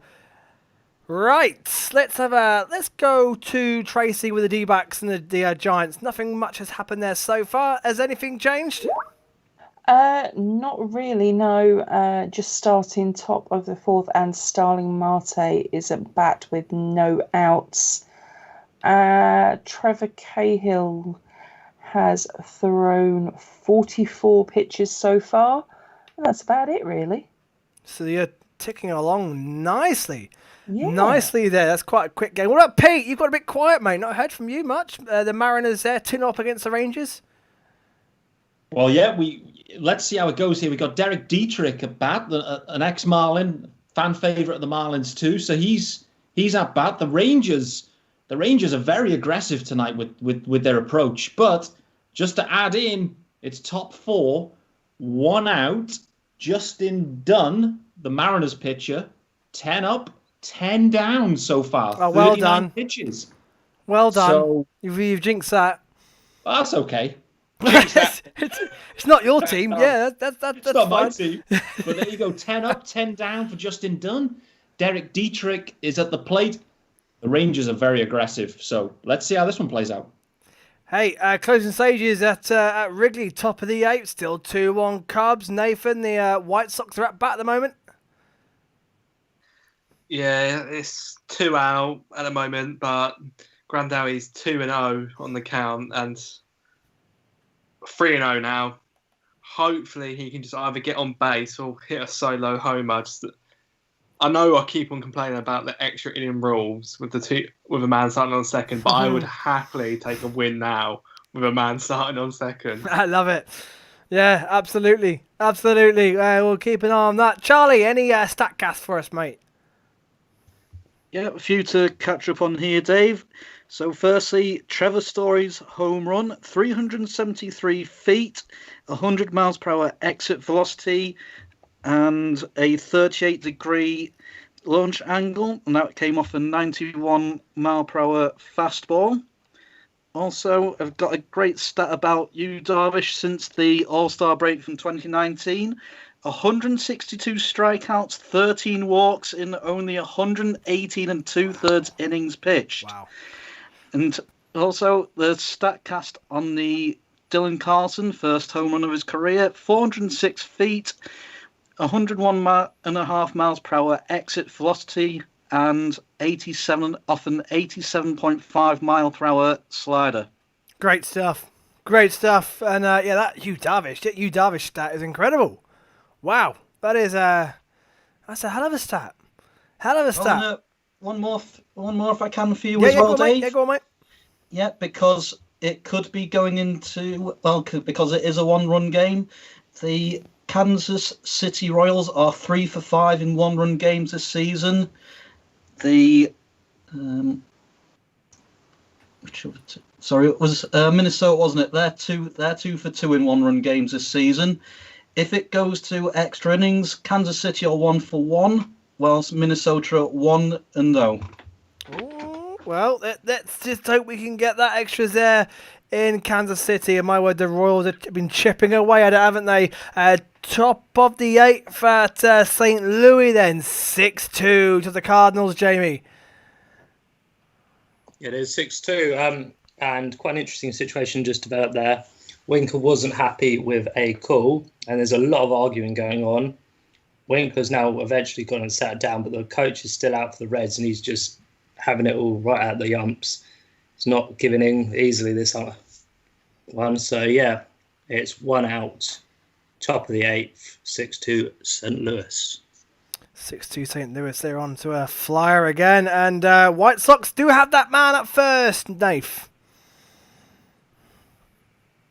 We do. We have Grandal was walked, took a 4-0 count, and Abreu's now up to bat on an 0-1 count. So hopefully, this is the man you want, isn't it? This is the man you want in this situation right now. But earlier, after he grounded out, he struck out straight afterwards, and he was in such a home run mood. It looks like he's going all or nothing with his at bats. 1-1 now. A bit of small ball would do. Just get it in play. Just get it in base. Yeah, hit into that ivy bush, and I'll be happy. We'll have some scenes, as Pete would say. But let's just see what happens here then. Mike, how are you feeling at the moment? You're 2-1 up. You need this win. You need to stop those White Sox, and for your own self, with the Cardinals winning and the Brewers now winning, it's to be a big win. No, we do, mate. We do, and with Kimbrel coming in with his 11 ERA, it's when he got the first 2 outs, it was happy. But you know what? Just walk after you. Just walk him. Don't try and pitch to him. Bring in the next batsman, because I think, yeah, hitter. Sorry, going back to cricket. It's concerning, but it's 2-1, 3-1 now. So I don't think we're going to pitch him to anything that's going to hit. So yeah, it's a bit concerning. I agree there. I agree there, mate. With 2 out as well, top of the 8th, walk him, the form he's on, and he's ground into a double play. Who's up behind Abreu, Nathan? I believe next up after Abreu will be Robert. Maybe. Now it's Eloy Jimenez. Mookie Betts home run. Oh, home run for the Dodgers? Of course. Mookie Betts was at bat. Of course we got a home run. Mookie done it again, and he breaks the game open. What's the score down? Is that a solo home run? It was just a solo, but we'll take it. So 2-1 to the Dodgers. 2-1 Dodgers. At the bottom of the 3rd. Mookie Betts, yet again for the Dodgers, rounds the bases. They take the lead again, but back to Wrigley. Mike, 3-1 count. So 3-1 count. No, it's a full count. It's full count. The Braves 3-2. Got Eloy Jimenez on deck, so he's about to come in if obviously we walk, which we have. So so first and second now loaded with Jimenez coming in. Big moment. So it's a bit scary. Nath, you must be. So is it Robert up now? Is it? No, it's Jimenez. Jimenez. Sorry, Jimenez now. And I am ready to shout "Thank you, Cubs" if he hits anything, any RBI, single, double, triple, whatever it is. I'm ready. Top of the 8th. White Sox need this because the Twins are just 1 ahead still of the Royals. The Indians have lost. This could be a big moment as well. We're talking about big moments in games. This is another one right here. I can see the top of the 6th. The Brewers have still got a man on first with 2 out there. We have the Cardinals still 6-2 up against the Reds. In the later games, we've got the Rockies 2-1 down now to the Dodgers at the end of the 3rd. The Angels have got 2-1 and 1 out, both in scoring position. Quickly to Rob. Yes, Dave. You've got Rendon's hit another nice shot. He's 2 for 2 now. Man on 2nd and 3rd. Rendon's 2nd. Trout on 3rd. Ohtani at the bat now. Got 1 out. Oh, they're making a bit of a rally here, to be honest. Let's see what happens here. Let's see. Frankie Montas pitch. He's up to 55 pitches, top of the 3rd. So that's a ball. 2 balls, no strikes. So 1 out so far. We'll keep our eyes on Wrigley. We'll keep our eyes on that game as well. Anything at Wrigley? Nathan? Pitch can change. Oh, pitching. Sorry, so Kimbrel's gone off and we brought on Jamie Jeffries. Oh, 1.64 ERA. So yeah, we're going. Jeffries has done really well for us. I think it's around about two this year. We've actually got 2018 Jeffries rather than last year. But at the moment, we're now watching highlights of Nelson Cruz hitting 3 home runs in 10 days. So, Right. yeah, come back to us in a bit. Yeah, we'll leave you those flashbacks just quickly as well. Let's go to Rangers Mariners. Pete, you got some exciting-ish news. Oh! Hold that.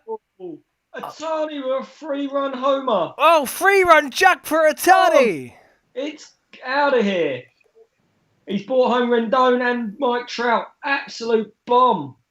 Angels lead 3-2. Home run in LA too. Wow, so the Angels have turned it around. One swing of the bat, and they break out the lead. And also in LA, and it must be the Rockies. It is. They've tied it at 2. First up, first pitch, first swing, straight off. McMahon. I'm butchering his name, yeah, that guy just hit it straight to center field. That one's going to be an absolute beauty for Statcast. 2-2. What a great game there. A slugfest so far there. So Shohei Ohtani has blown it open. Shohei Ohtani time, as they call it, for the Angels, who now lead 3-2 against the A's, and the Astro fans will be loving that one, George. Oh no! I forgot you stepped away. Oh, I teed it up beautifully. No, I'm here. I am standing here. I'm just trying to quadruple task at the moment. Yeah, that is definitely something that would be a bonus. I'm not expecting it to stay that way, but we shall see. And in your game there, we're also heading to the bottom of the 8th. The Royals are running out of time. Can they get a tying run this time by? Wow, the Twins, they haven't managed to put this away. I feel like there's a chance they could regret that. Obviously, only 6 outs remaining for the Royals, but 1-run game is this is a nail biter. Yeah, and the Twins haven't scored since the 3rd inning, so this is we've got some good games developing here now. So 2-2 between the Rockies and Dodgers. Go back to Wrigley. Are we back in action there? Sorry, Nath. I forgot it's 2 on that game. Nathan? Yeah, sorry. Bit of a connection problem there. So it's a 2-1 count now. Jimenez. So Jeffers versus Jimenez. Jimenez with a 1-for-3 and over 300 average. Come on. Honestly, last time I was this nervous was the beginning of the series. Big moment. This is awful. Big moment, and I imagine Mike's going through the same as well. 2-2. 2-2, 2 out, 2 on, 2-1 down. Can the White Sox pull something back here at the top of the 8th? We wait in suspense. Mike could be nervous as well. Is that a full count? So this is great. This is great stuff. Here we go then. This is a big moment in the game. White Sox need this. Oh, come on. Nathan needs this. Nathan needs We're 0-2 on in-play runs. Yeah, you are. Yeah. White Sox are yet to win. In fact, the White Sox have been mauled both times on in-play runs so far. Bases juiced. Bases juiced. Brewers, Mark. Yeah, so it started off with Luis Urias being hit by pitch, and then Omar Narvaez came on and hit a double, which got Urias to 3rd and Omar obviously on to 2nd, and Arceus just been walked. So we're now bases juiced with 2 outs in the top of the 6th, and it's going to be a pitching change. I should have said earlier there was a pitching change at the beginning of the 5th. Hartley came in for Brubaker for the Pirates, but he's now going off, and I think Howard is on, or is that Howard's going off as well? So so we're into the Pirates bullpen anyway. Right, and come on. What happened at Wrigley, Nathan? Eloy just flew out straight to centre field, easy catch, and that's how quickly it changes. And it's like the game is in the Cubs' hands now. And Mike, 3 outs. Mike, that's huge. That was huge for your boys. Huge, mate. Absolutely huge. We've been using Jeffries as our closer anyway because Kim was quite bad this year. So Chris coming for that 0.1. He'll hopefully close the inning. And, hopefully, I'd like to say it's job done, but we just don't know. Just do not know with this team.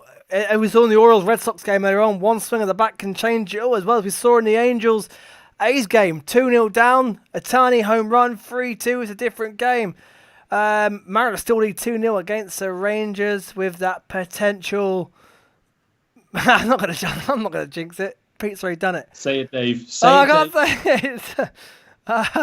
D-backs 0-0 in the bottom of the fourth. 2 outs there. Nothing much happened. They won 2 runs. Tracy, you know how to pick your games, don't you? You had hardly anything happen in your Rangers game last time out, and there's just 2 hits, one hit between them so far in the D-backs Giants game.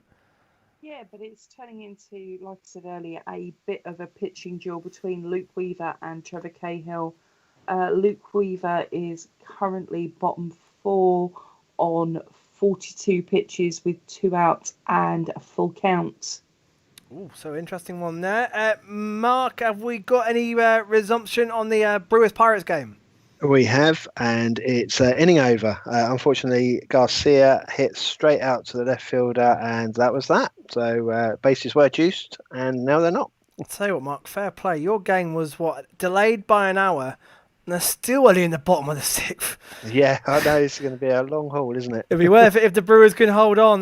Bottom of the 8th. What about the Twins versus the Royals? Can they get themselves back in it? Can they tie the game, George? Well, at the moment, they are down to they've lost 5 outs because they've lost their first man in the bottom of the 8th. Tyler Clippers pitching for the Twins. And, I mean, it's just one of those games where it hasn't felt like the Royals are going to do it, but they're just not going away. So this could, I keep saying it, but this could have a little twist to come, and I don't even know if it will come in this inning tomorrow. So I could easily see it coming in the 9th, but let's just wait and see what happens. That's a classic. Stay there, folks. It could all change round. Bottom of the 8th at St. Louis, and it looks like the Cardinals have got men in scoring position again, Jamie. 2 on base, 1 on second and 1 now just on third. 2 outs, Yadier Molina, who's 4 for 4. So will we get 5 for 5 and draw in another run? We'll wait and see. Molina having a great season so far. His average is now .324. He's had a decent season. Maybe a little short break from the COVID's making him feel a bit better. Yeah, absolutely. And the Cards are on the verge of going above 500, which, like we said, 500 should be what you need to get in the postseason. Let's go to LA, where the Rockies are back in scoring position, Molly. They were, but you've just come to me just as Kiki Hernandez has fielded a beautiful ball and ended the inning. So bases cleared, and we go to the bottom of the 4th. 2-2, back and forth game there, and the A's looking to bounce back with a leadoff single there, Rob. Yeah, they are. Yeah, it's Laureano walked, so now they've got Matt Olson at bat. Yes, is that gone up in the air, and it's going to be easily caught by the centre fielder. So yeah, still got 1 man on, 1 out, bottom of the 3rd. 3-2 Angels. 3-2 Angels, beautifully poised there as well then, and let's have some StatCast then, Charlie. Well, nice. Yeah, Dave. So sorry, I was thinking someone's coming in there. So in terms of 1-run games, the White Sox are 2 for 3 so far this season. The Cubs are 5 for 3. For extra innings, if it goes that far, the White Sox are yet to win one. They're 0 for 1, while the Cubs are a solid 500 at 1 for 1. In terms of home runs, Shohei Ohtani's went 439 feet with a 111.3 mile per hour exit velocity and 28-degree launch angle. For those of you who didn't join us earlier, just as a reminder, the average StatCast home run this season has been right around 400 feet, and the average exit velocity has been right around 103 miles per hour. So he's hit that one really far and really hard. For the Betts home run, it was a 96.4 mile per hour exit. It was his 10th home run of the season off a 96.4 mile per hour fastball. For Ryan McMahon, his went 429 feet with a 106.5 mile per hour exit velocity, 26-degree launch angle, and 88.4 mile per hour fastball. And if you're ready to start talking about no-hitters, Dave, I've got Mariners stats in front of me for them as well. Well, hold that one, Charlie. Let's go to Pete. Couple of updates. Oh, come on. Pete, the dream is over. Oh dear, the jinx. The jinx kicked in. They got a double to break it up. So unfortunately carried it into the 5th inning, but broken up after 1 out of the 5th. So anyway, Justin Dunn pitching really well. 6 strikeouts. That he's through 5. 2-0 Mariners still. Those boys are cruising. And George, you had a couple of updates for us. Yes, a couple of updates. Firstly, Twins Royals. Unfortunately, not to annoy any Twins fans, but unfortunately, in terms of the game, there was no action of any sort really in the Royals' bottom of the 8th, which was fairly nondescript, and they're down to their final 3 outs. And obviously, the Twins will try and add an insurance run to that. An update from the Astros game. You want to check this pitch out from Zach Greinke. He threw a 54 mile per hour curveball for a strike. Unbelievable. Check it out. Very, very, very, very entertaining to see Greinke do what he does best. Greinke's also on for a no-hitter. Jinxed. Oh, wow. Come on, man. What? What did I say? Oh, speechless. Anyway. Well, someone had to say it. Also, there's 6 hits in that game, not 1. But let's go to where's that game gone? Yeah, top of the 9th. The Cardinals looking to shut it out against the Reds. Jamie. Yeah, the first out has just happened. So 2 more outs required for the Cardinals to win this one.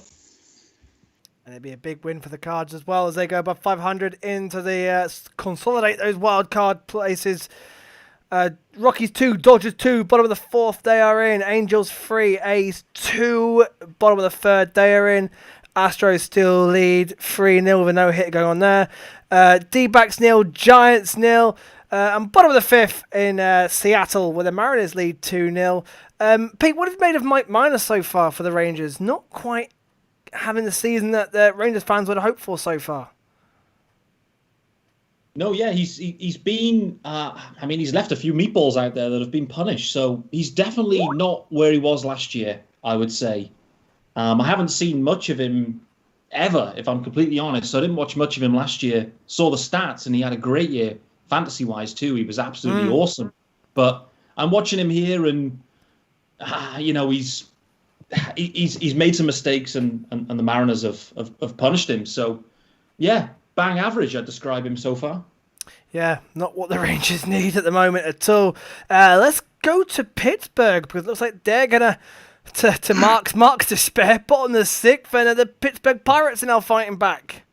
So Joshua Riddle managed to get a lead-off double at the bottom of the 6th, and Cole Tucker pushed him round to 3rd with a ground out, and that's basically ended Corbin Burns' day. Freddie Peralta's now just come in to see if he can save the situation. So we're 1 out with a runner on 3rd for Pittsburgh at the moment. Yeah, 4-2, and a little bit nervous times there for the Brewers again in that never-ending game there.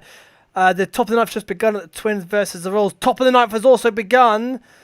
About to begin at Wrigley. The Cubs are 3 outs away, Mike. Yeah, mate. Not much happened in the bottom of the 8th. It was one of them innings that they're basically looking at getting out on the field at the top of the 9th. So, yeah, nothing much happened. Jeffries has gone out on the field. It's a bit biting nails time, if I want to be honest. Scored. Oh, and Pittsburgh that helps. Pittsburgh have fought back against the Brewers. What's happened, Mark? So Brian Reynolds has managed to get a drive down to right field, which has brought in Joshua Riddle, who was on 3rd. I'm just trying to see. I think it was a single that Brian Reynolds hit. So it's now 4-3 with 1 out. Wow! Goal play and ball game in St. Louis. What's that? 6-2 the final. double play, ball game over. Oh, and the Cards are done. The Cards are done. Wow, what a result for them, coming from 2-0 down to put it back to 6-2, and the Cardinals go to 9-8. The Reds fall to 11-15. Their season is quickly diminishing, and the Reds were a lot of people, well, some people's teams for sure, favourites to win that division. And it's looking like a postseason slot could be hard to come by for them. Jamie, you must be a happy man. Yeah, I'm happy. 12 hits compared to 3 for the Reds. All pretty good. Happy with the series win. And yeah, bring on the next few games, and hopefully we can start winning some of these double headers rather than splitting them, and then we'll be back in contention. And who do the Cards roll on to next? Got a feeling it's Kansas. Kansas City. Yeah, it is. It is Kansas City. Yep. Yeah, in St. Louis. So, thank you, Jamie. Thank you very much for covering that for us, mate. Great stuff, and I'm glad the Cards have sent you off happy. Yeah. Cheers. Goodbye. Lovely stuff. Thank you very much, Jamie. So, Cards wins. Puts a little bit of pressure now on the Cubs and the Brewers. The Brewers are in a nail bite at the moment. 4-3 there, Mark. And if much else happening? Polanco's just struck out for the second out, so there's a runner on first with 2 outs for Pittsburgh at the moment. So Jose Osuna coming up next, I believe. So it's the 7, 8, 9 of their tail of their batting order. So we're hoping that the Brewers can get out of this one. And the Royals. Home run. Yeah, the Royals' dreams of a comeback has been diminished by the Twins, George. And it was off the bat of Nelson Cruz who demolished that. It went a metric mile over centre field, and it's absolutely demolished that. That is such a big insurance run in the context of this game, as we've been following it all along. The Twins have struggled to shake off the Royals, but I think that might be the death knell for the Royals' chances in this one. I don't see them scoring 2 in the bottom of the ninth. Famous last words, but I think that's the one. It was right. Yeah, that's just such a pure contact with that baseball, and it is way over centre field, and that will be music to the Twins fans' ears, because they've looked a little bit. Well, it's been a bit of a nervy last couple of innings. What a big insurance run, because with the Indians losing and the White Sox on the verge of defeat, the Indians would have a little bit of breathing space in the AL Central. But Nathan, top of the ninth, and I can see 1 out already for the White Sox. We just had another out. James McCann's just flew out. Nervous. So this is the final out. The Cubs are on the verge of. Well, you saw the series win. The Cubs on the verge of pulling 1 back at least. At the moment, who is up? We still got Encarnacion. No, they let Mazara come up. I thought they might bring in Encarnacion just 1 out. We look like we're probably going to lose. Might as well give him a go. But Mazara's came up. He's a bit of a strange one. He never seems like he does anything when he bats, but he actually. Kiki Nanda's home run. Cutting that. Is that another home run? Home run in LA. And the Dodgers retake the lead for the 3rd time tonight. The Dodgers lead the Rockies now 3-2. Kike Hernandez off and running there. Him with runners at the corners, and then he did what I needed him to do. 3-run home run. Dodgers 5, Rockies 2. Wow, not even taking the lead. They've blown the game open. So that is pretty well. The Rockies have got a big, long way to come back from that one. George, Twins, are they still rolling? Yes, indeed they are. They just got a double. I think that was Miguel Sano. It was indeed. He ripped a base hit down the left field line, and they have a man in scoring position. Still only 1 out in the ninth, so this is the chance they could actually fully put this game to bed here and avoid any sort of nerves in the at the end of this one. Just to update on the Astros game, that Eric Hosmer's just doubled and scored Fernando Tatis, so it's 3-1 Astros now. Oh, so the no-hit is gone. Oh. That went almost instantly after you said it. I was going to cut in, but I just thought, plague on all your houses, mate, honestly. Home run! Oh, accident in Seattle, Pete. Oh, a 2-run jack from a guy I've never heard of, Sam Haggerty, with a 2-run.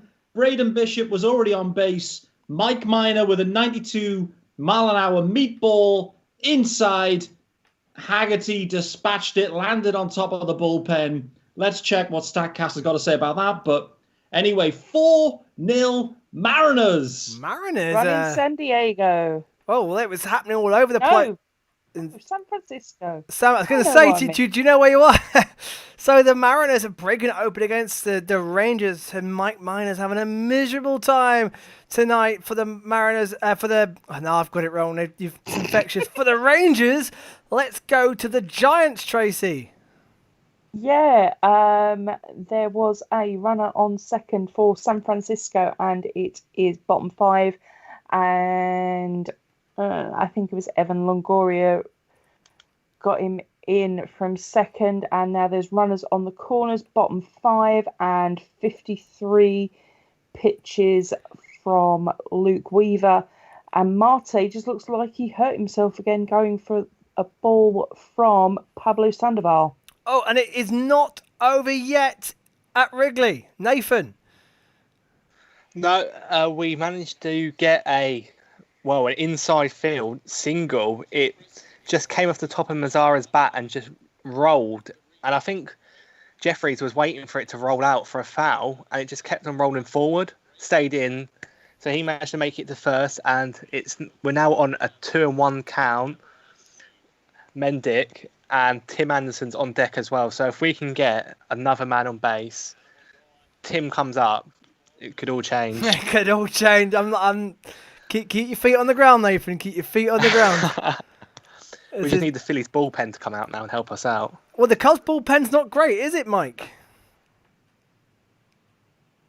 Awful. Just awful. So this is not done yet. This is not done yet. Can the White Sox, who've had their chances tonight, can have their chances tonight? This is it. 2 out, 1 on first, 2-1 the count. Come on, let's have some. We've had no walk-offs tonight. Let's have a walk-off. 3-1 now.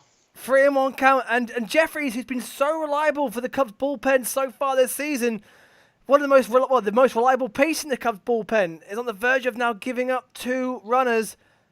Tying run at second. Well, Tyron could be at second. 3-1. As it turn the volume down, don't get us kicked off. Sorry about that. So we've got Brewers still 4-3 against the Pirates, top of the 7th, and that he's walked him. And the White Sox have 2 on base, and it's the Cubs bullpen coming to strike again. Mike, what is going on? Nervous times now. It's just as soon as Mazara got that little dink into the infield for a single, it worried me. It's just, I'm nervous now. Is it Anderson now, Nathan? By the way, it's Tim. It's Tim Anderson now. Tim Anderson quickly. The 4 Padres have 2-1 with 1 out against the Astros, and the Giants have 2 on and no out against the D-backs in the bottom of the 5th there. But all eyes. Sorry to correct you, it's 2 on and 1 out now. 2 on, 1 out. Yeah. So that's looking a bit ominous there for the D-backs. But can the White Sox get in a run? 2 outs, 2 on. Big moment with Tim Anderson now not 0 for 4. However, a .350 average. Can the White Sox fight it back here? Who's going home happy? Is it Mike? Can they hold on? Or can Nathan cheer in a possible comeback? We just don't do anything easy at all. Still, I presume no pitch has been made. It looks like still a 0-0 count. Yeah. Yeah, it's a 0-0 count here. Still waiting. 1. Runners on the corners again in San Francisco with 2 outs, bottom 5. So the Giants looking to strike, go further ahead. The Twins and the Royals are heading to the bottom of the 9th. Twins have a 5-3 lead. Pitching change in LA. Pitching change in LA already? Yes. We've taken Ross Stripling out and we've put Gonzalez in. So let's see what he can do. So a bit of a bullpen game there for the Dodgers. However, we're waiting for that final out. Can they get it now? Bullpen games don't mean the same in LA that they do in Philly, though. No. Just saying. Let's not Could go still there. be a good game. Jeffries with a 1.50 ERA. 0-1 the count. 1-1 the count. 1-1 the count. Could we have the bases juiced for the bottom of the ninth? 1-2. Padres have 1-2. scored again. Padres are, oh blimey, the Padres are now 3-2. They're fighting back 3-2 with men on the corners as well. So yeah, big problems for Greinke in the fourth. So one out there as well. One out there as well. We're waiting for the conclusion of this one right here. Are we going to get drama in the bottom of the ninth with 2 outs? Can the White Sox crawl their way through? Tim Anderson doesn't go 0 for 5. This is what concerns me. He's due. 2-2. He's due, as they say. It's 1-2. We could have the conclusion to this one coming right up. Waiting for a roar from one of them. Don't forget the White Sox have already won the series. And whatever happens, they've had a hell of a week. Put themselves. One of them's going to leave disappointed. One of them's going to lose this bet.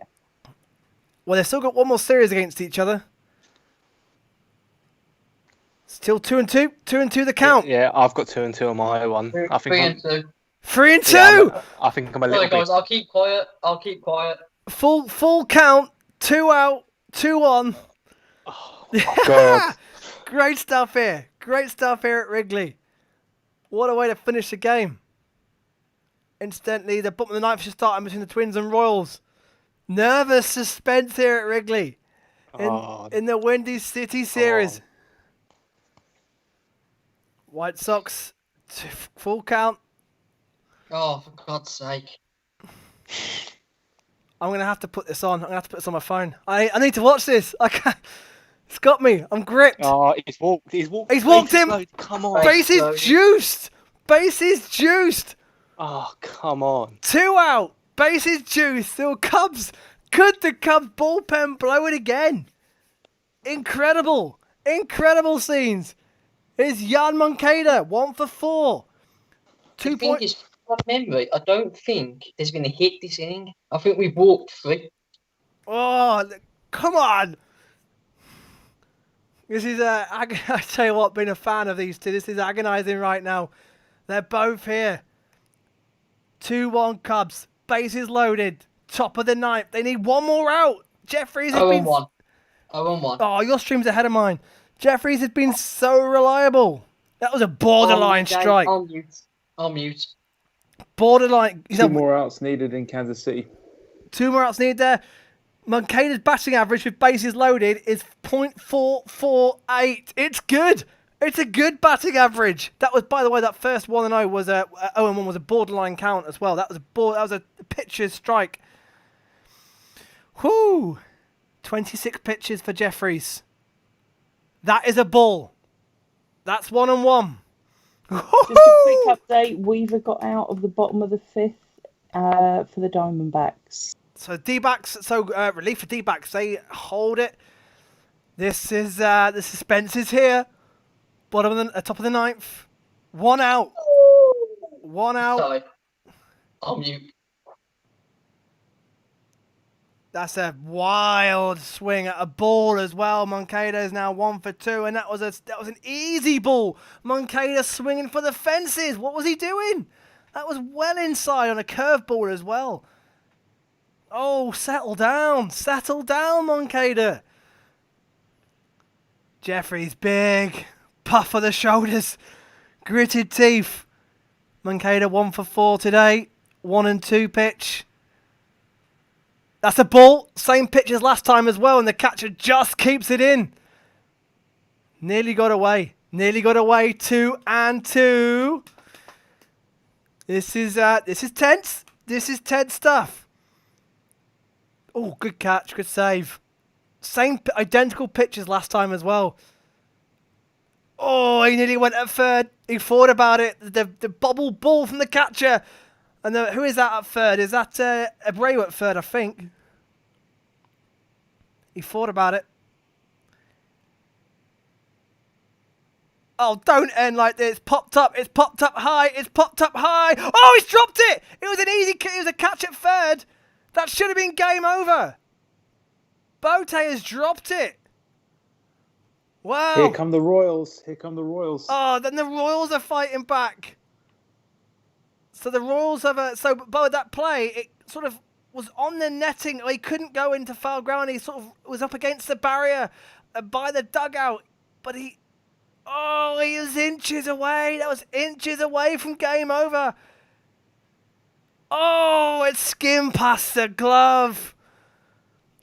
And we are 2-2. Bottom of the top of the ninth. Moncada, a lucky man. Will that come back to haunt the Cubs? That was a chance to end the game right there. Here we go. 2-2 pitch coming again. And that's the ball game, folks. He's grounded out second. That's a shortstop. Shortstop to first base. The Cubs hold on. Wow. Wow, that was a thrilling end. My word, the Cubs made hard one work out of left that. in Kansas. We will quit before we finish that one off. Let's go to Kansas. Let's go to Kansas City quick. Let's just see how that one results. Yeah, one out remaining. Michael Franco up at the plate at the moment. Go on, Big Mike. He is the tying run. If he hits this out there, it's tie up. So Michael Franco. First pitch is outside. 1-0. Let's get that. I need to watch this game now. We'll have a close finish. Yeah, this will just sum this game up if they came back from here, because you said it. You said this had a sting in the tail late on. Yeah, I just at second. I feel like it was going to be as late as it could possibly be. So this will be it. Right. So here we go.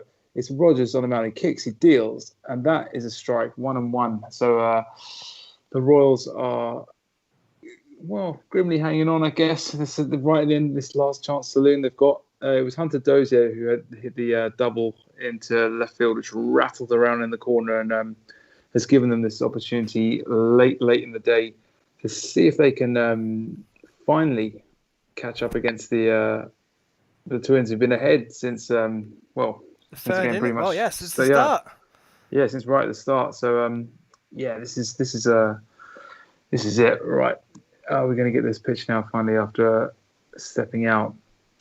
He is ready. Rogers stands. He kicks. He deals. Oh, he nearly hit Franco there. Right, that's a 2-1 count.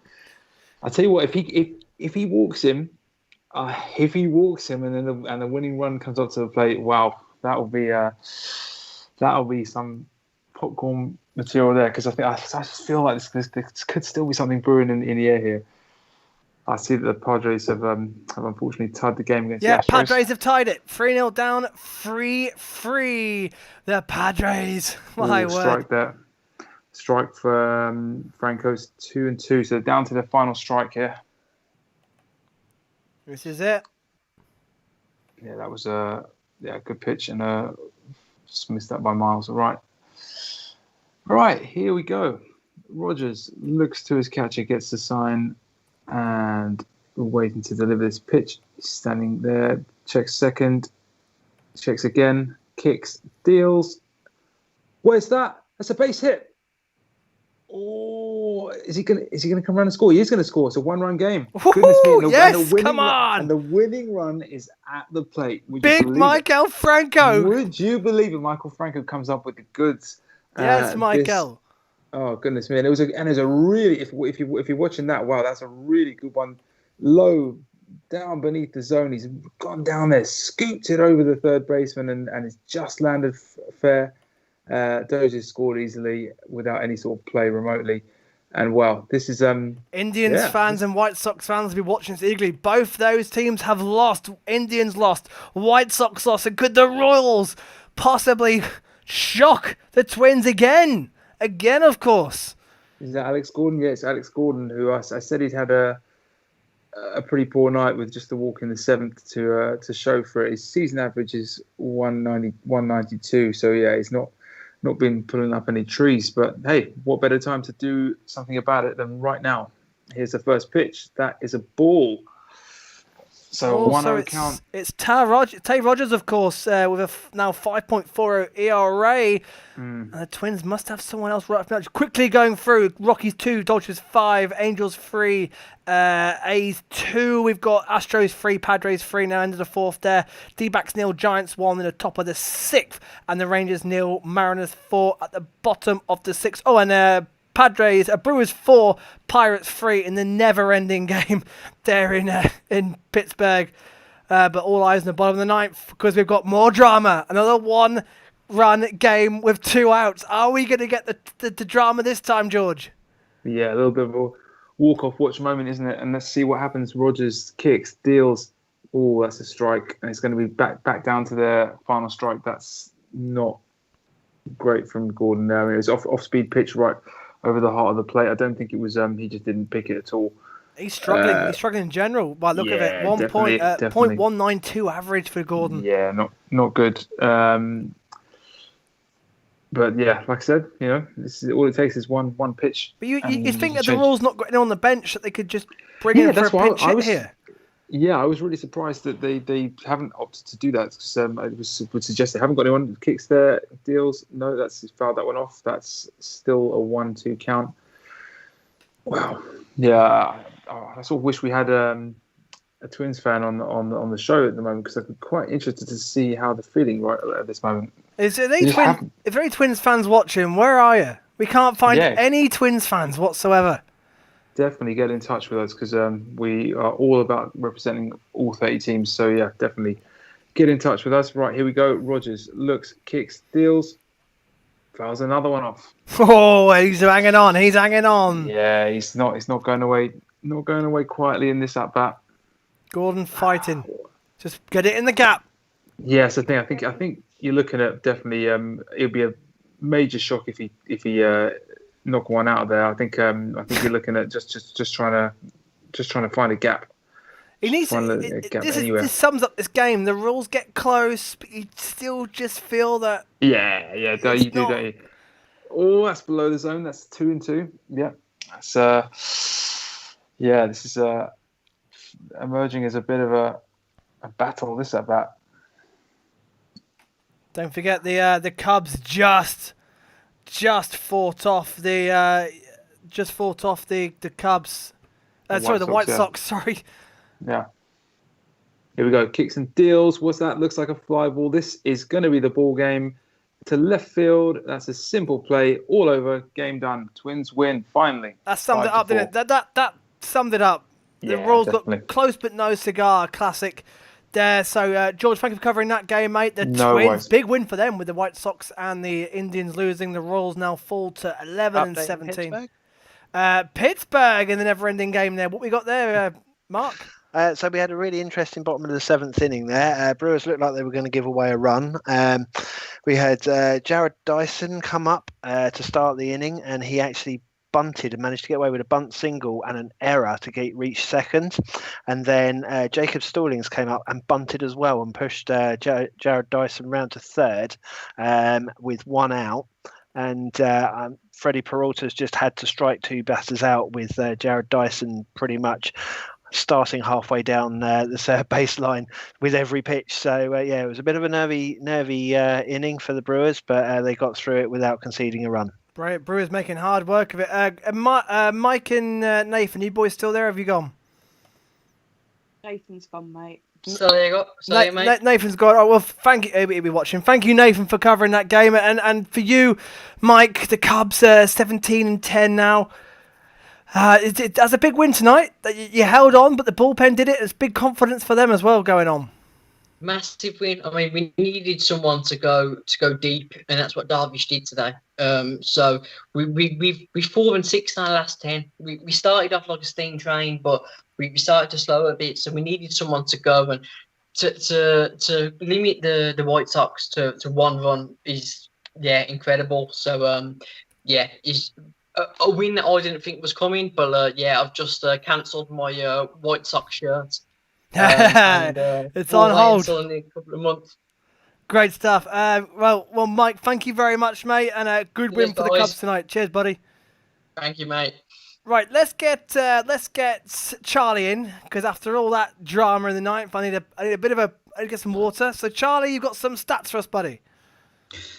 Yeah, Dave, I've got some StatCast stuff for you, but just firstly, some breaking news, some good news for the Mets about the results of the COVID testing from Thursday and Friday in Miami. Everybody has tested negative, so good news on that front there. In terms of StatCast for home runs, the evergreen Nelson Cruz with his 10th of the season, 441 feet, one of the longest of the day, with a 106.9 per hour exit velocity, 28-degree launch angle off a 99.7 mile per hour fastball. The Kike Hernandez home run, that travelled 379 feet at 104.4 miles per hour with a 27-degree launch angle. And as Pete Pratt would say, that was Oppo Boppo on a 96.3 mile per hour four-seam fastball. And Sam Haggerty, his home run was a 2-run home run. That travelled 365 feet at 102.9 miles per hour. And that came off a 91.5 mile per hour four-seam fastball off Mike Minor. And also just some other stats here. Adalberto Mondelsi has been struggling really badly. I think he's something like 3 for 25 now with 14 strikeouts.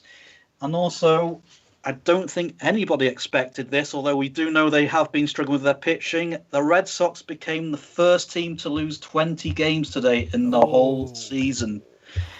So not fun for Red Sox Nation. Maybe it's time to get that hashtag tank for Kumar Rocker hashtag going. I know, the Phillies are already on it.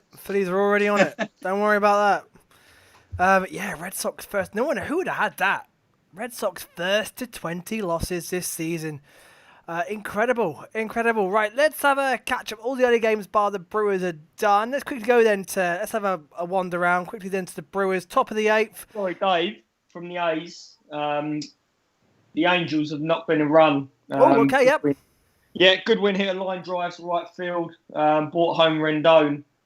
A's struggling in this inning. Frankie Montas has come out. They've now got, what is his name? Wendelken.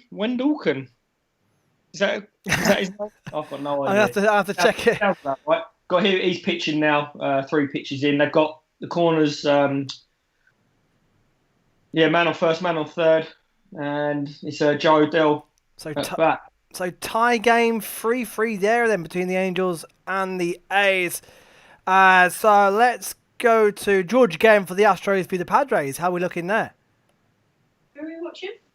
Bit of a status quo at the moment after that inning where the Padres tied it up. Astros weren't able to do much. Managed to lead off with a Martin Maldonado single, but then a strikeout, and then Altuve running into a double play put paid to that inning. 3-3, and on we go. And Molly watching the it's 4-2 Angels. Beg my pardon, 4-2 Angels in that game. Molly watching the Dodgers v the Rockies. The Dodgers have sort of blown the doors open a bit in the last inning. Have the Rockies looked like they're going to come back? No, Gonzalez has been really, really good on the mound. 3 up, 3 down. So, we go to the bottom of the 6th. Yeah, sorry, it's 4-2 Angels. I apologise. 4-2 Angels, not 4-3.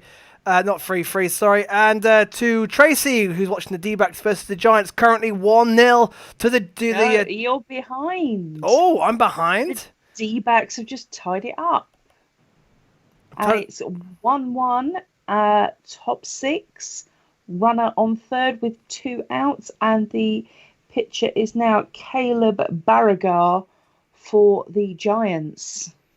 So the D-backs have turned it around there then, and that would be the Giants are just when you think they're starting to kick going their season this last couple of days. Again, now are tied, and they're 13-16. Of course, D-backs 13-15. Both of them will be looking at an outside shot of the wild card and playoffs as it stands. Pete, middle of 7th there already. Rangers versus the Mariners. Still 4-0 Mariners? Yeah, still 4-0 Mariners. Yeah, as you said, mid-7. Justin Dunn was finished after 6. Only threw 80 pitches, but gave up just 1 hit. 6 Home hits. run. Oh, we cut in there, home run, and I believe that sounds like to the Dodgers. Cody Bellinger has gone oppo with the boppo. We have Cody back. I'm so happy. Solo home run, Cody Bellinger. And is this the kickstart for Cody Bellinger? It's been a slow start for the big Cody, but now the Dodgers are flying again. And is anyone going to stop him in the National League? That's the question. Molly, this Dodgers team, they are flying now. They really are. Yeah, Cody's been getting better and better all week. And that is an absolute beauty. Right out to right field, about 10 rows back. And this time he actually knew he hit a home run, so that's always handy.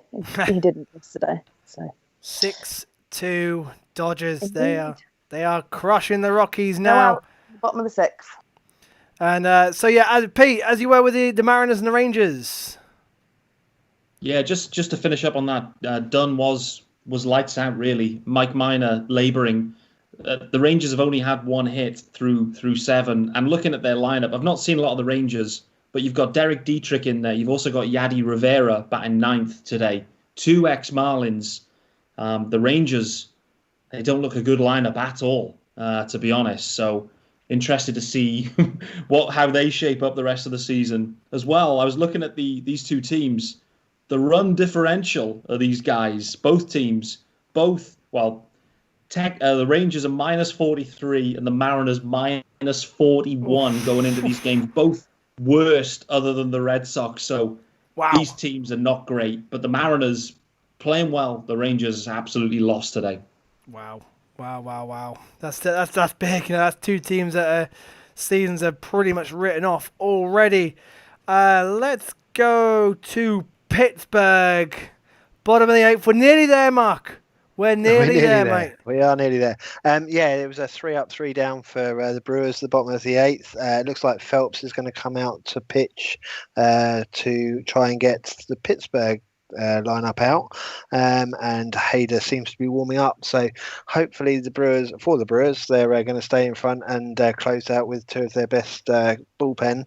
But obviously Pittsburgh have been scoring quite freely on us and putting us under pressure. So it's a very close game, nervy game for Brewers fans and I guess for Pirates fans as well. Hader's one man down the time that you can really, really rely on. How's he been looking this season? He's been pretty good, actually.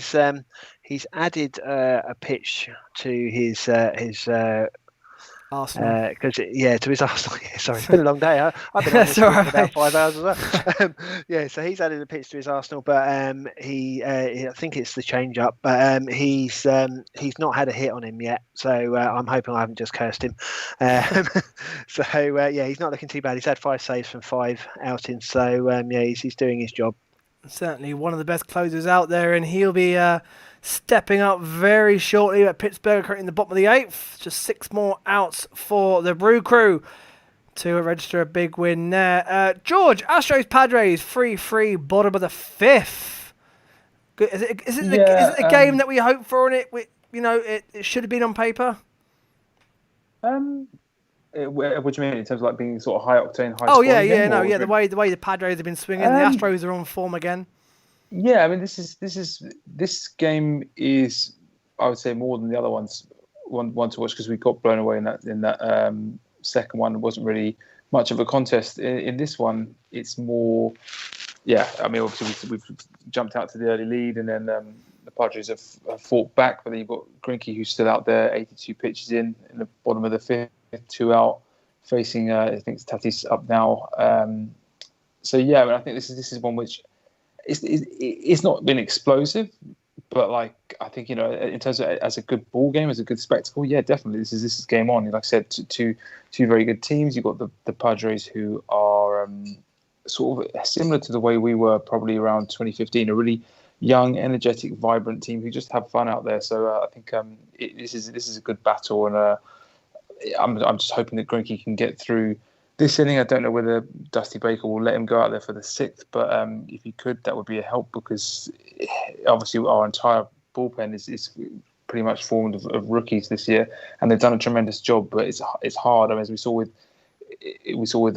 Brandon Belak yesterday. I mean, he's wasn't coming out the pen, but he suffered his first bad performance of the year. Home run. Is that the D-backs Giants, Tracy? It is. D-backs just got a home run. So we are bottom 6, no outs, 2-1 to the Giants. 2-1 to the Giants. Let's go to Rob at the Angels A's. And where's this A's offense gone? Just seeing James Scott saying, going to be honest, the A's offense has stalled. The A's have not. Well, they have two runs in the first inning and nothing since. Nothing since. No, bad boy Bundy's got his game together. He's looking very good, nice and comfortable. There's 2 outs in this inning as well, so it's going to go to the top of the 6th fairly shortly, I think. 79 pitches through 5. Yeah, he's looking good. I know Nick and the boys have been raving about him on their pod, and to be honest, he started off pretty badly, but as he says that, he's lined a single to left field. There's a famous jinx. Lariano's on base, but yeah, they're fairly comfortable at the moment. Bundy's ERA is 2.17, which is mightily impressive for that Angels team, and especially that division they're in with the A's, the Astros. You know, that's a tough division they're in.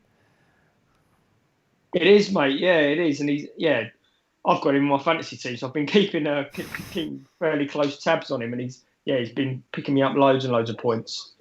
So we've got the A's possibly. We're just saying how their offense has stalled. Can they rally something out, a 2-out rally there in the bottom of the 5th? The Rockies have got a man on first base there, Molly, with 1 out. No, the Dodgers have got a man on first base. Jock Peterson is on first base. We are still at the bottom of the 6th, 1 out, and Kike Hernandez is at the plate on a 0-2 count. Has it been a long night? The game I was going to go to was the Brewers versus the Pirates. Bottom of the 8th, but the Pirates have got a man on first with 1 out, Mark. Yeah, that's right. We got a strikeout in the first. Joshua Riddle came up. He struck out. Cole Tucker came out and has managed to hit a nice little single to get on first. So they've got a runner on with 1 out. And Brian Reynolds at the moment seems to be holding out a little bit. So fouling off a couple. So it's 1 and 2 in the count. 1 and 2 in the count. The Brewers making really hard work of that Pirates. It's been a hard season to be a Brewers fan. Yeah, well, It's very up and down. So this is not new. Let's go to Charlie with some stats. Charlie, what some stat cast for us? Yep. So the let's see where we were last time. So Cody Bellinger has his 8th home run of the season off Antonio Senzatella. That was 102.6 miles per hour with a 26-degree launch angle and went 395 feet. Fernando Tatis Jr. has just hit his 17th home run of the season off Zach Greinke.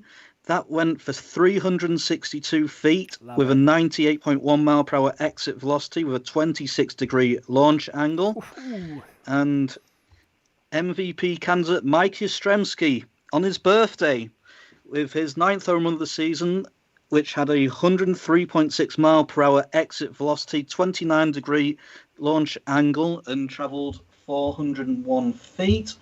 If you just bear with me, Dave, I've also got updates on the 2 players that left the Orioles game earlier. It's just clicked off. Sorry about that. It's just clicked off there. So it was Wade LeBlanc and Pedro Severino, the batter, were both forced to leave the game due to injury. LeBlanc has left elbow discomfort, while Severino has tightness in his right hip, and they will undergo MRIs tomorrow. Credit to John Mioli of the Baltimore Sun. Good stuff. Pete, end of the 7th at the Rangers-Mariners game. You started an hour and 10 minutes after the Brewers-Pirates. You're about to overtake them. Top of the 8th. You're going to get 2 good games in here. I'm telling you, mate, the Rangers have been so aggressive at the plate. Like I don't know if they're playing each other tomorrow or not, but they want to be out of town here. They're swinging hard. I've got to be honest. I'd love to hear from some Rangers fans. What's the state of this franchise? Because they look absolutely terrible. Terrible. There's not there's no spark at all from these boys. So let's hear it from the Rangers guys. What are we seeing here? Are these, having watched the Marlins for a lot of years, these look a lot worse than that. Yeah, they're when are the Rangers going to come back? Did they ever recover from that Blue Jays playoff game? No, I haven't seen them since. Really, they haven't really been up. They haven't made the postseason too many times from then on, and they look a mess. Well, don't like they? I said, they've got two guys in their lineup here that the Marlins cut a couple of years ago, and we were terrible then also. So if we cut them, and now they're in this Rangers lineup, it's not a good sign. I don't know if this is just a Sunday lineup and they're missing guys. I've never watched them before live, so. But what I'm watching here, they want to be out of town. They are not good. They're in Oakland next tomorrow. I think they're 10-19 as well heading into this game. So, let's hear and it. The A's will destroy them. Mariners pitching well. 10-16, yeah. We're about to go 10-17. Yeah, that's tough. That's the Rangers, and their new ballpark as well. Let's go to Astros Padres 3-3, top of the 6th, George. Yeah, pitching change for the Padres. Carlos Correa just struck out looking in the first out of the inning. Good to see Zach Greinke managed to get through the 5th 1-2-3 after having surrendered that 3-0 lead. And I'm hoping we can get another inning out of him. And like I was saying, just managed to reduce the amount of pressure that we have to put on the bullpen facing this explosive Padres lineup. Was that Pirates? Yep, home run for the Pittsburgh Pirates. Oh, no. Polanco, who's been a bane of our existence today, has just come up and hit a 2-run home run to put the Pirates 5-4 up in the bottom of the 8th. Charlie, have you got some stats? Yes, Dave. Cover for a minute and a half, buddy. Cover about a minute and a half. I've got to deal with a pretty large spider which has just crept out of nowhere. It's all yours, Charlie. Sorry, Dave. Yeah. So home run! Home run! Go on, Pete. Beating down the Texas Rangers. Home run for the Rangers. Jeff Mathis, get your StatCast out. Looks like a 400-footer to me. Over to you, Charlie. Thanks, Peter. So on Twitter, Sarah Langs has just posted that this is the second time that Cody Bellinger and Mookie Betts have homered in the same game this season. They also did the same thing on August the 2nd in Arizona. And she's also asking, one for Mole here, how often do you think that's going to happen over the next few years? I'd imagine quite a lot. I imagine quite a lot. Yeah, he's been working with Cody, I think, a lot on his on just helping him with his swing and stuff. So I think it will be a common occurrence. Those two seem to be developing quite the bromance as well, which is quite cute to watch. And scarily as well, I noticed on expected batting average throughout the season that Corey Seager has actually been quite unlucky. Is that something you've seen yourself in terms of hitting balls hard and they're just not being able to land for him, or he's just been a victim of really great fielding from other teams? Who was that? Sorry, Cody? Corey Seager. Corey Seager. Yeah, I mean, he hits them when we need it. But it does seem to be a trend that they're landing at the wall or, just before, because they're not always. They always look like they're going, and then they're kind of not. So something happens and it just doesn't quite make it. Yeah. Yeah, no worries. Thanks, that Mol. Tracy, anything happening in the D-backs Giants game at the moment? Bottom of the 6th, if my feed is up to date. Yeah, it's bottom 6, 2 out, a runner on first, and we've got a new pitcher for the Diamondbacks. We've got Kevin Ginkel, I think his name is. We're going with Ginkel. That's how I pronounce it. I saw it yesterday, so I think it is that. The D-backs have had a bit of a mess bullpen-wise this season. He was supposed to be one of the better relief pitchers coming into the season, along with Archie Bradley. And the Giants, over the last few days... Giants have just got a hit off of him. Ooh. And runners on the corners with 2 outs, bottom 6. I'm back. Have you killed your spider, Dave? That was absolutely massive. Was it a beast? It was an absolute beast. Or a juggernaut, maybe. Absolute juggernaut. What have I missed? Giants have got runners on the corners. Right. About How we? seats. Let's get my composure back now. I'm completely. Breathe. I'm trying not to get the dead again, smudge on the camera. Right, so back to baseball. Let's have a look. So the Brewers, Mark, what is going on? We going to extras? No, probably not. Oh, it's 5-4. I didn't even realise. Oh my god. Yeah, it's 5-4. Yeah. Polanco hit a 2-run home run in the bottom of the 8th. So we're now coming into the top of the 9th. We've got Narvaez, Arcia, and Garcia coming up, I believe, unless they've made any changes that I haven't noticed as yet. But yeah, it's not looking good for the Brewers. They haven't been particularly good with the bats this season.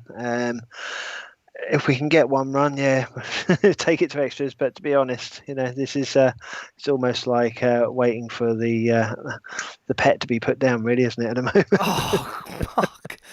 Oh, come on! It's been a hard weekend, mate. I've watched us lose. Really not a good analogy. I have watched us lose to the Pittsburgh Pirates 3 times this weekend, pretty much, and it's starting to get a bit like, oh my god, how bad! I feel you, mate.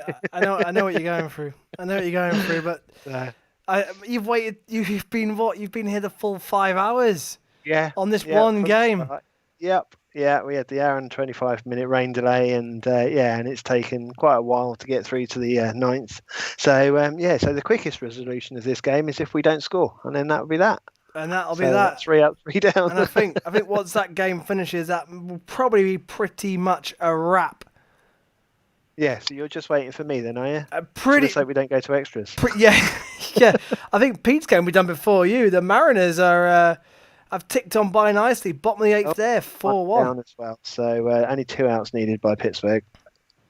2 outs needed. Pittsburgh away from a huge series win against the Brewers. Some hope for the young Pirates, maybe. Still middle of the 6th, Astros 3, Padres 3, Giants lead 2-1 at the D-backs. Angels have got a man on base again there, Rob. 4-2 up. Yes, mate, they're 4-2 up. They're just ticking along, to be honest. It's Simmons got on base, and now Fletcher's back top of the lineup, back up. So, just going to see how this goes. A's really aren't offering much at all. Wendelken is still pitching. He's up to 22 pitches. It's 1 out, 3 balls, 1 strike, top of the 6th.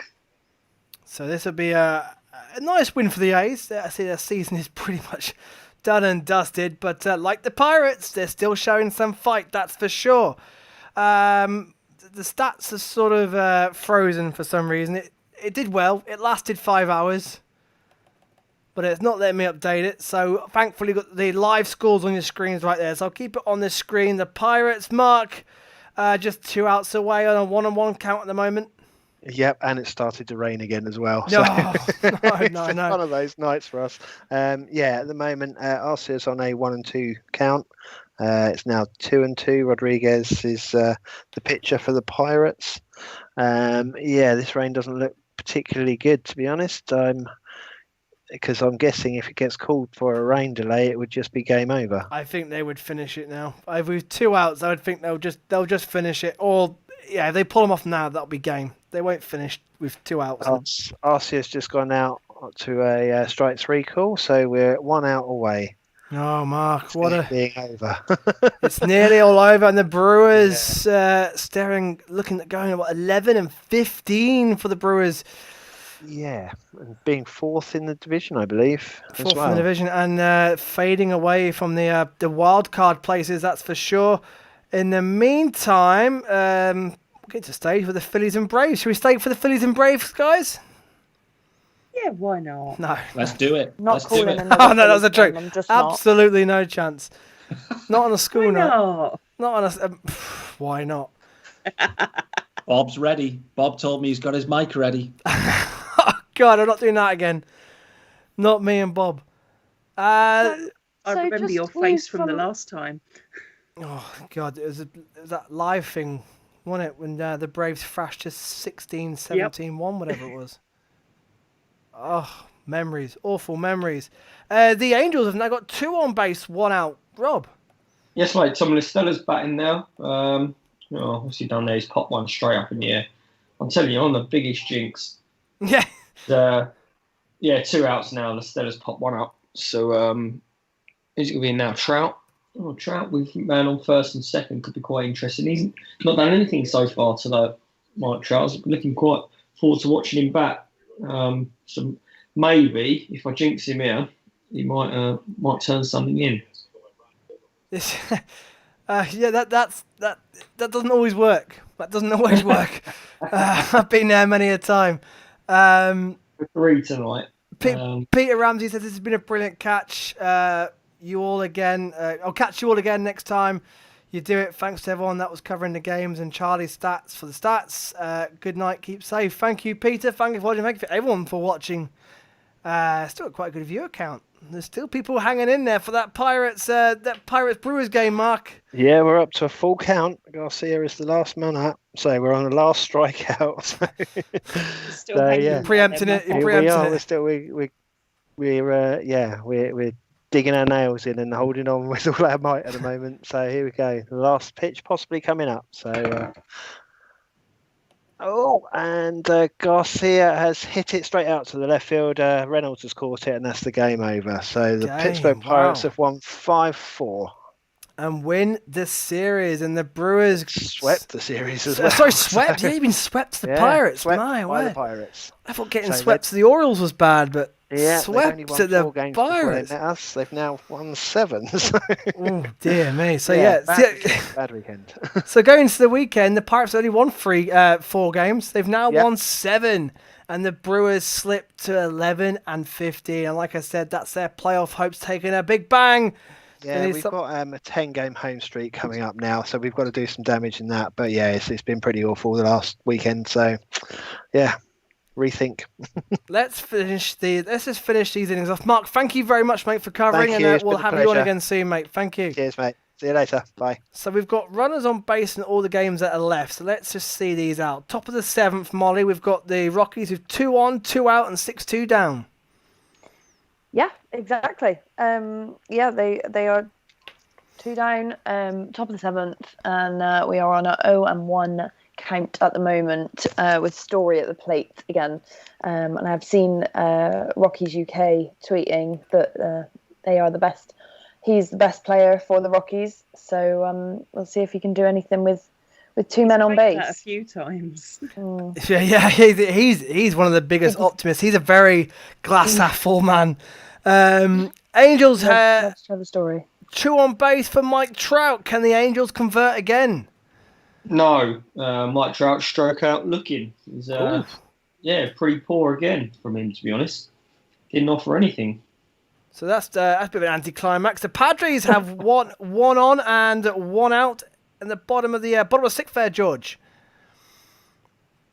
Yes, they do indeed. Zach Greinke's on 99 pitches and facing a little jam here. This is a big moment in this ball game. I feel like this is an inning which, if we can get through it, hopefully we can build something in the 7th and try and protect that. But at the moment, it's just about getting through this 6th.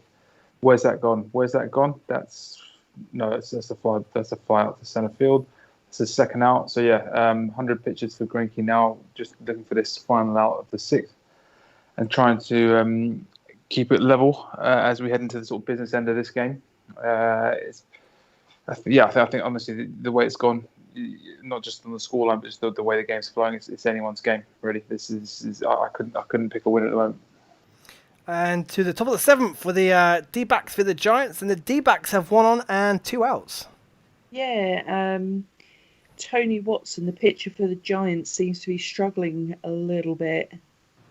It's now 2-2, top 7 with 2 out and the runner on first.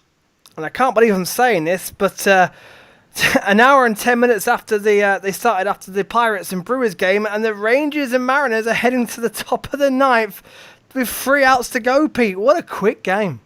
Oh, it's rattled through, isn't it? So save situation here for the Mariners. No idea if they've got a closer, if they've needed a closer all year, but we'll find out who it is. Hold on. Some guy called Taylor Williams. Never heard of him. Much like the rest of both of these teams today. But yeah, save situation 4-1 after you had your spider issues. There was a big home run from the Rangers, so they obviously heard me. Another jinx on that one. But yeah, Taylor Williams is in. Oh, he's had 5 saves and 5 opportunities this year. Okay, so, yeah. that's good. That's good. Yeah. We'll take that. Dietrich at bat. So, yeah. Could be fun. Could be a fun end. Well, let's call it a wrap after this end then. It'd be good. Of course, we've finished a night game, one of the late games. That never usually happens. So we'll call it a wrap after the Mariners should hold it 4-1 up against the Rangers. Giants have got out of the top of the 7, by the way. Yeah, just see that the Giants lead 2-1. The graphics have froze again, so I can't update it. I think laptops. Dodgers are also heading into the bottom of the 7th now. Yeah, Dodgers got out of it. Rockies couldn't convert either. So Dietrich with a single. Dietrich's on. Are we? Here we go. Rally time. Rally time for the Rangers. We've come close, but so far in 2 of the games, the game at Wrigley got close to a drama. The game at the Royal got close. The Rays and Jays were close. Mariners Pirates were close, but we haven't had that drama yet. Are we gonna get it now? With the 10-16 Rangers versus the 10-19 Mariners. Exactly. It's an irrelevant game. Oakland. What was that? Sorry. The Angels manager has got some real beef with the umpire here. Oh, he's been ejected. Oh, Joe Madden out. Oh, he's not very happy at all. I love it when this happens. He's already been kicked out. He's already been thrown out of the game, and then he's run 90 feet to have a go at the umpire, knowing full well that he's gone. Yeah. All the way back. Oh, what was he ejected for? I've got no idea. So it's Chapman at the plate for the A's. So Joe Madden has been ejected. He's off. Not. It's 3-1 the count. So I'm guessing he's been mowed at a strike zone. But yeah, it's the usual cause, isn't it? The usual cause. It's quite amusing because the umpire thrown him out, and then he's run all the way across to him. But they're keeping their social distance, putting his mask on. It's quite amusing. Big strikeout for Zach Greinke. Greinke gets out the inning. The Astros get out the inning. They're into the 7th inning there. That'll be his day done. Definitely, I think he's on about 106 pitches. He had just quickly before going off. There was an issue earlier where some sort of issue with the mound where you check it out, like part of the mound sort of disintegrated, and Zach Greinke had to watch as the ground staff came out and tried to rebuild part of it. Very odd, but I don't know if that's going to be a factor for any of the other pitchers, but it was certainly an issue for him at one point. Charlie, you got some quick previews for the upcoming games and series for this week ahead, mate? Yep, so firstly, a big one at a UK-friendly time tomorrow is the start of the Blue Jays at Rays series. They're finishing their series. Yep. That's an early game. Starts at 8:10 UK time. It's Tanner Rourke going against Blake Schnell. The Marlins go to the Nationals. That's... Sorry, Charlie, home run. Go for it. Molly, is that Dodgers again? Yes, it is. You know it. Single home run, solo home run here in LA. Will Smith is back, baby. Will Smith off the IL today, of course. Straight in with a home run. So a big home run, 7-2 Dodgers. They are cruising. Charlie, as you were, buddy. Yeah, no worries. So the Marlins go to the Nationals, which could be a big series for the NL East, as I went into earlier. Head-to-head record, as well as divisional record, will be really important for postseason seedings and breaking tiebreakers. The Twins are at the Indians with Kenta Maeda versus Aaron Savali at 12:10 midnight. Again, a huge series in the AL Central for, I think we can fairly say the most competitive division in baseball, Dave, can't we? Going by what's happened so far. The Reds at the Brewers. I'm sure Mark will be happy to see the back of the Pittsburgh Pirates, but given that Reds rotation, I don't think it's going to be. It could still be a difficult time for them for the next 3 days. And then a big one in terms of probably 2nd to 4th place in the NL West, and possibly the 5th to 7th type playoff position in the NL. Rockies at D-backs with Castellani versus Merrill Kelly. I'm just having a quick look at any big pitching matchups coming up. Garrett Cole goes to the Yankees on Tuesday. There's a Dodgers at Giants series starting on Tuesday as well. The Giants have actually beaten the Dodgers more than any other team this season. We've somehow managed to get 3 victories against them, and I think they've only lost 8 or 9 games in total. And in terms of time-friendly games, there's only really the Blue Jays at Rays game on Monday at 8:10.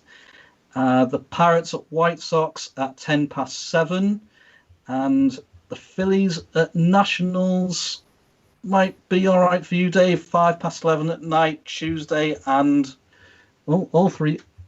They're all late. Yeah, Tuesday and Wednesday. Yeah. Yeah, not bothering. Everything else, unfortunately, is a late game. Yeah, the basement battle of the NL East. Come on, can't wait, Rob. Don't know about you. Well, if they play like tonight, then yeah. But if they play like they have done majority of the season, then yeah, I don't think I'll be staying up for it, to be honest with you. After this last week, I'm going to give that a miss. We've got the Nationals, and then we've got the Braves again next weekend. Miserable week ahead. On the plus side, Dave, you're still only about 4 games out. So you don't get my hopes up. Do not get my hopes up, because they get crushed. Hey, that trade for Brandon Workman, who had he got a blown save. He had a 2.17 ERA last year. You never know. Heath Hombre was going quite well until your Phillies blew him up. So maybe he wanted a trade to the Phillies. Yeah. And we got him. We broke him straight away. I can see a double in the Angels A game. Yeah, I wasn't watching who it was. It was Grossman, I think. Man up in the bullpen now as well. Bundy's up to 97 pitches, so I'd imagine he's coming out fairly soon. And the Giants are on the offense as well. They got 2 on and no out, Trace. Yeah, Hector Rendon just hit Brendan Crawford. So we've got runners on 1st and 2nd. No outs, bottom 7, and the Giants leading 2-1. So the graphic at the bottom is wrong with the Giants score, but my laptop's just giving up. Is it giving up? It's giving up. It's done 5 hours of pretty reliable running. It's just had enough. It won't let me update it. Scored a run, Dave. The A's have got a run. So the A's. Piscotty's hit one over to left field. And he's brought home Grossman. Is it Grossman? Yeah, Grossman. So it's 4-3. So all of a sudden, and the Angels will be nervously now protecting a one-run lead. Bundy, who has been very reliable so far. How many more innings will he last? Will he be pulled pretty sharpish? Pete, how are we doing in the Rangers game? Are we over? Last out here. Down to the final out. One on man on first. Odor at the plate. Joey Gallo was swinging hard. Was struck out. I was thinking this could get interesting if Gallo connects, but anyway, Odor's up. One on first, 2 outs. It's a 1-1 count. Don't even have the tie and run actually at the plate just yet. So Odor needs to get on base here. So he won't do it. He won't do it. For longer. Oh, big fly! Big fly for Odor! No! God, ball game. Oh, I thought I just jinxed it. And that's the ball game at the Mariners. So the Mariners have won for the 3rd time, by the way. For the 3rd, they're 3-0 in this show. Yes, go on, George. No, I was just saying. That Odor wouldn't get hit, and I thought for a moment I'd been proved instantly spectacularly wrong, but thankfully that didn't happen. It didn't happen. We'll hold fire because we've got Dodgers and A's in scoring position. The A's have now got runners on 2nd and 1st. Yeah, Bundy's coming out of the game, so more of these MLB replays for me to watch. Oh, enjoy. We'll leave with that. And the bottom of the 7th, the Dodgers have got a man on second now, looking to extend that lead even more. Mookie Betts, he is on second, but we are one down. Corey Seager couldn't quite get anything decent there, so we'll bring Chris Taylor to the plate. He hit one last time that was so close to being out. So let's see what he can do this time. Pete, I just want to say thank you for joining us, mate. Loved it, Dave. Thanks for having us. Awesome work from you, buddy, and look forward to the next time. There will be the next time. Right, so let's just see how this A's Angel one resolves itself. The bottom of the 6th, 2 outs, first and second, and then that'll be a night. Will be 5.5 hours. Woo. Feeling it. Rob, can you give us some drama late on? Can the A's turn us around? Oh, let's see. We've got Mike Myers coming into pitch. Can't tell you anything about him. He's got a 3.72 ERA, so not bad. Not bad at all. No. But yeah, they're still in a break at the moment. So, Have you been revising, Rob? what do you think? He's on his second game, to be fair. He's on his second game. So they've got a pitching change. Yeah, I'll come back to you when they're up. The Giants are on the verge of potentially adding more runs in their game. 2-1 up against the D-backs runners on second and first with 1 out, Trace. Yeah, runners second, first. Count is 2-1 for Mike Yastrzemski. I'm going with that. Nice. Yeah. That's spot on. Nice Impressed with that. pronunciation, Trace. Oh, I feel quite proud of myself now. And Hector Rendon has gone 15 pitches, and it's a 2-2 count. Runners first and second with 1 out. Let's see if Yastrzemski. Oh, damn it! Yeah, see, you've pushed it too far there. Oh dear. Let's see if he can go for his second home run. Charlie, update on the Blue Jays injuries we had tonight. Yeah, Trent Thornton was removed from his start because of right elbow inflammation. Unfortunately for the Blue Jays, it seems to be a recurring thing, as it's the same injury that had him on the IL earlier this season, and it was only his second start since returning. The Blue Jays are starting to thin out in the rotation a bit, as they also lost Matt Shoemaker on the IL with right shoulder inflammation as well. So that could be advantage Orioles in the race for that 8th spot. Certainly could. Kelly Zarius says he's off. Great commentary, great interaction from you all. See you all next time. Thank you for watching, mate. Really appreciate everyone. It's tied up in Oakland. It's tied up in Oakland. We have got the drama. It's 4-4. So the Murphy's hit one up the middle, and Piscotty's come home. Yeah, 4-4. 4-4. The A's have turned it around, and the Angels have blown a lead again. My word, it's just not happening. We'll wait for the conclusion of that one. Hopefully, there's only 1 out to go. Saying that, Dave. I know. Yeah, so I've now got a man on first and second, I think. So third and first. Oh, sorry, yeah, no, first and second. Oh, well, that's what my graphics say. Maybe you're a bit ahead, Dave. Yeah, I might have just given something away there.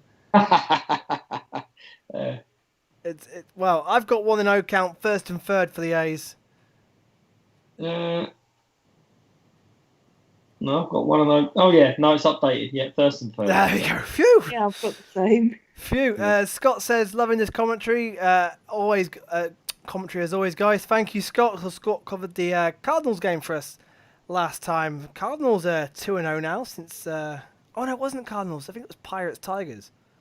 In fact, that was Cardinals' debut tonight on the show. Are you just making it up now, Dave? Yeah, let's say brain's gone to mush now. We're 5 hours in. Like, your brain is more than entitled to go to mush. San Francisco home run. Oh, there we go. 3-run blast for San Fran to blow the game wide open against the D-backs. 5-1. Dickerson. Home run straight into the bay, it looked like. And it's 5-1. Dickerson, who had been struggling so far this season, an average of below or bang on 200, in fact. But that has blown it wide open. The Giants on a little bit of a resurgence after a tricky start. Kapler has been under some fair bit of criticism over there so far, but San Fran are on a 5-win streak. This would in fact be 6 wins in a row if they were to hold on. They're playing themselves into a postseason contention. And just to update, it didn't quite make it to the Bay. Didn't make it to the Bay. No splash hit. No. Oh dear. Right, Dave. Marcus Simeon's flied out to Joe Odell. That inning is over. Over. We are, and that is it. 5.5 hours. We have done with. We leave with just 3 games remaining. That's our best effort yet. 4 games remaining. Top job, Dave. That is You it. guys have done amazing. So well done. thank you. Well done, Dave. Thank you, everybody. So the A's have tied it up there. I'm gonna safely bet they kick on from there. I'm gonna safely bet the Padres kick on. Boo. And the Dodgers are pretty safe against the Rockies. I'm gonna say so. So thank you everybody for watching as ever. It's meant a lot. Thank you everyone who's contributed tonight, who's been on and who is on now. Molly, Trace, Rob, Pete, George, Charles. I said Trace again. I'll give her a double shout. And everyone who I said No, she Charles. said Charles. Oh, not me. sorry. Oh, sorry. Oh, it's been long. It's It's been been a long long. night, Frank. Bless him. It's been long. Yeah, thank you everyone for watching. It means a lot. Thank you for everyone to contribute. And we'll be back in hopefully a couple of weeks or so as we get towards the crunch time. Trade deadline would have been, and the season will be already winding down. We'll be getting to the climax of the season. So, as ever, every time we do one of these, the season means more and more. So thank you everybody for watching. The comments have been fantastic. The interaction's been fantastic. We will see you all in a couple of weeks' time. Thank you.